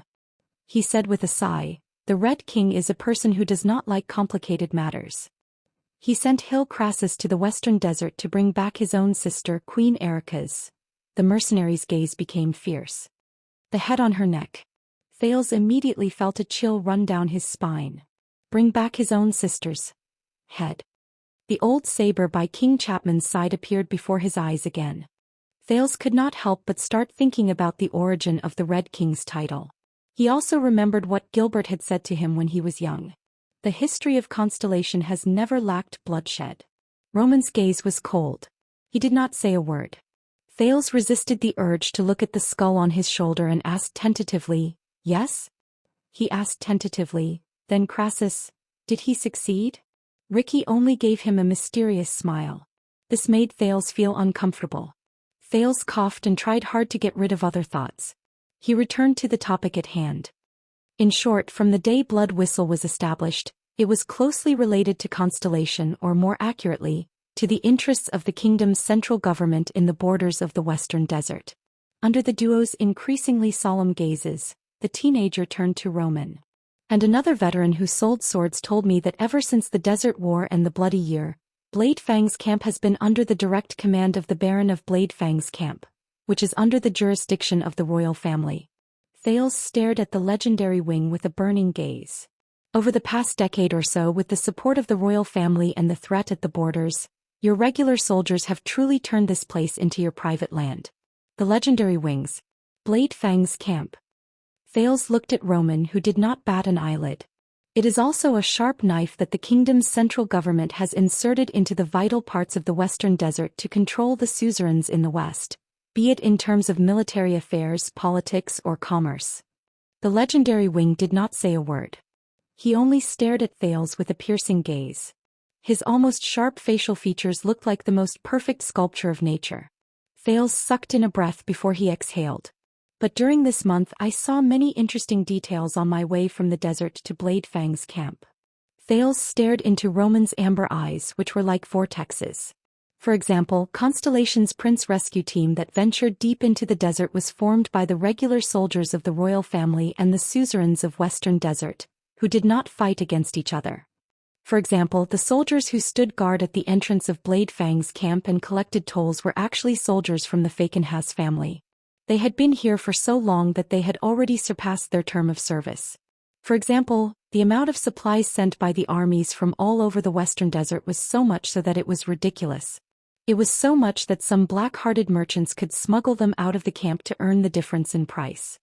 For example, the soldiers who started patrolling the camp and were in charge of capturing people and sending them to White Prison were recruited soldiers who had not set foot in Bladefang's dune for many years. They did not even know the severity of the law enforcement. Every word the prince said caused Ricky and Roman's expressions to become even more profound. Roman sucked in a deep breath. You are very observant and you are very detailed. So. Thales smiled. He lowered his head and recalled the bad old man who smoked a pipe. When I was still a hostage in Dragon Cloud City, one of my subordinates once told me that my father had already negotiated with the suzerains of Western Desert, led by the 3 great clans, so that I could safely return from Extet through the desert. They were absolutely trustworthy. Roman furrowed his eyebrows tightly. Ricky, on the other hand, breathed softly. He seemed to be slightly surprised. Thales exhaled. He said that Renaissance Palace paid a huge price to make the nobles of Western Desert completely stand on our side and welcome my return. Thales turned his head and his eyes shone with a sharp glare. Bladefang's camp, right? At that moment Roman did not speak. But the legendary wing's eyes shone with a complicated light that had never been seen before. This made Thales even more certain. He observed the other party's expression and slowly said, King Kessel completely or partially handed over the royal family's control over Blade Fang's camp. He gave up the initiative in the western frontlines in exchange for the support of the suzerains of Western Desert. Thales thought absent-mindedly about everything he had experienced since the day of the state affairs hearing in Dragon Cloud City. In exchange, he obtained the largest mobilization of military forces and logistics from the great clans of Western Desert after the war.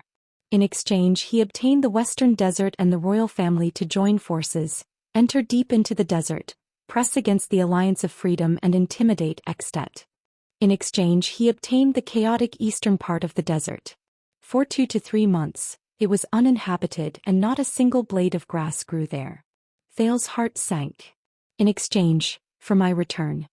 The teenager no longer thought about other things. He raised his head. But you. Thales' gaze was fixed on the legendary wing. Roman Williams. You were not happy.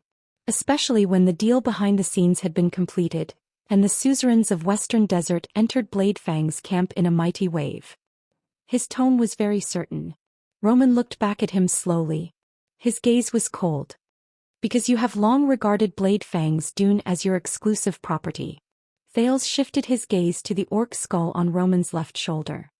He repeated what the latter had once said to Stake. And anyone who wants to take it from your hands will have to pay the price. They all have to pay the price.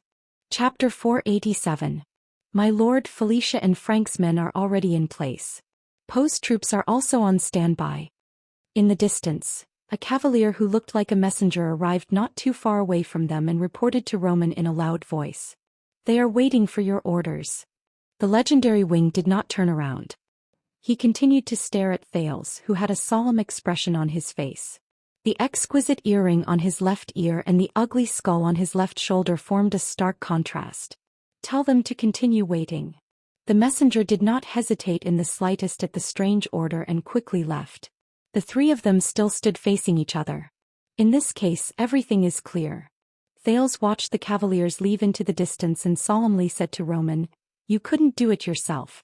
You couldn't let your subordinates suspect anything. You couldn't let the camp see through the truth. You couldn't let the cunning nobles be on guard. So you bribed Blood Whistle. Maybe your old friends. After all, they're war mercenaries. They even worked with the government before." The legendary wing was silent. Ricky, on the other hand, shook his head helplessly and gave Roman a funny expression that said, "See, I told you."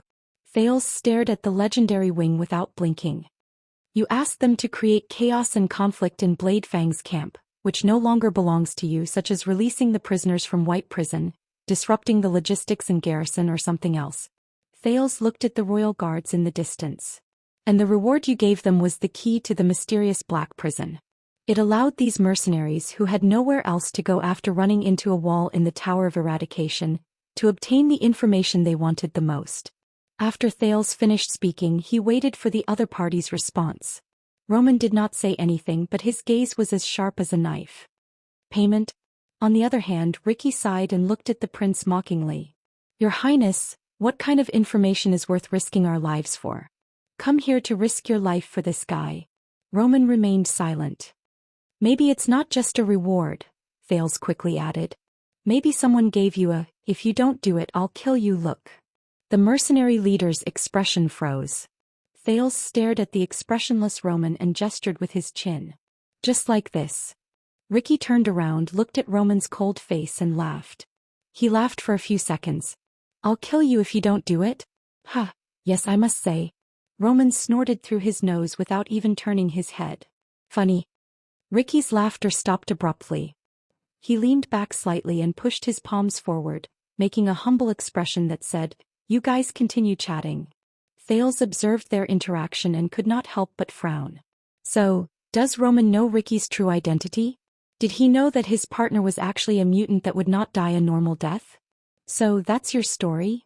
Roman said in disdain. Ricky shrugged beside him. Thales' gaze moved back and forth between the two of them. One side represented the government and was a powerful and pure commander. On the other hand, there were black mercenaries who lived on the edge of a knife and lived outside the law. Protection and destruction, occupation and abandonment. One white and one black, one straight and one reverse, one inside and one outside. So that was how it was. Two sides of the same coin. Blade Fang's camp drifted between war and blood. It was filled with chaos and evil. It was filled with scum and criminals. It had always operated like this. This was how the legendary wing controlled his territory. What about outside the camp? The teenager suddenly understood something. These stories. Thales sighed and continued his topic. They are all things that a normal person can think of. But what really shocked me is... Thales hesitated and pointed at the smoking Blade Fang's camp in the distance. Orcs and barren bone people. When they heard the new term, Roman and Ricky frowned again and looked at each other. Here comes the question. When the entire eastern part of the desert was sealed off, how did the gray mixed breeds, the warriors of the Shattered Stone tribe including the barren bone people, foresee the future, travel lightly and gather together to form a large force? They almost perfectly hid from the regular army and the conscripts as well as the patrols, and invaded the camp that was in civil strife. Thales looked at the smoking Blade Fang's camp in the distance again. How did they force the suzerains to panic and have no choice but to sound the level 7 alarm? This question made the two people across him frown. Roman lowered his eyes. His expression was so cold that it could not be any colder. Thales raised his head and met his gaze without flinching. Everyone is saying that the legendary wing is the orc's worst nightmare. He shows no mercy when he slaughters the mixed breeds.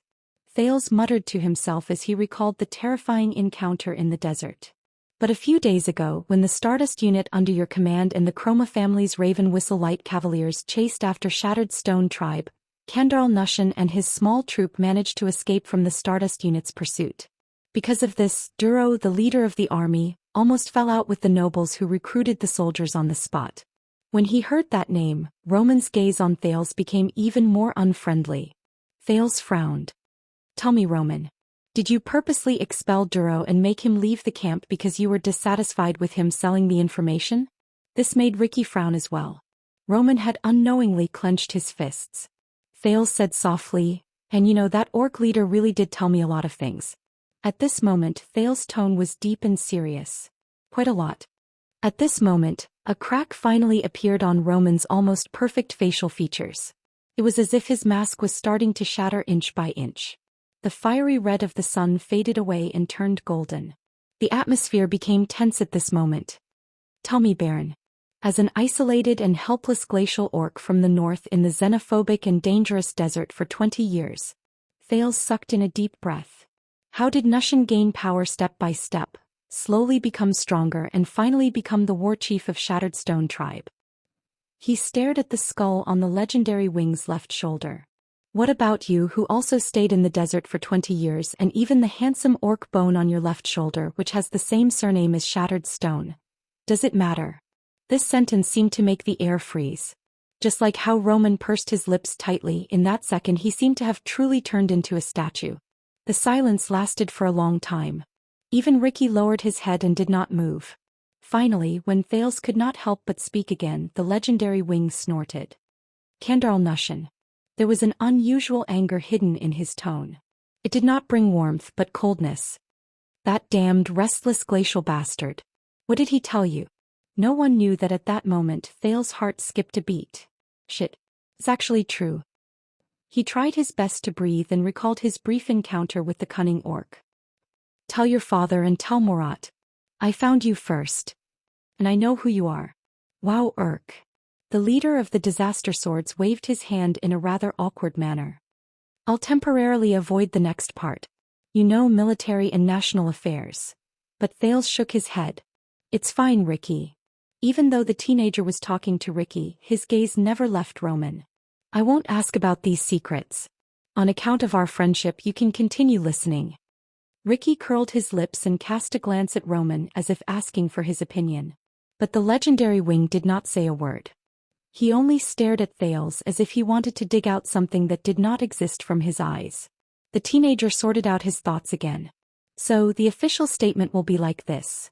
When the legendary wing left, Blade Fang's camp fell into chaos, and the orcs and barren bone people heard about it and made a comeback. Not only could the local nobles in Western Desert not protect the camp, but they also suffered great losses and made a fool of themselves. Thales' gaze was fixed on Roman. And when the flames of war burn and all hope is lost. Baron Williams, yes. He is still the most terrifying and reliable legendary wing.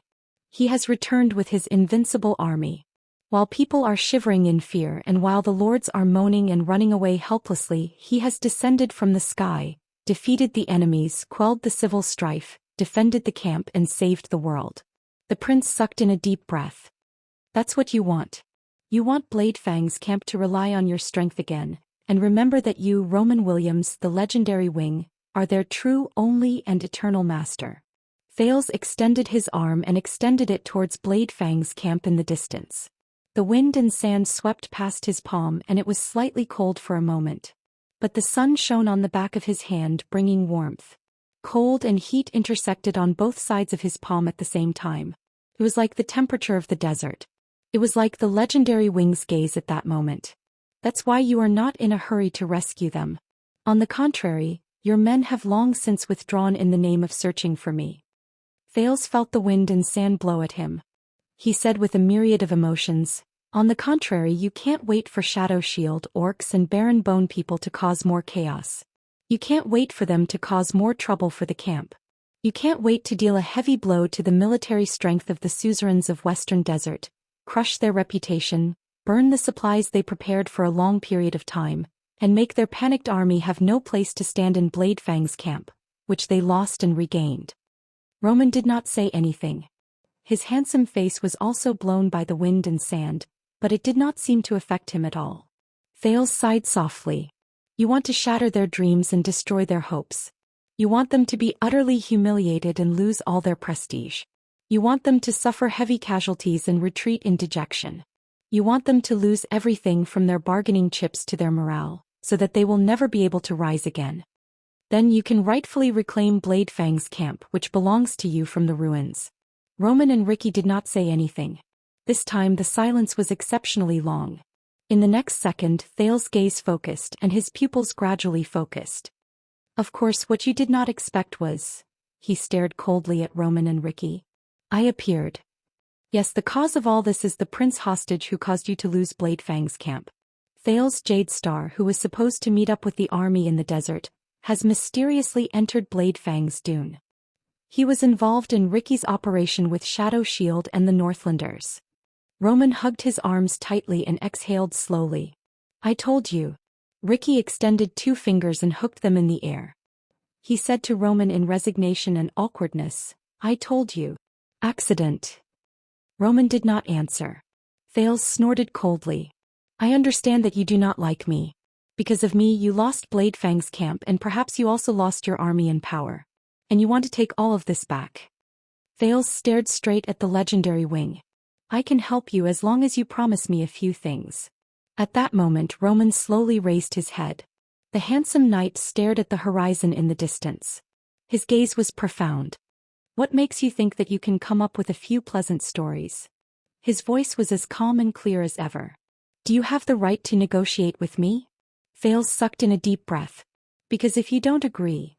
Thales mustered his courage and tried his best to make his voice sound confident and calm. Then the entire camp, the entire Western front lines, and even your subordinates who respect you greatly will know that the beautiful and alluring legendary wing is actually a hypocrite who colluded with the orcs and framed the camp. He is their true enemy. Roman's gaze shifted. And the suzerains of Western Desert, such as the famous Duke Faken has, will also know that you put in so much effort to chase them away dejectedly and occupy Bladefang's camp for yourself. Thales gritted his teeth and said, and I promise you when that happens Bladefang's camp will never be yours. The legendary wing lowered his head swiftly. It gave Thales quite a shock. When you threatened me, did you know that you had no bargaining chips in your hands? At that moment Roman's murderous aura surged. Even if you knew this, what could you do?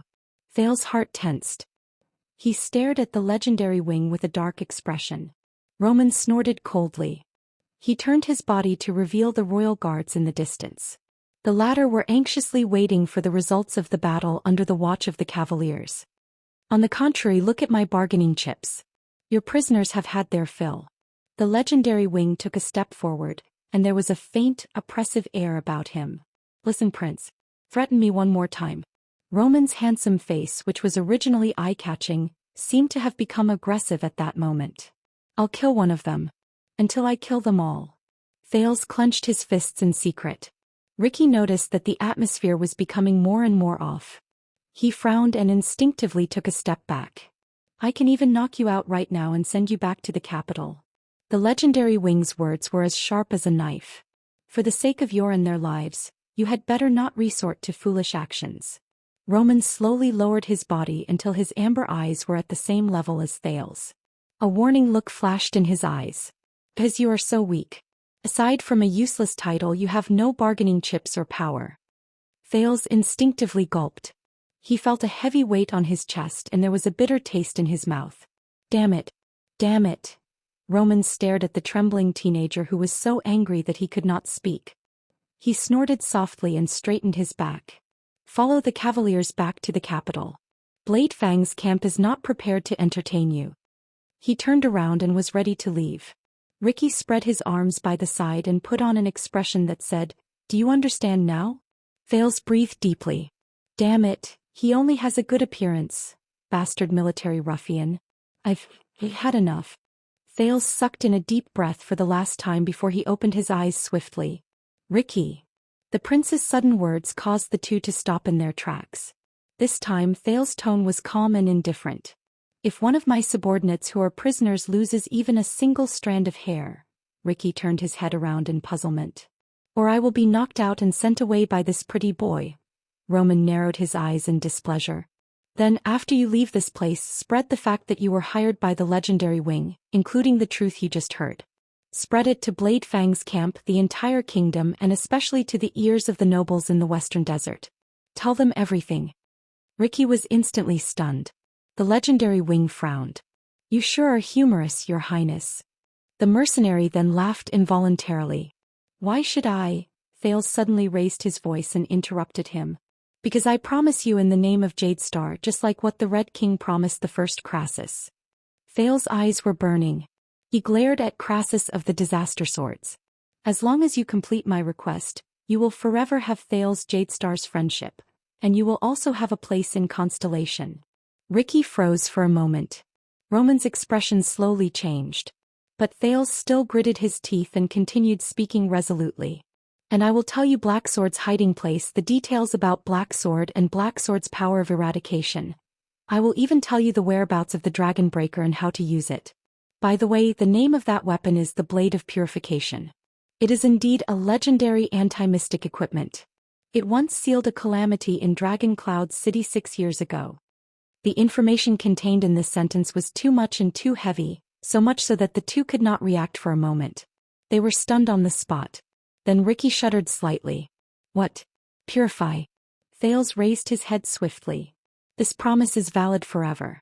You can fulfill it at any time. Ricky was stunned. But Thales' next sentence made the expressions of the two people in front of him change at the same time. Now, your grace, if you want to touch my people, then you better kill Ricky as well. Thales said fiercely. Unless you believe that in the future, in the face of benefits, this sword seller will uphold his conscience and loyalty, reject my temptation and keep your secret. At that moment Ricky's expression could not tell right from wrong, and it was incredibly interesting. He stared at Thales in a daze. The legendary wing's expression changed as well. It changed from indifference to shock and anger. But Thales continued speaking anxiously. But you cannot be certain how much Ricky has told his subordinates. So the safest thing is to kill all of them. At that moment Thales' gaze was incredibly cold. Leave no one alive. Ricky's expression instantly fell. Your Highness, this. His gaze moved back and forth between Thales and Roman, as if he could not understand how the situation had changed so suddenly. Thales snorted coldly at Ricky. His gaze never left the legendary wing, who was extremely shocked and furious. What? Did you really think that I called you over to listen in because we are good friends? Ricky's gaze changed. He glanced at Roman and said fiercely to Thales, F*CKU. F*CK.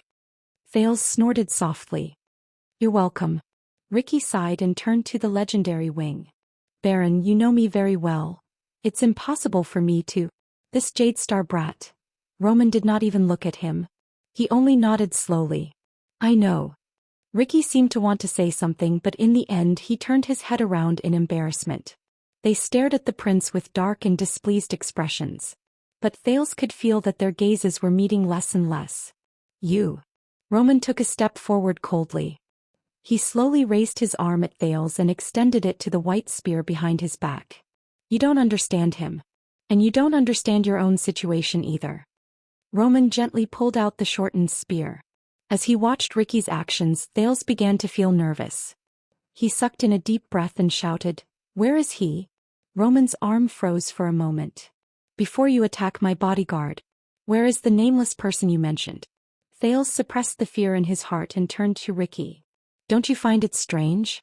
Obviously, Ricky had recalled some unpleasant memories. He turned his head around warily and looked at his surroundings. Thales cocked an eyebrow in all apparent seriousness. That's bad." Roman frowned. His expression was terrible. Thales sneered and said, "Because once I am knocked unconscious by you, he will immediately run to Duke Fakenhas's bedside and tell him everything, especially Prince Thales' suggestion. No matter how badly the legendary wing forces them, no matter how disastrous their losses are, no matter how humiliating they are, the nobles and suzerains of Western Desert must never withdraw their troops. They must not leave and they must not let go." Thales gritted his teeth. "They must be rooted in Bladefang's camp like they have taken root. They must not let anyone interfere with the matters of power there, even if the other party is the famous 3 commanders of Constellation." The legendary wing's grip on the spear tightened. The prince pointed in the direction of Bladefang's camp. "Because that is what His Majesty promised them. It is the reward they deserve after they saved the prince. It is their most legitimate property. No matter what kind of crisis they face, they cannot give up on it. I will let them know that Bladefang's camp belongs to them alone." Thales panted and stared at the person in front of him. The legendary wing's breathing quickened and he glared at the person in front of him. He turned his head and stared at the empty sand around him. But the only thing that answered him was the rustling of the wind. Thales enunciated each word slowly. "Now either you take action and wait for my nameless or Ricky to tell on me." His words made Ricky, who was beside him, unhappy. "Let them bury all the hard work you've done over the past few months. Let them forever lose your army, your status, your power, your reputation, and Bladefang's camp, which you've fought for more than 10 years. Or put away your weapon and listen to my conditions." The moment he finished speaking, Roman's spear trembled slightly as he gripped it angrily. Ricky stared at the prince in disbelief. "You." The legendary wing's voice changed. It was no longer pleasant and clear but terrifyingly sharp. "Do you believe that if I throw caution to the wind—" But Thales interrupted him fiercely. "Do you believe that you will kill me now?" Thales sucked in a deep breath and looked at the incredibly handsome but terrifying legendary wing. "Of course." He gritted his teeth and said, "Because in this world all the good-for-nothings who only know how to respect power will think so." Roman's gaze changed. It changed from disgust and disdain to anger and hatred. There was also an ominous glint in his eyes. "Because they are so poor that they only worship power." Thales frowned. "And this way of thinking determines that even if they have power, they will only be good-for-nothings." He suddenly remembered Blacksword. He remembered Blacksword's figure when he charged into the sea of flesh and blood without hesitation. He remembered what Blacksword told him about the truly powerful. For some reason, when that scene appeared in his mind, Thales felt much more at ease. It was as if his fear and anxiety had been flattened. "Good-for-nothings? How dare you say that?" Roman's words came out through gritted teeth, and they were filled with hatred. Thales sucked in a deep breath and said airily, "You know, Roman, many of my enemies are just like you right now. They either only care about my identity and status, or they only care about the talents of my subordinates. They think that the young prince has no bargaining chips or power aside from that. He is just a weakling who cannot lift a sword and is worthless. But all of you have made the same mistake." Roman narrowed his eyes slightly, but the anger in them did not subside. In the next moment, with a whoosh, the short spear in his hand instantly elongated, revealing a ferocious and sharp tip. Thales instinctively shrank back. "Steady, Thales. Steady. He only wants to knock me unconscious." And before that, Thales clenched his fists and forced himself to speak. "The bargaining chips and power you speak of are only important. They are only important in the hands of those who know how to use them." The fear in his heart slowly dissipated, and the trembling of his body disappeared from his senses. "Because what is important is not the bargaining chips and power," the prince said softly. but the people who use them. At that moment Ricky's gaze when he looked at him was different. Thales raised his head and his gaze was bright. It went straight for the legendary wing who was extremely enraged and mighty. Please allow me to reintroduce myself, Your Grace. In the face of the handsome man with an imposing aura, the teenager smiled. Thales Jadestar. I do not need to become a king. I can also make you look bad. Time seemed to have stopped at that moment. The anger in the legendary wing's eyes was at its peak. All sounds disappeared. Only Thales' heartbeat became incredibly piercing to the ears.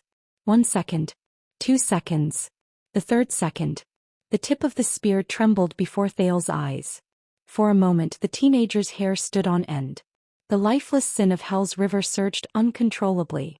He almost thought that the legendary wing was about to stab him with the spear with a terrifying expression. But, a few seconds later the tip of the spear was still moving slowly and pathetically. It drooped down. Finally the legendary wing lowered his arm.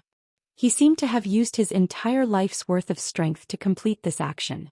A few seconds later, all sounds returned to the teenager's ears as his blood returned to normal. Thales then closed his eyes and exhaled slowly. He felt like he had escaped a disaster. You.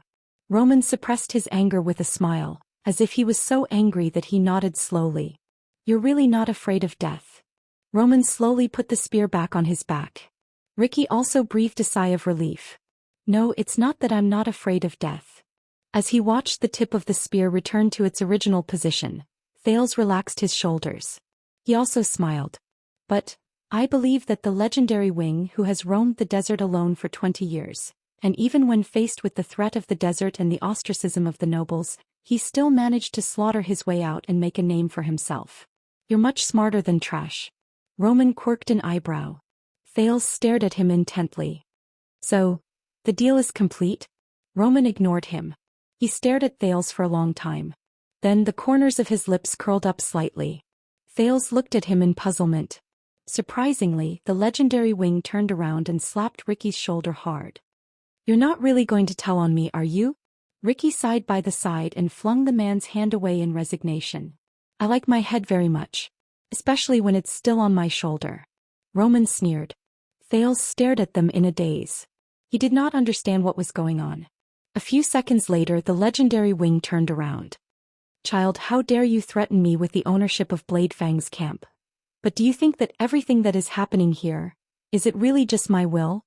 Thales' expression froze a little. There are less than 2,000 regular soldiers stationed in Bladefang's camp, and there are less than 500 cavaliers. Roman snorted coldly. But this time, all the regular soldiers stationed in other places from Western Desert to Central Territory have been called over as reinforcements. There are even quite a number of rotational soldiers from Broken Dragon Fortress who are on standby duty. There are more than 2,000 cavaliers among them. All for the sake of being able to match the local forces in Western Desert. Do you know what this means? The legendary wing sneered. Do you really think that they are just here to bring you home? Thales' expression darkened. I know. The teenager seemed to have suffered a blow. He said resentfully, this time they mobilized their soldiers and used the excuse of welcoming the prince to test Western Desert's strength. Thales raised his head and stared at the burning camp in the distance. He was absent-minded. And once they find their weakness, they will hit them hard, weaken their strength, attack their reputation, extinguish their ambitions and strengthen their influence and control over the borders and the desert. At the same time, they will show their strength and make the restless suzerains return to their original obedient forms. Thales first thought of the Arund family in the Northern Territory, then he thought of dragon's blood and he could not help but sigh slowly. Killing many birds with one stone, not wasting anything. This is indeed very fitting, his way of doing things. The three of them were silent for a while. So, you understand how big this matter is and how many people are involved. Even the Secret Intelligence Department is involved. Ricky pressed his hand against his waist. He seemed puzzled. Then why are you still so rash? The sun continued to rise. The gloomy and cold desert began to turn into a boundless golden color. He said before Ricky. Thales was a little dejected. The power of eradication is the warrior himself. And the sin of Hell's River is not just waiting to be imitated. Ricky was first stunned, then he smiled. The legendary wing chuckled. By the looks of it, his anger and murderous intent had faded away. This made his face look especially dazzling like the sun. Thales, am I right? Roman walked forward slowly. He pressed down on Thales' shoulder with one hand and stared straight into the teenager's eyes. The conflicts in the desert may come and go, and there will always be fights and stops. His eyes reflected the sand dunes and the endless meandering horizon of the wasteland. Thales was a little absent-minded as he stared at him. The Baron stared at Thales with a profound gaze. But you better remember it. The legendary Wing's expression was extremely complicated in that second. The war in Renaissance Palace. It will never end. Thales was first stunned, then he fell silent. Renaissance Palace. Ricky curled up the corners of his lips and shook his head at Roman. The legendary Wing snorted softly and let go of Thales' shoulder. Tell me, what exactly do you want? So that you will no longer be naughty and ruin your father's plans? At that moment, the stone in Thales' heart was finally lifted. He took a deep breath and expelled the unnecessary thoughts from his mind. The teenager looked into the distance at the group of people who were watching them anxiously and expectantly. Roman and Ricky also turned their gazes. Those prisoners in the Black Dungeon, they are all former royal guards. Barney Jr., Belden, Tardin, Cannon, Bruley, and Zacriel. At that moment, hesitation flashed in Thales' eyes. I know, a group of stubborn old men who won't die. Roman stared at the Knight of Judgment from afar, frowned, and nodded. Thales closed his eyes gently. You want me, the jailer, to turn a blind eye and let them go? The legendary Wing asked softly behind him. In the next second, the prince opened his eyes resolutely. No. He frowned and his gaze was cold. I want you to, Thales said coldly. Kill them. Chapter 488. When Thales stepped on the sand under his feet in exhaustion, most of the royal guards stood up and waited with solemn expressions. They were filled with reverence. Only Zacriel, who sat the furthest away, turned his head towards him at a moderate pace. Thales plowed through the sand step by step in the desert. Every step he took sank into the sand, but every time he would use all his strength to break free from the grit and take the next step. Just like always. Finally, Thales stopped in front of everyone. He quietly stared at the disheveled and gloomy royal guards. This is the group of people. Quick Rope, who was fighting against the army biscuit, rolled his eyes and quickly scrambled to his feet. He pointed at himself and flashed a flattering smile that said, Hey, it's me, it's me. Belden looked at Barney Jr., then at Zacriel. When he realized that neither of them looked like they wanted to speak, he could only sigh. Your Highness. But Thales interrupted him. It's over. The prince smiled before the astonished crowd. Even though thousands of people witnessed the scene of you escaping from prison, Thales' voice became downcast. But it's over. Over. Belden and Tardin looked at each other, and they could read the surprise in each other's eyes. The prince turned around and looked at the desert at dawn. Groups of cavaliers came and went as they were dispatched to deliver Roman's orders. He then watched Ricky return to his men and placate the mercenaries who were pointing at them. The official statement is that during the civil strife in Blade Fang's camp, the legendary Wing personally executed every fugitive and left no one alive. The royal guards looked surprised and bewildered. They looked at each other. The teenager said airily, So, all the prisoners who were imprisoned 18 years ago have passed away. Do you understand now? Everyone slowed down their breathing and digested the news. Thales' eyes dimmed. I wanted to do more.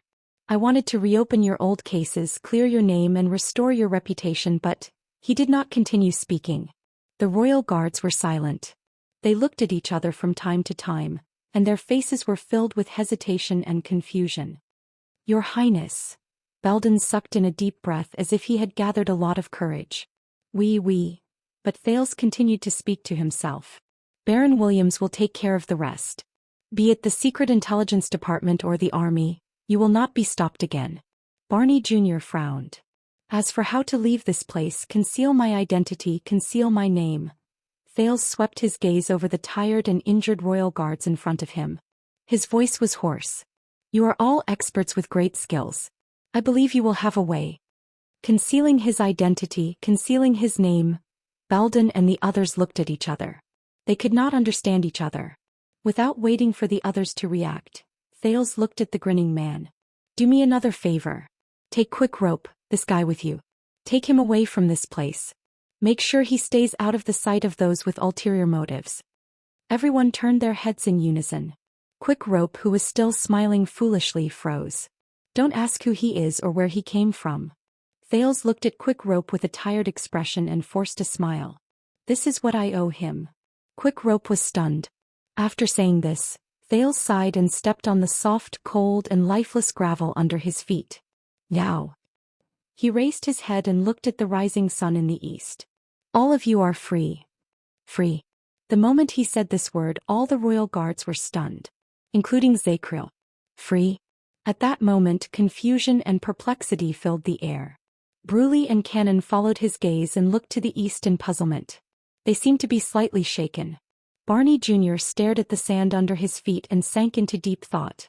Belden and Tardin stared at everyone in a daze. They did not know what to say.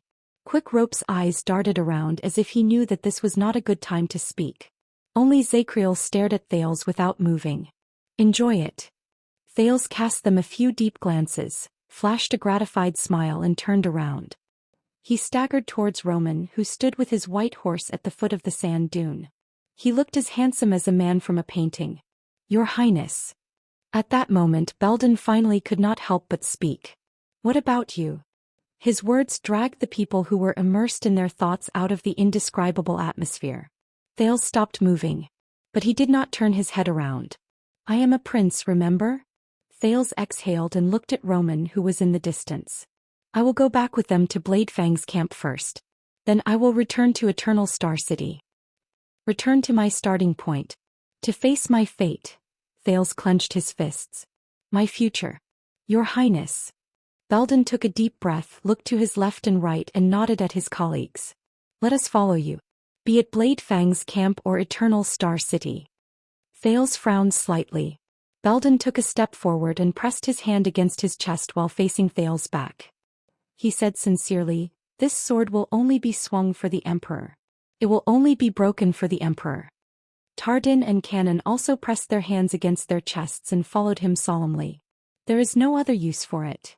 Thales shuddered slightly.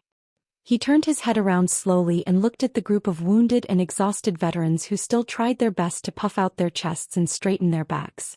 Perhaps, just like 18 years ago. Thales could not help but feel a little sentimental. At that moment the desert was silent. Quick Rope, who did not even dare to breathe loudly, looked around. He was so embarrassed that he managed to suppress his urge to ask if he could leave first. A few seconds later Thales chuckled softly. First of all, I am not the Emperor. The prince sighed. There have been no emperors in this world for a long time. The guards lowered their arms. They were slightly surprised. Secondly, I cannot convince my father, and he will only throw all of you into prison again. Thales swept his gaze over each of them, then looked at the brand on their faces. Or worse. The guards did not seem to be able to react for a moment. They looked at each other at a loss. Thales smiled, shook his head and silently rejected the offer before he left. He left behind a group of confused and puzzled guards. Another gust of wind blew, dispersing some of the heat that had risen slightly. But we are already dead. Tardin's bleak voice rose into the air and stopped Thales in his tracks. Tardin stared at the sand under his feet in a daze. He slowly raised his head. Your Highness, we have nowhere else to go. His words caused the rest of the guards to become emotionally unstable.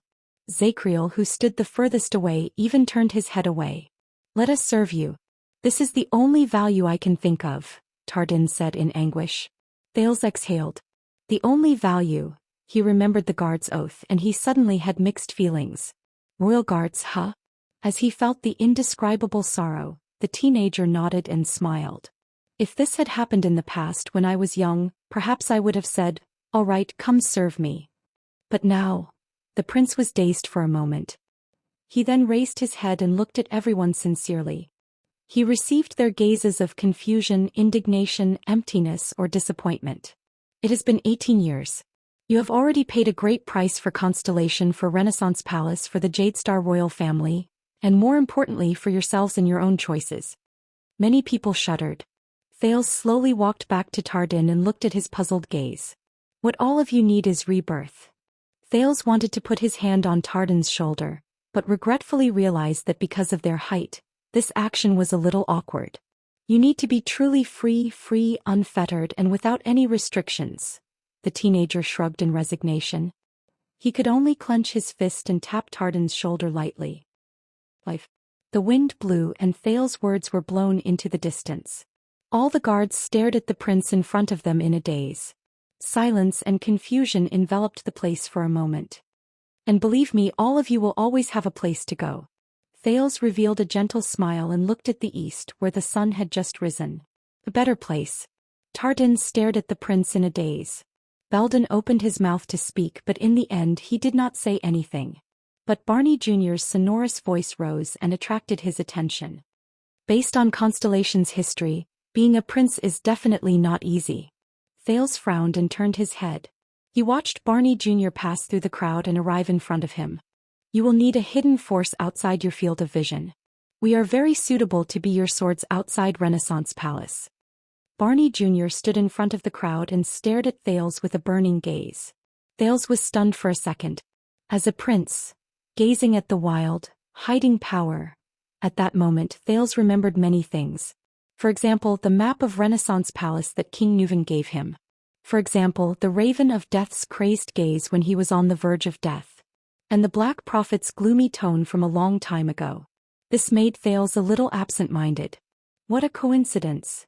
Thales raised his head and smiled at the crowd. Stake, that guy from Shadow Shield just now also said something similar to me. Everyone was taken aback by his words. Shadow Shield? You want to become my secret sharp blade. But Thales immediately burst out laughing. Power. Under everyone's puzzled gazes, Thales raised his head with a sigh and looked at the endless desert. Yes, I pulled all of you out from the dark dungeon, from the bottomless abyss, and from the eternal nightmare. He shook his head, spread his hands and sneered. So, I have gained your loyalty? And you can become my power?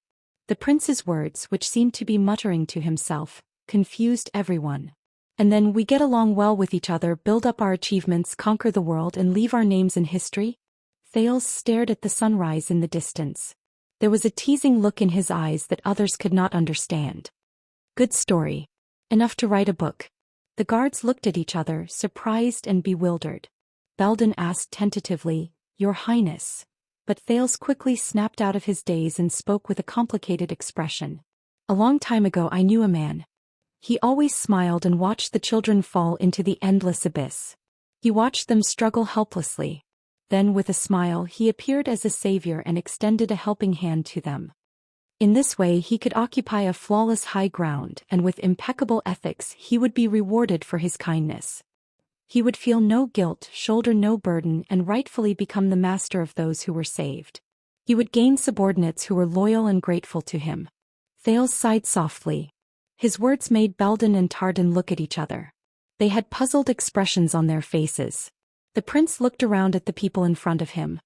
He stared at their scattered and tired figures and said desolately, If I change my perspective and writing style and hide the evil behind the false beauty, a person like him would be enough to become the main character of a legendary story. His image would be perfect and he would naturally achieve great things in the ending of the final chapter and bring harmony to the world. Thales said airily, Except, I was once one of those children. The group fell silent. Thales was quiet for 2 seconds before he raised his head. You know, Zakriel's words are somewhat reasonable. I am thinking, did I do everything to help all of you or to help myself? The veteran guards were stunned again. Only the Knight of Judgment looked straight at him. His gaze was obscure. Thales looked straight into everyone's eyes with a profound gaze and called out their names. Barney, Belden, Tardan, Cannon, Bruley, Zakriel. The people who were called could not help but instinctively straighten their backs. Listen up. Thales said solemnly and seriously, I am not the one who saved you but yourselves. Your freedom is something that you have earned with your own hands. You don't owe me anything. His words stunned many of them. You were tortured and you escaped with great difficulty. Thales looked in the direction of the camp. His tone was firm. Not to pledge loyalty to me, not to change a pair of shackles, not to change a master. Not to stay where you are, not to return to the abyss of power. The prince looked at everyone with an unquestionable gaze. Even quick ropes subconsciously stood at attention. If you become my subordinates after you escape from the prison of bones, and become the second prince's bargaining chips, then everything I did today and everything you endured in the past will be meaningless. Thales tightened his throat and sighed.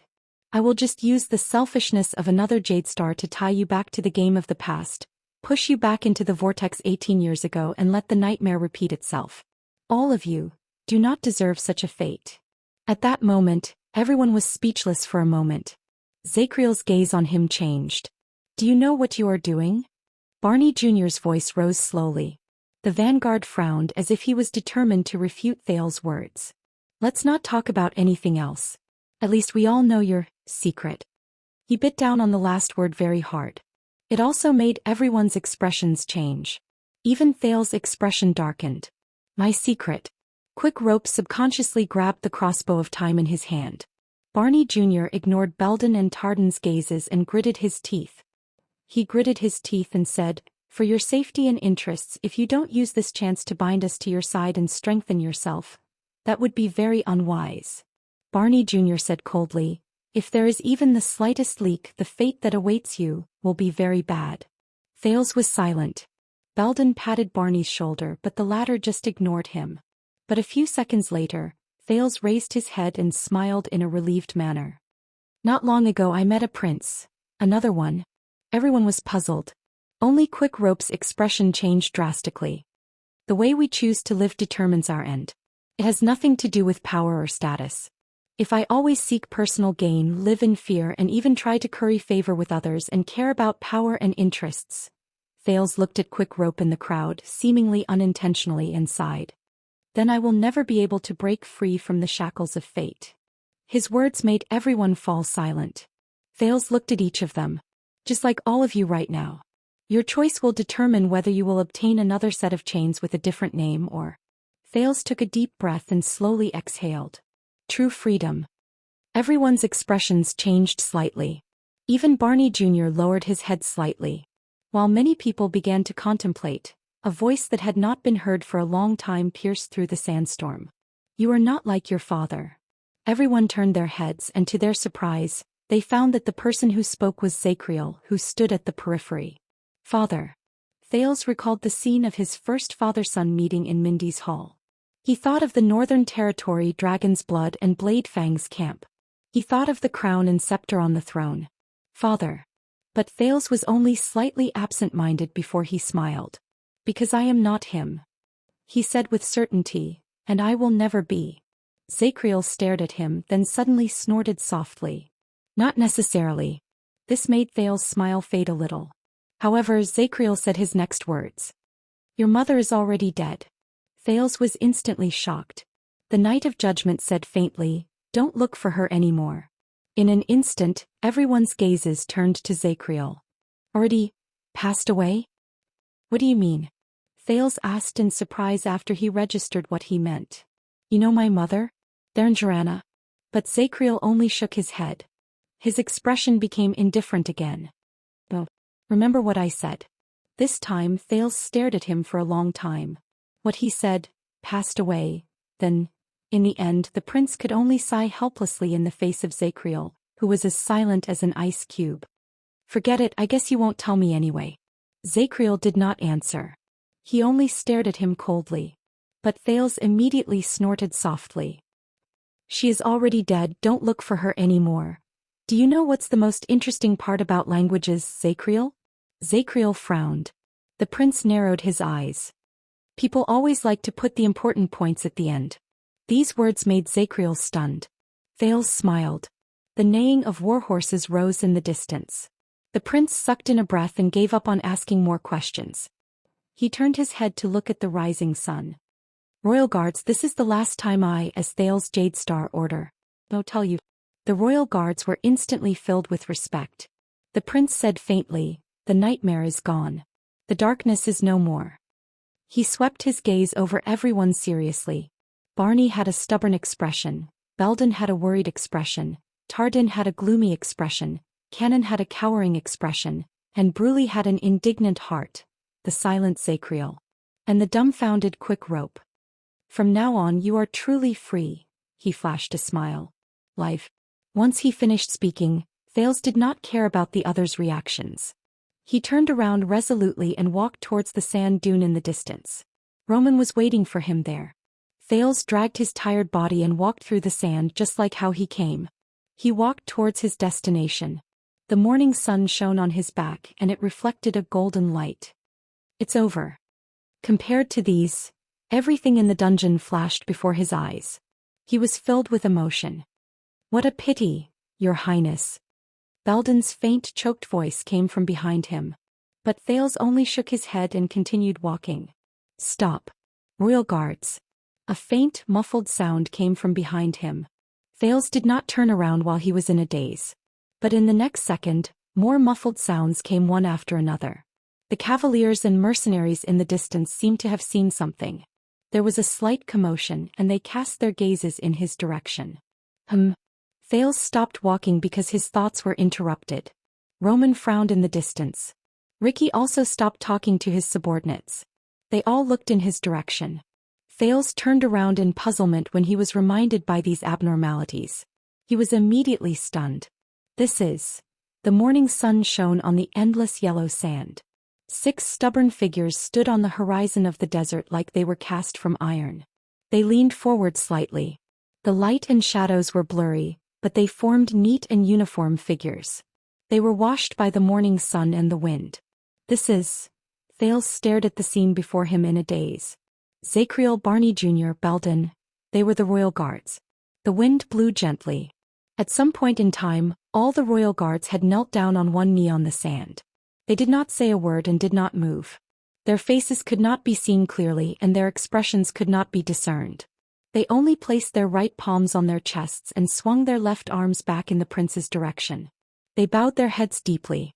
It was as if they were paying their final respects. At that moment, Thales looked at the 6 kneeling figures and he suddenly felt his chest sink. He pursed his lips. But Thales did not say anything in the end. He raised his right fist with the ghost of a smile on his face and tapped his chest gently. Then he turned around resolutely. Behind him, the 6 figures lowered their heads even more. The legendary Wing frowned as he watched the scene before him from afar. In the distance, among the golden sand dunes, 6 men covered in wounds knelt firmly on the ground. They lowered their heads and saluted in the same direction. Near them, under the slightly white sky, the thin and weak teenager walked over slowly. His footsteps were arduous but firm. His expression was anguished and gratified. He looked like an oil painting. Jadester, Roman mumbled and snorted coldly. Joseph stared at the 6 figures in annoyance from the Disaster Sorts team. He said in disdain to Samuel, who was staring at them with a slightly dazed expression, "If you want to, you can join them. You won't be able to forget them anyway." Samuel's expression darkened. He then turned to Joseph. "I thought you would know better than me." Joseph was stunned. "Know what?" Samuel snorted softly and looked at the horizon. "Will you forget your wife and children, Joseph?" "Wife and children?" Joseph froze. He subconsciously tightened his grip on his sword hilt and gritted his teeth. When he saw Joseph's expression, Samuel sighed. "Yes, I know. But once some things are lost," Samuel said in a melancholic tone as he watched the 6 figures slowly stand up from the ground on one knee. "Then there is no turning back." In the next moment, determination returned to Samuel's dazed gaze. "Aside from the future, we have nowhere else to go. We have nothing." Samuel turned around and left on his own. He left Joseph behind with a complicated expression. Joseph looked at the 6 figures, then at Samuel's back. Klein walked over and asked curiously, "What's wrong?" Joseph shook his head. "It's nothing. Hey, you self-righteous bastard from the Empire." He grumbled indignantly and turned around to pack his luggage. In the distance, Thales suppressed his desire to turn around and walked forward step by step. Then Quick Rope's voice rose from behind him. "Hey." Thales turned around in shock and subconsciously caught the package in his arms. "Your luggage." Quick Rope stood behind him. His tone was a little dejected. "And your crossbow." Quick Rope tossed the crossbow of time to him again, forcing Thales to be flustered. Quick Rope sighed and looked at the royal guards who slowly got up and gradually walked into the distance. "Are you sure you don't want them? They'll be great help and it's rare for them to have such a deep bond with you. They'll be loyal to you and they'll be willing to die for you." Thales struggled to hang up the package. He exhaled and smiled. Maybe. Quick Rope frowned. You know, your status is not good to begin with. If you have them as your subordinates, at least when you run into an accident in the future. He did not continue. Thales curled up the corners of his lips. Yes, that's right. So, disaster swords. Thales suddenly said. Did you know? They specialize in searching for those who fall into the endless abyss and make use of the despair and emptiness in their hearts. They make empty promises, capture their spirits, and take advantage of their perilous state to use them when they have nowhere else to go. Even if the person who pushes them into the abyss is not Ricky. Thales looked at the puzzled Quick Rope and said seriously, and I hate that feeling. Quick Rope narrowed his eyes to show his puzzlement. Thales sighed and averted his gaze from the back of the royal guards to look at the sky. It's as if there's an invisible hand in fate torturing these pitiful people until they're riddled with scars, crazy and desperate just for today when I stand here, to make them willingly become my chess pieces and be used by me until I complete the predestined ending. Quick Rope was stunned. Thales said airily, but I can't do it. But I can't do it. I can't be that hypocritical, shameless and selfish. They're not my chess pieces. Just like how I'm not a chess piece of fate. Both of them were silent for a few seconds. Quick Rope sighed. If my father were here, he would definitely scold you for being stupid. King Nuven? Yes. Maybe. Thales smiled. Did you know that Ricky said that my power of eradication has been drifting with the flow, swaying left and right and has no direction? I think he's right, Zhou Xian said. So I made my choice. Thales stared at Quick Rope. Just like how you also made your choice. That's all. This sentence made Quick Rope's expression fade and he looked like he was deep in thought. A few seconds later, Quick Rope suddenly spoke. You're different. Thales was stunned. What's different? Quick Rope shook his head. I can't say, but Quick Rope frowned and sized up Thales. I can feel it. Compared to the Thales in the desert. Quick Rope put on a serious expression. His expression was solemn and serious. You seem to have gained something but also lost something. Both of them faced each other and were silent for a few seconds. Thales raised his eyebrows and smiled helplessly. Maybe. I've grown up. Quick Rope raised his eyebrows. You know, I've learned a lot during this trip. Thales sighed slightly and looked to the northwest in the direction where he came from. He was a little dazed. It's even more than the total of the previous 6 years. Quick Rope looked at him and sighed. So this is your farewell. You're going back to be a prince, right? Thales snapped out of his daze. I guess so. With a barely discernible sadness, he teased him in resignation. Back to the chains of power. The chains of power. Quick Rope was silent for a few seconds. As a prince, Thales, what do you think of my father? Quick Rope asked abruptly. As a king? Thales was stunned. King Nuven? When he thought of this name, Thales recalled many things from the past and he could not help but frown. Extet's Wrath the Seventh. As a king? As he looked at Quick Rope's sad and indignant expression, Thales sighed softly. He was a well-deserved hegemon of his generation. He had great foresight, outstanding skills, wise and cold. But he's not very lucky. Thales lowered his head dejectedly. Yes. Quick Rope seemed to have recalled something. He nodded absent-mindedly. How do you think you are compared to him? Me? Compared to King Nuven? Thales was stunned again. In just a few seconds he recalled how resolute he was when he challenged Pofrit, how ruthlessly he poisoned Arikos, how dignified he was when he ordered the archdukes, how resolute he was when he delivered his triumphant return, how courageous he was when he personally went to war against the calamities, and how he hid behind the scenes and schemed against him and Lampard. Thales could not help but laugh. No, even if I spend the rest of my life, I'm not as good as him. Quick Rope was silent. His expression was unpleasant, as if he had recalled some unpleasant memories. Listen, Thales. A few seconds later, Quick Rope sighed. I don't know how wise extension kings like the Dragon Knight King, the Frost King, Steelbreaker and the Whisperer can lead thousands of troops and rule the land. I also don't know how constellation kings like the King of Renaissance, the Oath Keeper and the Virtuous King can prosper the country and bring about great rule. When he mentioned so many people's names, his tone was not as relaxed and humorous as usual. It was rather serious. Thales was not used to it. In that second, Quick Rope's face was full of seriousness, and it made Thales subconsciously straighten his back. It was as if the person before him had become Mariah Walton again. But after today I know at least one thing. Mariah stared at the teenager. Thales, be it my father or my elder brothers. He shook his head slowly but his tone was firm. They can't even compare to your little finger. They can't even compare to you. There was silence. There was a long silence. As he stared at Mariah's resolute and unquestionable gaze, Thales was completely stunned. He said, "What?" "Mariah, you," Thales, who finally managed to react, instinctively opened his mouth. But Mariah interrupted him. "Thales." King Nuvan's second son approached Thales slowly and placed a hand on his shoulder. "Become a king. A good king." At that moment, Prince Mariah Walton's eyes shone with a sparkle that was rarely seen. "Because after today I believe that you will be better than them and the other kings. You can prove that even when you are shackled by the shackles of power, you can also live in a different way." Bookmark for easier reading. Chapter 489. Under the sunlight, Thales stared at the smiling Mariah in a daze. He pondered over his shocking words. A few seconds later the Prince of Constellation exhaled and smiled. "When did you learn how to flatter people?" "Flatter people?"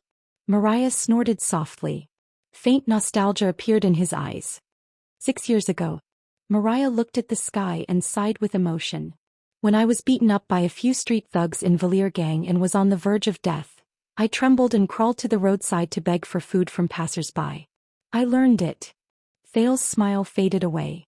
"Is that so?" He stared at Mariah, who was disheveled and covered in wounds but still smiled. He imagined the man's past. "So, in the past 6 years when I faced the watchful gazes of Leespan and the Star Killer in Heroic Spirit Palace, this man..." Thales suddenly remembered what Mariah said. "You have to smile, Thales, because life is heavy enough. You have to smile to make it lighter." When he thought of this, the way Thales looked at Mariah was no longer the same. He took a deep breath and tried to make his farewell sound more relaxed. "Then why can't you sell your business of getting people to save money?" Mariah's expression immediately froze. Thales looked at him with the ghost of a smile.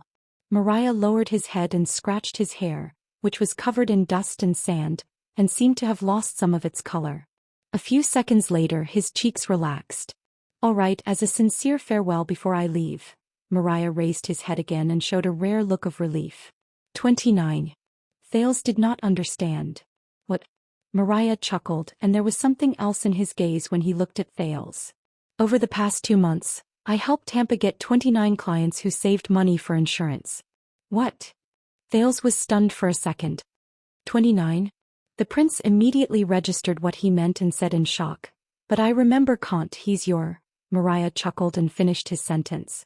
"The pitiful, painstakingly begging for your first business deal?" Thales nodded skeptically.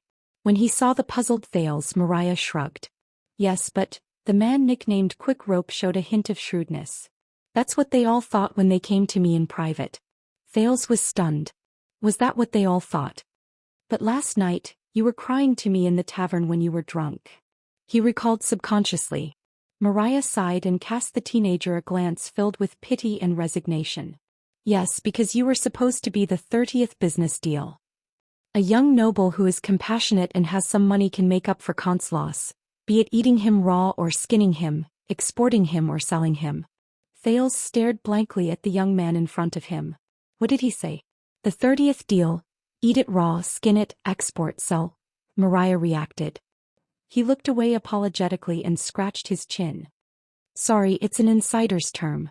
But Tampa said that you're a friend of his old acquaintance and your identity is obviously not ordinary, so we let you go. We want to observe you a little longer and make sure that you don't continue with your act, whether it's drugs, trickery or something else." Thales was stunned. He suddenly remembered the tavern owner Tampa's first lesson and his Western Desert old beer. An insider, tricks, drugs, trickery. Wait, thick. As he slowly figured it out, Thales stared at Mariah with an even stranger gaze. So, when Quick Rope knocked out Dean and needed to get rid of the evidence, the first person he thought of was Tampa. Because they were together to begin with. They swindled and deceived a gang? Thales' expression instantly became extremely unpleasant. He stared at Mariah, who looked innocent in disbelief. "But Dante's greatsword, they won't let you do that." Mariah coughed. Captain Louisa, do you remember? Thales was stunned again. He then remembered the female warrior who led the mercenary group. Louisa Dante. Mariah showed an awkward smile. According to the rules, if a sword seller picks up a white pig in the desert and eats it raw and exports it, such as to Blood Bottle Gang or White Prison, then Louisa can get 20% of the profit from Tampa. What? Thales froze again. Picked up. White pig. Share? If she cooperates with Tampa's act and skinning and selling it in the camp, she gets 20.5. She can even sell it directly to Mickey's Baron Bone tribe. They have a way to the west, but it's much more complicated. My level is not high enough. Mariah touched his ear and rubbed his hands up and down as if he had nowhere to put them.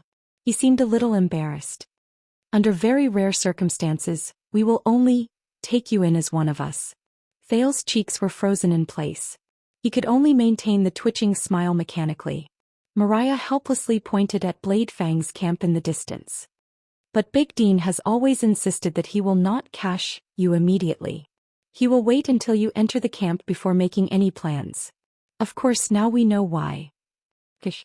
Thales stared at Mariah in a daze. 1 second. 2 seconds. The young man in front of him bared his teeth and still had that simple-minded, silly smile on his face. But from this moment on, Thales could no longer see simplicity and clumsiness in his eyes. Instead, it was cunning and treacherous. I told you, whether it's the Great Desert or Blade Fang's camp. Mariah glanced at Thales' expression and tried his best to put on a helpless expression. He smiled awkwardly. They're all very dangerous. Thales realized that he could no longer speak. He could only stand there in a daze. His thoughts were a mess.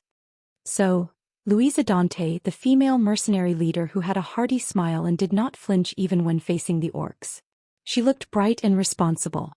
And this seemingly innocent and funny newcomer, Quick Rope, who I always thought was in charge of telling jokes. And Dante's great sword, who saved him. Routine. It's all F*King routine. At that moment, Thales only felt lost. From the Baron leading the group. To the mercenaries at the bottom. So, Blade Fang's camp is really, the people are simple and honest. Thales' lips twitched as he thought with a complicated expression. But the gloom did not linger around the prince for long. A few seconds later, Thales took a deep breath and got rid of the gloom in his heart. He laughed involuntarily in front of the surprised Mariah. Ha! In the face of the surprised and bewildered Mariah, Thales, who was laughing non-stop, suddenly realized that after he experienced everything, when he turned his head around to dig out the details of these trivial incidents, what occupied his heart was no longer the indignation and anger he once felt. Instead, it was relief which he had not felt for a long time. An open-mindedness. It was as if the twists and turns and uneasiness of the past 6 years had disappeared with these few laughs. It was no longer heavy. So, this is me. Thales' laughter gradually turned into laughter. It shocked Mariah so much that his expression gradually changed. He almost thought that Thales had gone mad. Finally, after a few seconds, Thales stopped laughing and looked at Mariah again, who had a strange expression on his face. So, your experience in Khemu Union was still helpful to you, right? Mariah's expression darkened. Yes. The other prince nodded. His gaze was obscure. It was very helpful. At least I'm getting closer to renting my first ship. Mariah looked up and chased away the gloominess in his eyes. It was replaced with optimism and elation that Thales was familiar with. And I am very certain that neither my father nor my elder brother can do this. At least not when they don't have titles. He narrowed his eyes, pointed at Thales and flashed a cunning smile. It's the same for you. Thales looked at him and laughed again. But this time Mariah also laughed with him. After an unknown amount of time, Thales put away his smile and said with a profound tone, "Did you know Mariah Walton?" The sudden appearance of his full name as well as his real name caused the man who was laughing to freeze for a moment. He stopped and listened to Thales' next words. "You are probably the most special and possibly the most amazing prince in Extet's history." Mariah lowered his head and remained silent. Thales stared at him carefully. Wrong. A few seconds later, Mariah raised his head again and revealed his white teeth, which were unique to Northlanders. "My name is Quick Rope. I'm a sailor and a sword peddler." Quick Rope. Thales fell silent. He stared at the smug and happy Quick Rope, and an indescribable emptiness suddenly rose in his heart. Mariah Walton, he's quick rope. Then, what about me? Thales Jadestar. Who is he? A few gusts of sand swept past the empty space. Thales stared at Quick Rope for a long time before he finally nodded and swung his right arm. In the next second, Quick Rope subconsciously caught the thing Thales threw at him. Quick Rope looked at the weapon in his arms and raised his head in surprise. What is this? Thales smiled and pointed at the crossbow of time that he threw into Quick Rope's arms. Your 30th business deal. 30th? Quick Rope was stunned for a few seconds before he asked in disbelief, Are you sure? You know this? Thales hummed in acknowledgement and nodded. This thing has always been a Northlander's. And I don't want to worry about when I will be killed by it. When they mentioned this secret, both of them fell silent for a while. Quick Rope sighed, but he moved quickly and carried the crossbow without hesitation. As a calamity. You're really generous. Generous. Thales snickered. Yeah. Anyway, I'm not the generous one. Quick Rope snorted softly as if he knew what Thales was thinking. Don't be smug. The Prince of Constellation looked at Quick Rope as if he wanted to size up this unqualified colleague he met in the desert from head to toe. He sighed and said, If I die according to the rules, you will have to pay a lot of compensation. Quick Rope put away his smile and looked back at him quietly. Pay a lot of compensation? Is that so? Then, Quick Rope said faintly, Don't die. Don't die. The two of them stood quietly and remained silent for a while. A few seconds later, Thales said softly, All right. For some reason, Thales suddenly felt that, this is my final farewell. The Prince of Constellation exhaled. And you don't forget, the secret room wants you and Lampard wants your life. Thales looked at Quick Rope seriously. Don't get caught. This time, Quick Rope was also silent for a while. He looked at the bruises on Thales' face and answered slowly, All right. There was a breeze. So we have no more problems? Thales asked faintly. Quick Rope looked at him with a profound gaze and nodded. Yes. But just when Thales and Quick Rope were speechless and the sentimental atmosphere of parting was about to overflow, thud. An arm suddenly wrapped itself around Quick Rope from behind. Don't bother His Highness, we still have a long way to go. Tardin of the Royal Guards appeared out of nowhere, and under Thales' astonishment and Quick Rope's struggle, he forcefully dragged Quick Rope away without giving him any chance to say anything. Don't worry, Your Highness, we will take good care of him. Tardin gritted his teeth as he dragged Quick Rope. He seemed to have a deep grudge against Quick Rope. Thales watched in surprise as Quick Rope struggled for help while he waved goodbye to him. Thales. The confused Prince of Constellation could only nod subconsciously. Oh, that's good. But Tardin's tone suddenly changed and he was filled with worry. And, Your Highness. With a hint of hesitation, Tardin wanted to say something but stopped. Thales raised his eyebrows in doubt. However, Tardin looked at Quick Rope suspiciously, then at Thales nervously. In the end, he hardened his heart and said earnestly, You're getting old, you should find I have a girlfriend. Huh. Thales was stunned. Tardin squeezed his eyes in a troubled manner. You know women. The confused Thales blinked. But before he could answer, Tardin forcefully grabbed Quick Rope and placed him on his shoulder. He then carried Quick Rope and jogged towards the Royal Guards. My good nephew Wuxia, right? We haven't seen each other for so long. Come, let me see. You are my uncle? Am I right? No, uncle, don't. Tardin's enraged roars and Quick Rope's wails rose and fell as they watched Thales in a daze from afar. The prince laughed involuntarily when he understood something. He suddenly noticed that the Royal Guards who had left were divided into two sides. On one side, Barney Jr., Belden, and the others watched in annoyance as Tardin and Quick Rope dashed towards them. On the other side, Zacriel's figure drifted alone on the sand. He gradually walked further away under the morning light, and he did not turn his head back. They were like two lines that started from the same point, and they gradually moved further and further away in different directions. They no longer met. This made Thales fall into deep thought. In the other direction, the mercenaries from Blood Whistle also retreated. Before Ricky left, he gave Thales a profound look and Thales could not help but be stunned. That guy, whoosh. At this moment, a sharp sound that was different from before came from the sky. Alert. The cavaliers in the distance immediately moved. They got on their horses and got into a mobile formation. Thales could not help but feel nervous. The legendary Wing frowned. Then a messenger knight ran over from afar and shouted, "Withdraw the alert. Friendly forces." The nervous cavaliers then withdrew their alert and returned to normal. But soon, in the direction of the sharp sound, 2 fast horses were approaching from afar, quickly galloping over. Thales looked at the 2 fast horses in puzzlement. The 2 men on the horses were dressed lightly and they did not look like soldiers. But in the next second, the voice that immediately traveled into his ears caused his expression to change drastically.